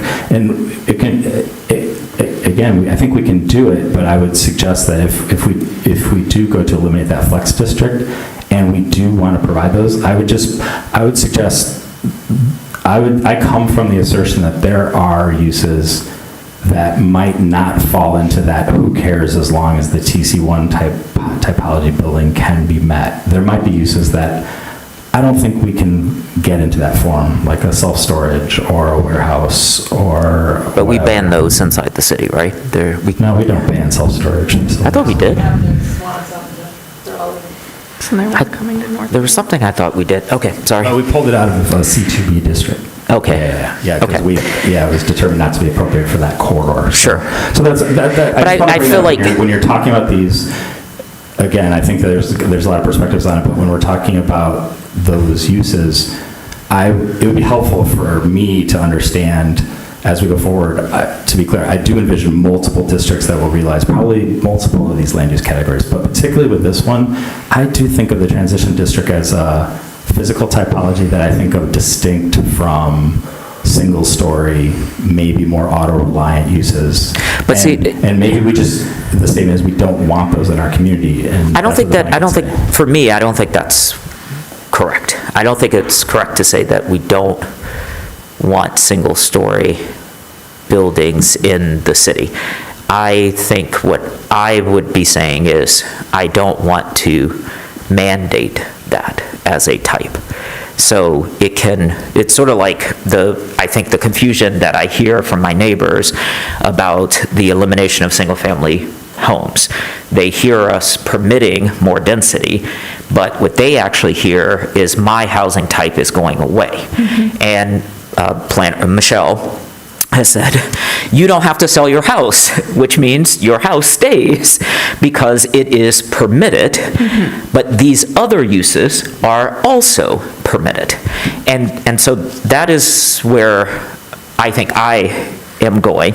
And I would also like to say, I think we can have, go from 36 to at least 12 zoning. Oh, thank you. All right, so Michelle's on board with at least 12. Yeah, but not 2 or 3 like we mentioned. Well, I mean, if I can get you to 12, I can maybe get you to 6. So we go from 36 to 12, and then we can get to 6 zones eventually. So I think I understand, but I don't feel like we have to carve it out and restrict it in the way that I feel like this district does. And I felt like that was the discussion at the table at the time, both with the consultants all the way through, with the exception of Councilmember Dish. She has been consistent, and thank you for your consistency on this. And Sarah has just noted that she wasn't present, so she wasn't able to raise her voice. But let's hear from others, and then I think it would be helpful for us to try a straw poll, and if we don't feel like a straw poll is good enough, we can actually take a motion. I would love a straw poll, Okay. just let everybody talk. I mean, Sure. I feel like this issue, I've had a lot of time, you've probably not had a ton of time to soak on it, but like when we did talk about it in January, people have thought about it. There are implications to transition in other zones if it's cut, but we can tackle those when we get to that. I just feel like we can look at this and say, do we want it in there or do we not? It's a fairly discreet question. Okay. I support deleting it. All right, let's hear from Commissioner Weatherby. Sorry. Or Julie, either one. No, I don't know why I was hesitating. I think you were Miss Weatherby at some point, right? Or Miss, wasn't there? Never mind. Somebody referred to you in in another way. That you didn't appreciate. Yeah, well, probably. I mean, there's probably more than one person who's referred to me that way. So a couple things. So one, I'm looking at the plan on page 116 and 117, and especially page 117, where it says typical hub district building types, which I think is supposed to be typical flex Yes, that's district a building typo. types. And then it includes large apartment building, which is the same large apartment building that was included in the transition district images. And so I'm confused at if we're allowing residential in these, how does, if we allow residential in a flex district, how does that prevent residential in a flex district? Was that responsive to our desire? Like it says, primary uses include residential, and there's large apartment Because we buildings didn't want to restrict they started by saying, This commission has to add residential. All right, they so started that's by the- saying nothing but light industrial in here. And then we said, we don't want to restrict housing anywhere citywide. All right, so we then it added came that back. in. Yeah. So by adding that in, does it still, it feels like then it negates, I mean, this may be what everybody's saying, is that it negates the reason to have a flex district, because we're saying we want a flex district that doesn't allow residential, because residential would be, like, You're like asking what's the difference? Yeah. Yeah, so I think the way I understand the difference is that currently the residential part of flex district is always offered with a qualifier or a caveat. So like if you go to the chart on 102, flex says residential when infrastructure allows. And if you read in the longer form text under the flex district, it also talks about infrastructure maybe not being. And so, but it's very unclear, and I think part of the feedback we've gotten from multiple people is also that it just doesn't make any sense as it currently stands. And I feel a little bit, okay, thank you for that. So I feel a little bit like, this district exists for reasons that people know about but don't, like, do these districts have, like, do we already know what districts are going to have infrastructure problems? Are there plans out there for things? Are there, like, and not to put anybody on the spot for that, but it just feels like there's sort of reasons behind this that I don't really understand, especially when there's, like, the same pictures or, it just feels unclear as to why we would have this. And I can understand that we don't want to just build everything out, but then I'm going to go into my Wayback Machine and go to the land use, our current land use, on page 24. This is from 2009, Achieving Land Use Balance. Since 1990, Ann Arbor has experienced strong growth in a number of land use categories, including office, research, residential, and parkland. The major land use category that has not grown significantly since 1990 has been retail commercial. Retail constitutes approximately 3.2% of land in Ann Arbor, which is below the national average, blah, blah, blah. Additional residential and office development will increase demand for retail services. And the only reason I say that, there's not any particular gotcha, it's just that things change. And again, I've said before, like, I grew up on the north side of town and everybody thought industrial was going to be there. It ended up going to the south. Like, how do we, if we save the certain areas, how is there any, like, I don't see development actually following those necessarily, like, and so it's a little confusing to me as to why we would have a flex district, we set it out, we do this, and then somebody, then we're talking about industrial space on North Campus, and then it seems like we're constraining something for just random reasons and not, I don't know. It's hard for me to say, yes, this is a great category because I don't understand what it is, and I don't understand why it's there and what it's doing relative to transition, so. You don't understand why the residential's there? No, the whole district. The flex district, like what it's. Can't we accomplish what's in it through one of the other three? Well, so I have a question for the commission then is, if we're trying to align with 820 and with the OSI's comments, if there were to be a reuse center where demolished buildings went to be recycled and people could come and use them for their homes, where would you imagine that use? Would you imagine that along the transition corridors? Like almost, not like a salvage yard, but similar, like to a place where you... Like the reuse center used to be on South Industrial. Where would you imagine that use in this current framework? Like one of the other transition corridors? Or where currently flex district is zoned, just not in flex district. I don't know that I need to answer. I mean, I understand the question. I don't think I need to answer it. Okay. Do other commissioners want to answer? But I don't think it's. I just don't think it's relevant. It's a fair question. Transition will provide lots of places for it to go, and I don't need to know exactly where it will go.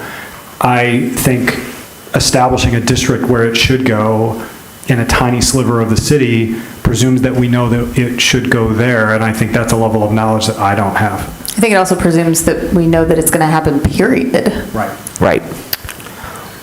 Just for my perspective, I don't envision that in the transition zone. I think that's what I'm trying to clarify. I envision the transition zones as, I think the reason to keep the flex zone is I think that there is a use that is not appropriate for a walkable corridor. Totally understand that. And so I would just suggest that if the flex district goes away, we should make sure that our transition district is broad enough to accommodate those uses in the future.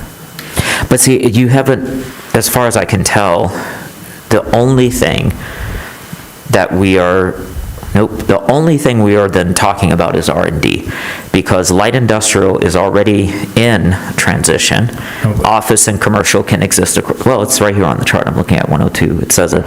So the only thing that is here is R&D So, but that's not what you're describing. You're talking about a salvage yard. I mean, the that's city. what a light industrial Yeah, the use city could dump be. used to be where Wheeler Park is, and then that got trained, that was just down the street from here. So those things come and then they go. So I'm just struggling with, there's a lot of advocacy for this district, and I am really struggling for why it's getting this much support. I can't force anyone I can't force the conversation back on any particular topic, but I really want to hear from all the commissioners about Flex. Yeah, and let's I want to vote on it. Yep. And then honestly, if there's recommendations on how to tweak transition, I want to hear those at that point, but I want to treat the question of Flex as separate. I want to get a vote on it and move on from it. No, that's good. We've heard from Commissioner Weatherby. Commissioner Dish? Can I add in after everybody? Yes, you may. What's going on? Okay, is that fair? Yeah, yes. You have the support of the table. So my house will be in a transition zone. Odds are good. So is the concern, and there will be underlying zoning codes, is the concern that if we don't have a spot for something like the PTO thrift shop, then it could go anywhere in any transition zone, and or aren't there going to be underlying zoning codes that would push those uses towards some appropriate area, or? Well, it would go away because we are getting rid of it. But I would say, if I were looking at your specific neighborhood, it's the Hoover Street Auto part. So we approved them to do a renovation, and that was their plan, and then they sold it to the university.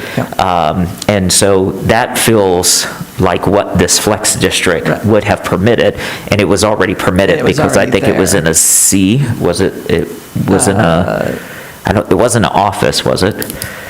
It's either commercial or R4C, I don't know which. Right, and so, and it was already there, and you have a walkable neighborhood. It's transit-oriented because the buses come right out of the lot. And like Fingerly Lumber was there. Exactly, right down the street. So I'm trying to understand Go ahead. I mean, I think it's more, this is where we'll come back to the definition or what the intent is. But like, if we collapse these, then I don't think that the intent for either of them works. Like, then if you want to say, oh, there's a flavor of things that happen down by the AAATA bus depot, right? Like, that's not a lovely place to walk by. It's a very large building that there's not much going on. It's not very, I cycle it. It's just not an engaging place to walk by. That's different than, I think, the way that the transition zone intent is, or hub, whatever, district is written right now, which is like, this is a walkable place. Like, this is what we want on our, So that's, I think, the thing, is that if we merge them, that's where it becomes tricky. But, yeah. All right. Councilmember Dish. So,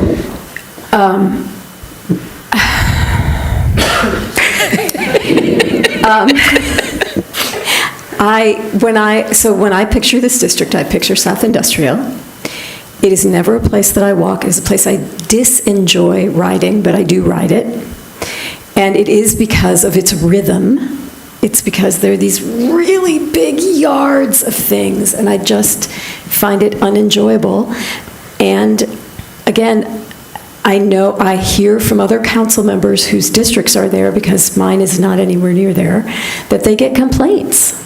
They get complaints about the lights on the Ann Arbor Public School property that's down there. So, I mean, there are things that we wouldn't even consider very messy that people are disturbed by and don't like living near. So that says to me that it is useful to have a place where things that people might complain about are happening. And so And I also hear that what Donnell is saying, because again, I'm following a different policy here with names, is that anything that we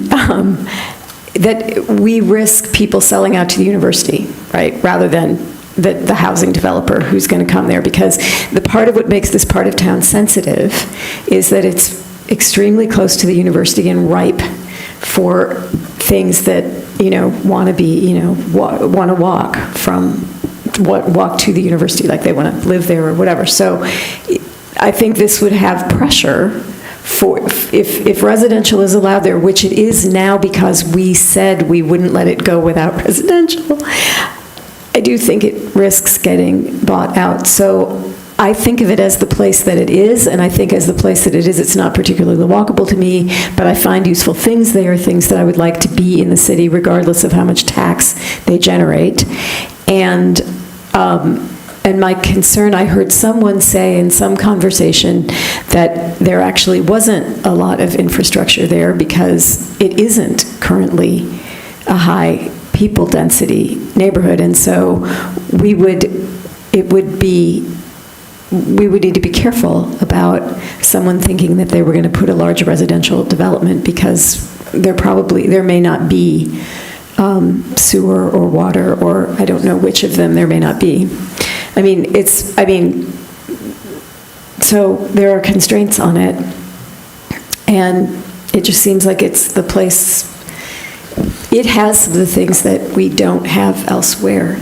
But again, yeah, we can vote this. I'm going to vote for it, but it's okay. All right. Commissioner Hammerschmidt. I had really smart things to say, but my coffee's worn off. So I'll try to be brief. The way that this is now written, flex versus transition, with the exception of I agree with Sarah that we would need to rewrite the intent statement. I mean, my only comment on this page from whenever I reviewed it was cut, because it seems like it's that's all I wrote. It seems like it's very duplicative of what is going on with transition, and I think that there are definitely going to be nuances. It's a different, and this is sort of a similar thing to what we've been hearing about the low-density residential with single-family neighborhoods across the city. They just do not look the same, and applying this exact standard that's blanketing the city doesn't make sense. And I think this is where we will get into these nuances in zoning. So I guess all of that to say I'm in favor of cutting flex, working these uses into transition, and then sort of reworking some of the language in this plan to make sure that we do allow these uses somewhere if someone were to come into the city and say, I want to locate X thing that I need a large parcel for. I'm hesitant to just leave it for speculation. And I guess I'm also curious, and this is probably back to the consultants, which also goes back to the fact that I agree that I think that this plan is missing a lot of data. Did they do any projections on job growth and future employment, et cetera? Because I just feel right now it's a lot of maybe more stuff will come in and we need to hold space for it, but I haven't seen any of that stuff. All right. Commissioner Abrams.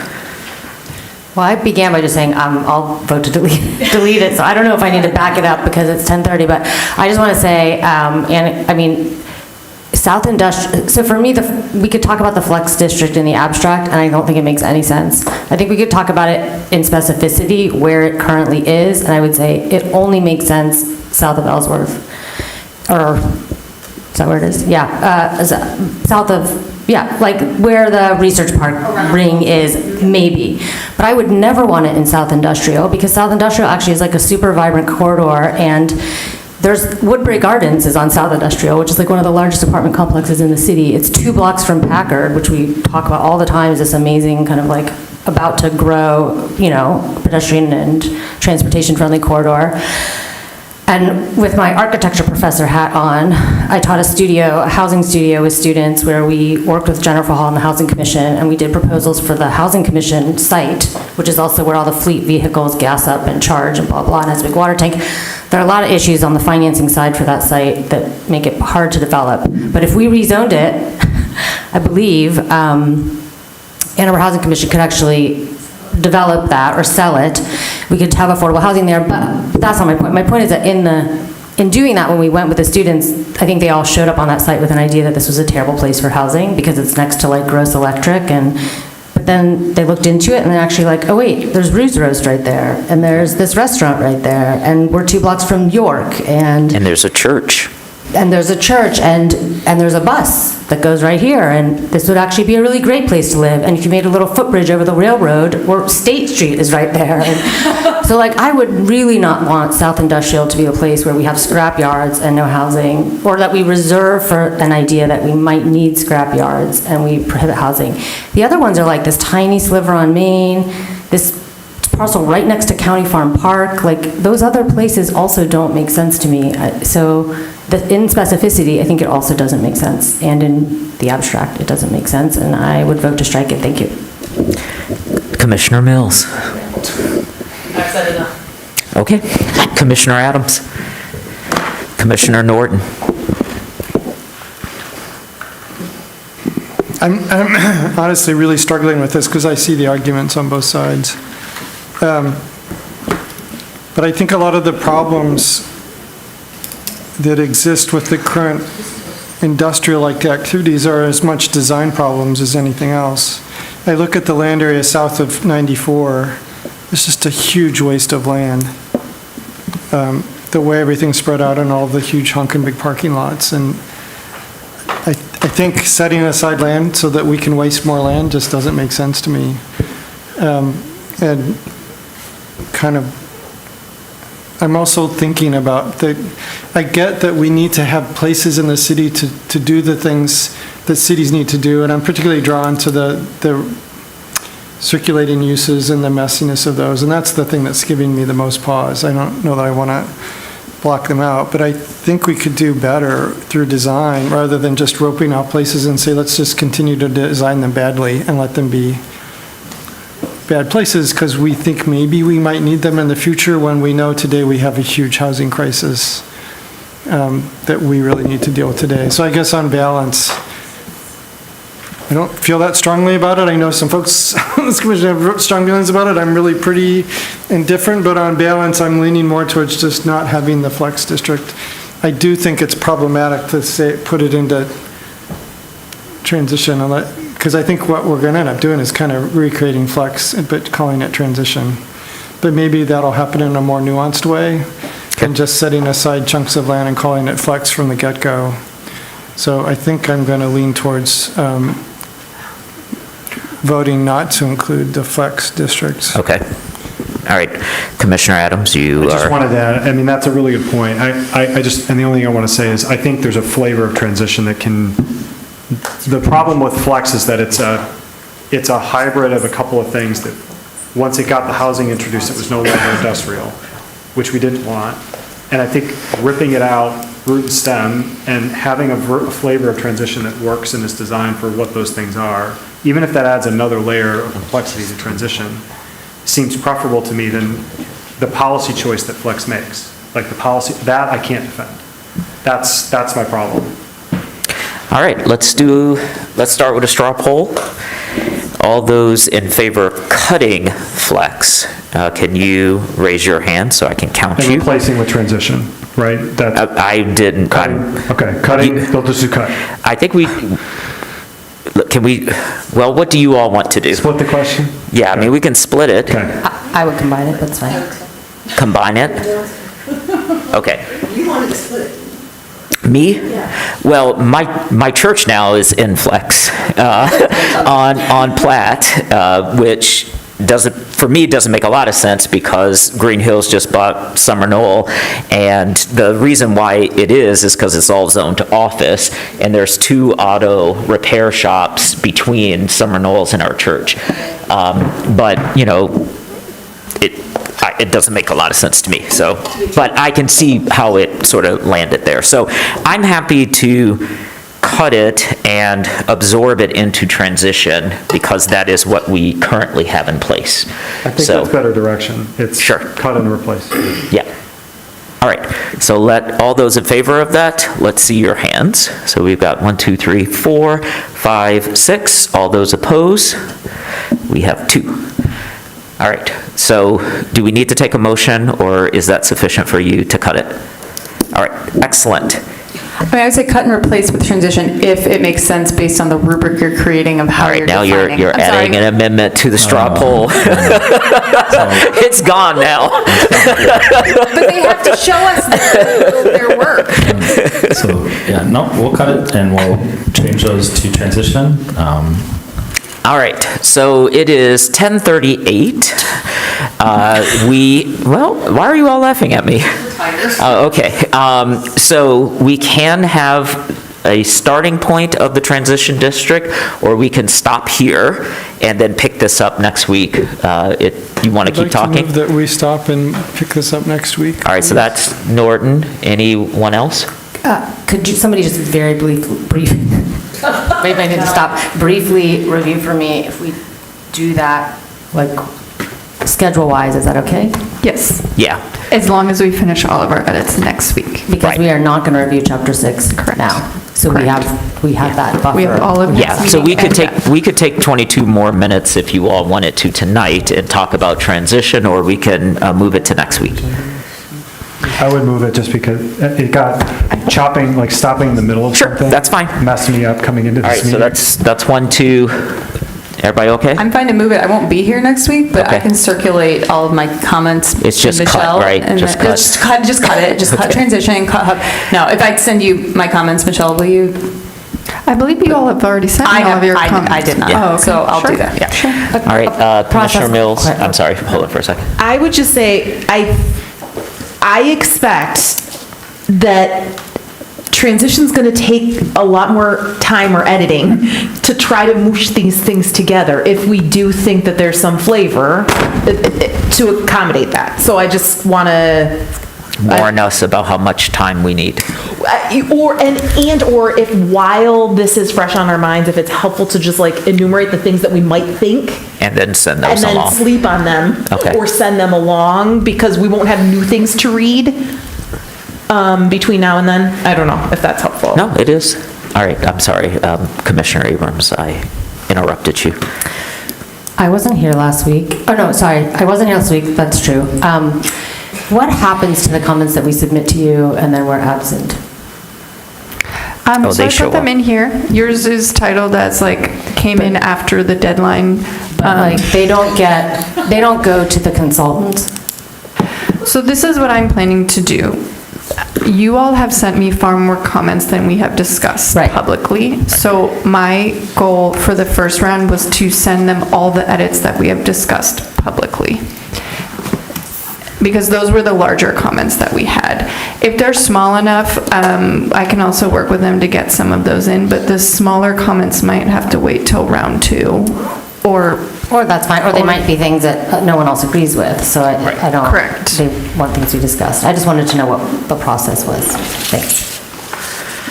All right, did you get what you needed, Michelle? I think so. All right, I'm going to just read the room and move us on to agenda item number 11, public comment.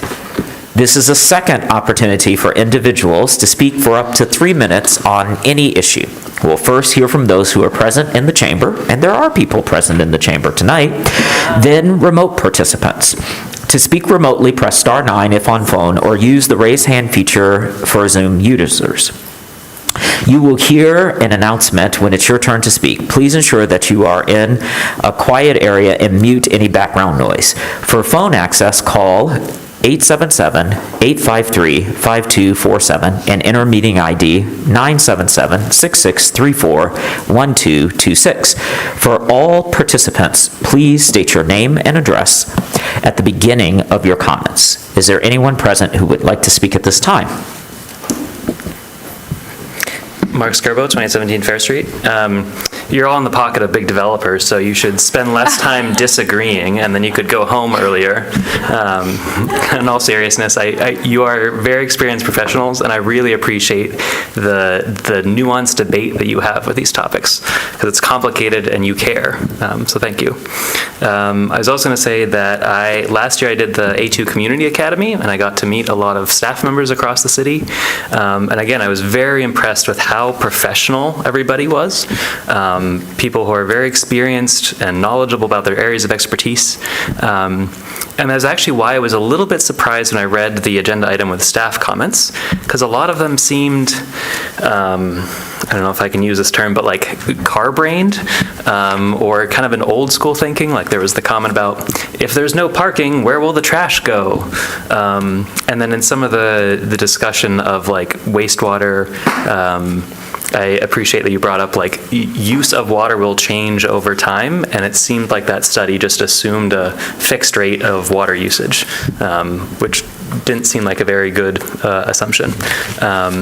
So, Senior Planner Bennett or Michelle, I'm glad that you said that those staff comments are not the full comments. It sounds like you particularly pulled out the ones that were disagreeing with Planning Commission, right? So, like, I think it's important to highlight that that's not the entirety of staff comment, but areas of existing disagreement, which maybe, I don't know, covers up other larger areas where staff might be agreeing with Planning Commission.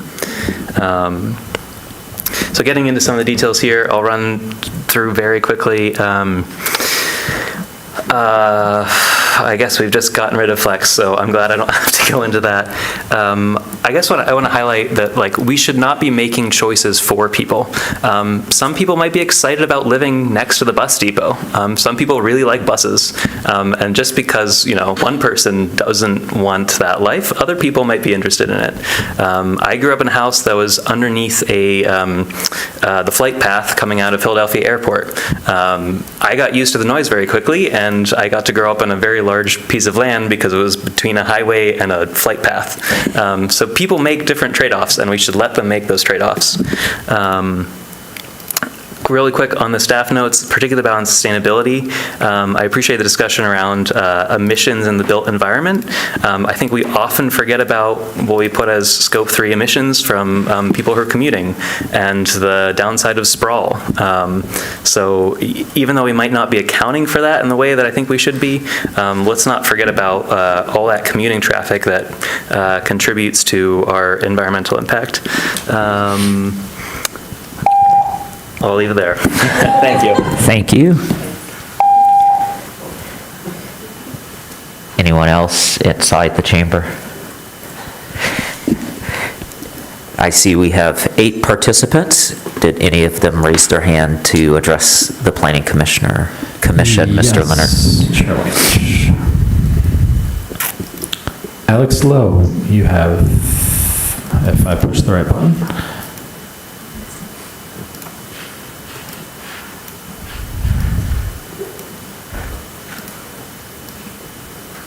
Alex Lowe, you have 3 minutes to address the Planning Commission. Hi, I just want to say I really like buses. Would love to live nearer to more buses. To Mark's point. Oh, right, Alex Lowe, 2532 Pittsfield. And that I really appreciate all of this discussion. I'm sad to see how many of the people who came to speak at public comment earlier didn't stay for the meeting, though. Thank you. Thank you.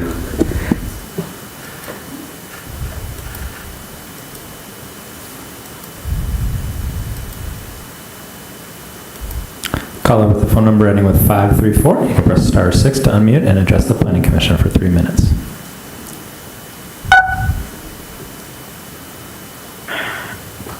Hello, this is Tom Stallberg again, still here. 120. Mr. Stallberg, you've either disconnected or muted yourself. Mr. Stallberg, try again. Hello. Go ahead. There you are. Go ahead. Sorry, can you hear me? Yes. Sorry about that. Thank you very much. Okay, Tom Stolberg, 1202 Traver Street. A couple of general comments. In terms of one of your pillars of this comprehensive plan, the equity pillar, we're doing some citywide changes here, putting things into categories that are pretty broad, covering the whole city. In terms of the single-family duplex, the R1, R2 category, we do have a lot of homeowners associations, condo associations. There's people with various deed restrictions. All those would ride over the top of any underlying zoning change that would come out of the comprehensive plan. I don't know how that's been evaluated and studied yet to know like how many residences essentially would not be impacted in the same way as other residences. For example, a typical homeowners association might say that you can't have more than one single family unit on a lot. So that would prevail over the zoning. So if we're going to have an equitable solution, and equity being one of the pillars of this comprehensive land use plan, we need to at least acknowledge that somewhere in the comprehensive plan, and probably best to be either with a map or numerically identifying specifically the areas that will and will not be impacted. This kind of relates to your conversation about historic districts and showing those that you had earlier, I believe in the previous meeting. I'd also like to talk about zoning in general and this comment that sometimes people have about fear-mongering or assuming the worst, or if you're properly trained in zoning, that's exactly what you're supposed to do.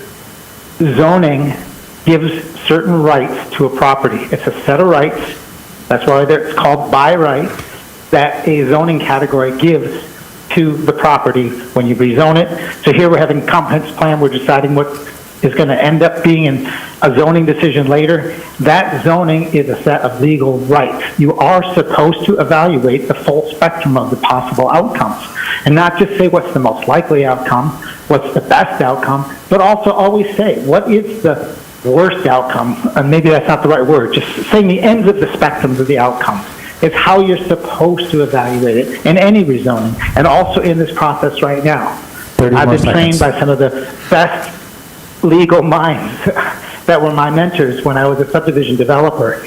They all know that is how you're supposed to think about it. So when people talk about fear-mongering, that's really an inaccurate comment. They're doing it what they're supposed to do. Understand what the various ends of the spectrums could be. Thank you. Thank you. Lisa Jevons, you can unmute and address the Planning Commission for 3 minutes. Hi, thank you. First, this is Lisa Jevons, 1054 Martin Place. I was at the meeting earlier in person. I would like to point out to the rude caller who earlier stated that certain residents' comments should be ignored due to their perceived wealth, that we would just leave and never watch the rest of the meeting where the work is being done. Guess what? Spoiler alert, some of us are still here because we care. I was shocked to see that after over 1 year into the planning process, you're just now receiving a water report. Where is this report and how can the public see it? You're just hearing for the first time that infrastructure such as water is limited, and you wonder why the public is concerned and we went and did our own research? Second, I was astounded to hear Commissioner Weiss say twice that nobody told the commission what the growth of Ann Arbor should be. Exactly. You have no basis for your numbers. That is not proper planning. At least some of you have degrees in this, and you should know that. You can't just make this up. The public is not going to let you. Why do you think an educated public would buy this? And if Commissioner Dish thinks that household starts are more important data than SEMCOG numbers, then why is there nothing in the draft plan about household starts? Household formation. That term is never mentioned. She rattled off an entire report at the beginning of the meeting of the importance of those numbers tonight. But funny, nobody ever heard anything about them until the plan's made-up population forecast numbers were questioned. Then I really couldn't believe my ears when I heard you say that trash pickup is a trade-off for development. Are you actually going to turn us into New York City where the garbage is dumped onto the sidewalk overnight and picked up by a person by hand? That is not the future, that's the past century. Manhattan is struggling with this now because they threw out the original city plans for alleys in back of buildings and used that space for bigger buildings instead. Now they have to take away street parking or use bike lanes for trash dumpsters. Apartment buildings now have overflowing trash rooms where Amazon boxes pile up. They finally switched to dumpsters after using bags on the sidewalk for years that attracted rats and blocked pedestrians. There has been a whole series of articles in the New York Times about this recently. Don't make these mistakes. You should be requiring each building to have a place for trash and pick up on site. It's an eternal problem, it's not going away, and you're treating it like an afterthought. Thank you. Thank you. Luis Vasquez, you have 3 minutes to address the Planning Commission. Thank you, Mr. Leonard, and thank you once again to the City Planning Commission. This is Luis Vasquez, 909 Barton Drive in Upper Lower Town. I would be a little leery of self-appointed experts talking about fear-mongering or describing or defining their term of fear-mongering. I really, I mean, where do I start?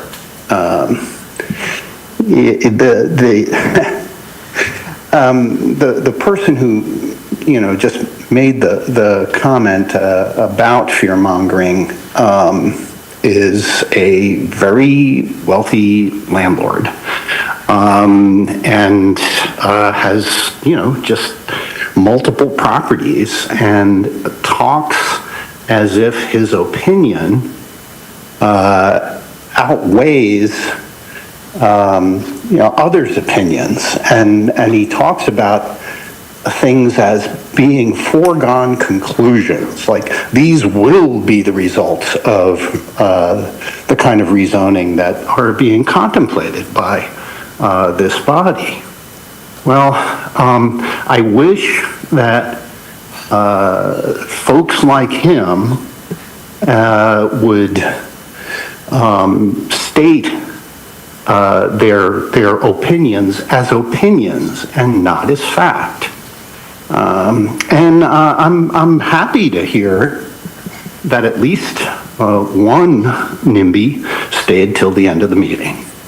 So thank you very much for your efforts, and carry on. Thank you. No additional hands raised. Chair Wage.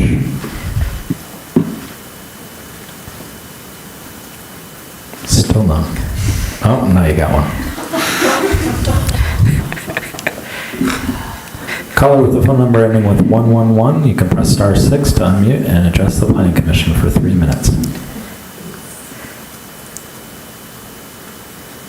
Go ahead. Hello? Hello, go ahead. Okay. Hello, thank you. This is Stacy Haar of 2004 Crestland in Ward 3. And can you guys hear me okay? Yes. We can. Okay, perfect. Thank you. Thank you. I haven't done the call-in before. I want to thank you guys all for all your efforts. I know there's been a lot of concern and interest on the comprehensive land use plan based on obviously this meeting and previous meetings, all the emails you've received. It's clear that a lot of people have concerns. I personally have observed that there are very few people who are against increasing density or having more affordable housing. It's rather the message that gets us to this point. The bottom line is that there is a reasonable doubt that this plan, as currently drafted, will actually do what you want it to do. Let me just say that again. There's reasonable doubt that this plan will work. For example, planning commissioners have admitted that the best that you can do is to hope that the best that you can do with increasing housing is to hope that you will slow the increasing housing costs. And so if housing costs go up, they'll go up more slowly. That doesn't necessarily mean then that the nurse or the firefighter or the teacher will suddenly be able to afford a house, as you've only slowed the increase of the high prices and not actually reduced them. Again, this is just an example of what some of my concerns are with the plan. It would be actually horrific if we took years to make irrevocable changes to our neighborhoods and historic districts for this goal not to be met. As written, there's too much left that's up to the developers to guarantee a variety of rentable or purchasable housing for the needs of future residents. I suggest that you honestly and thoroughly review the data and the research in the 15-page memo that you received today from the city, Ann Arbor residents, with combined neighborhood resident associations from all across the city. I know that Commissioner Hammerschmidt also recommended that we need to make sure that we're looking at a variety of data, not just picking and choosing what we want to see. And so if you really want to be comprehensive, you need to look at all of the data. Thank you.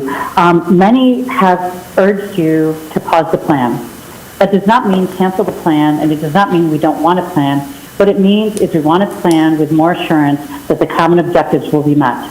So please consider pausing the plan so that we can get this to work for everybody in Ann Arbor. Thank you very much for your time, and I hope you all get a good night's sleep. Thank you. No más. Seeing no other callers, I will close the public comments and move to item number 12, Commission Proposed Business. I do want to note for the last caller where the water report is. It's in the May 6th agenda. I believe it's under point 10A, and it is an attachment, and you can obtain it there. Commissioner Abrams. I just have a question for staff. We've received many communications this week about requesting expedited process for Community Land Trust, and I wondered if you could provide those people some information about, and us, whether that is something that's possible. Is there a process for petitioning for that? Thanks. Yeah, we've answered a lot of inquiries, and as soon as the Ann Arbor Community Land Trust makes any applications to the city, we can definitely start processing that.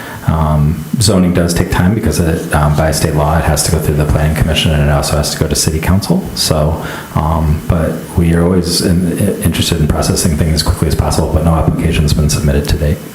Okay. But I'm not aware that there's such a thing in our, that we have such a thing called expedited process that you can either petition for, pay for, that this body has any authority to or discretion to influence the speed of that process. Yeah, so, sorry, I buried the lead. Yeah, state law and our local ordinance don't provide any sort of bypassing of those steps. Okay, thanks. I just wanted that to be communicated to people if they're listening. Thanks. Is it possible just to put that in a simple memo to us? Sure. Thank you.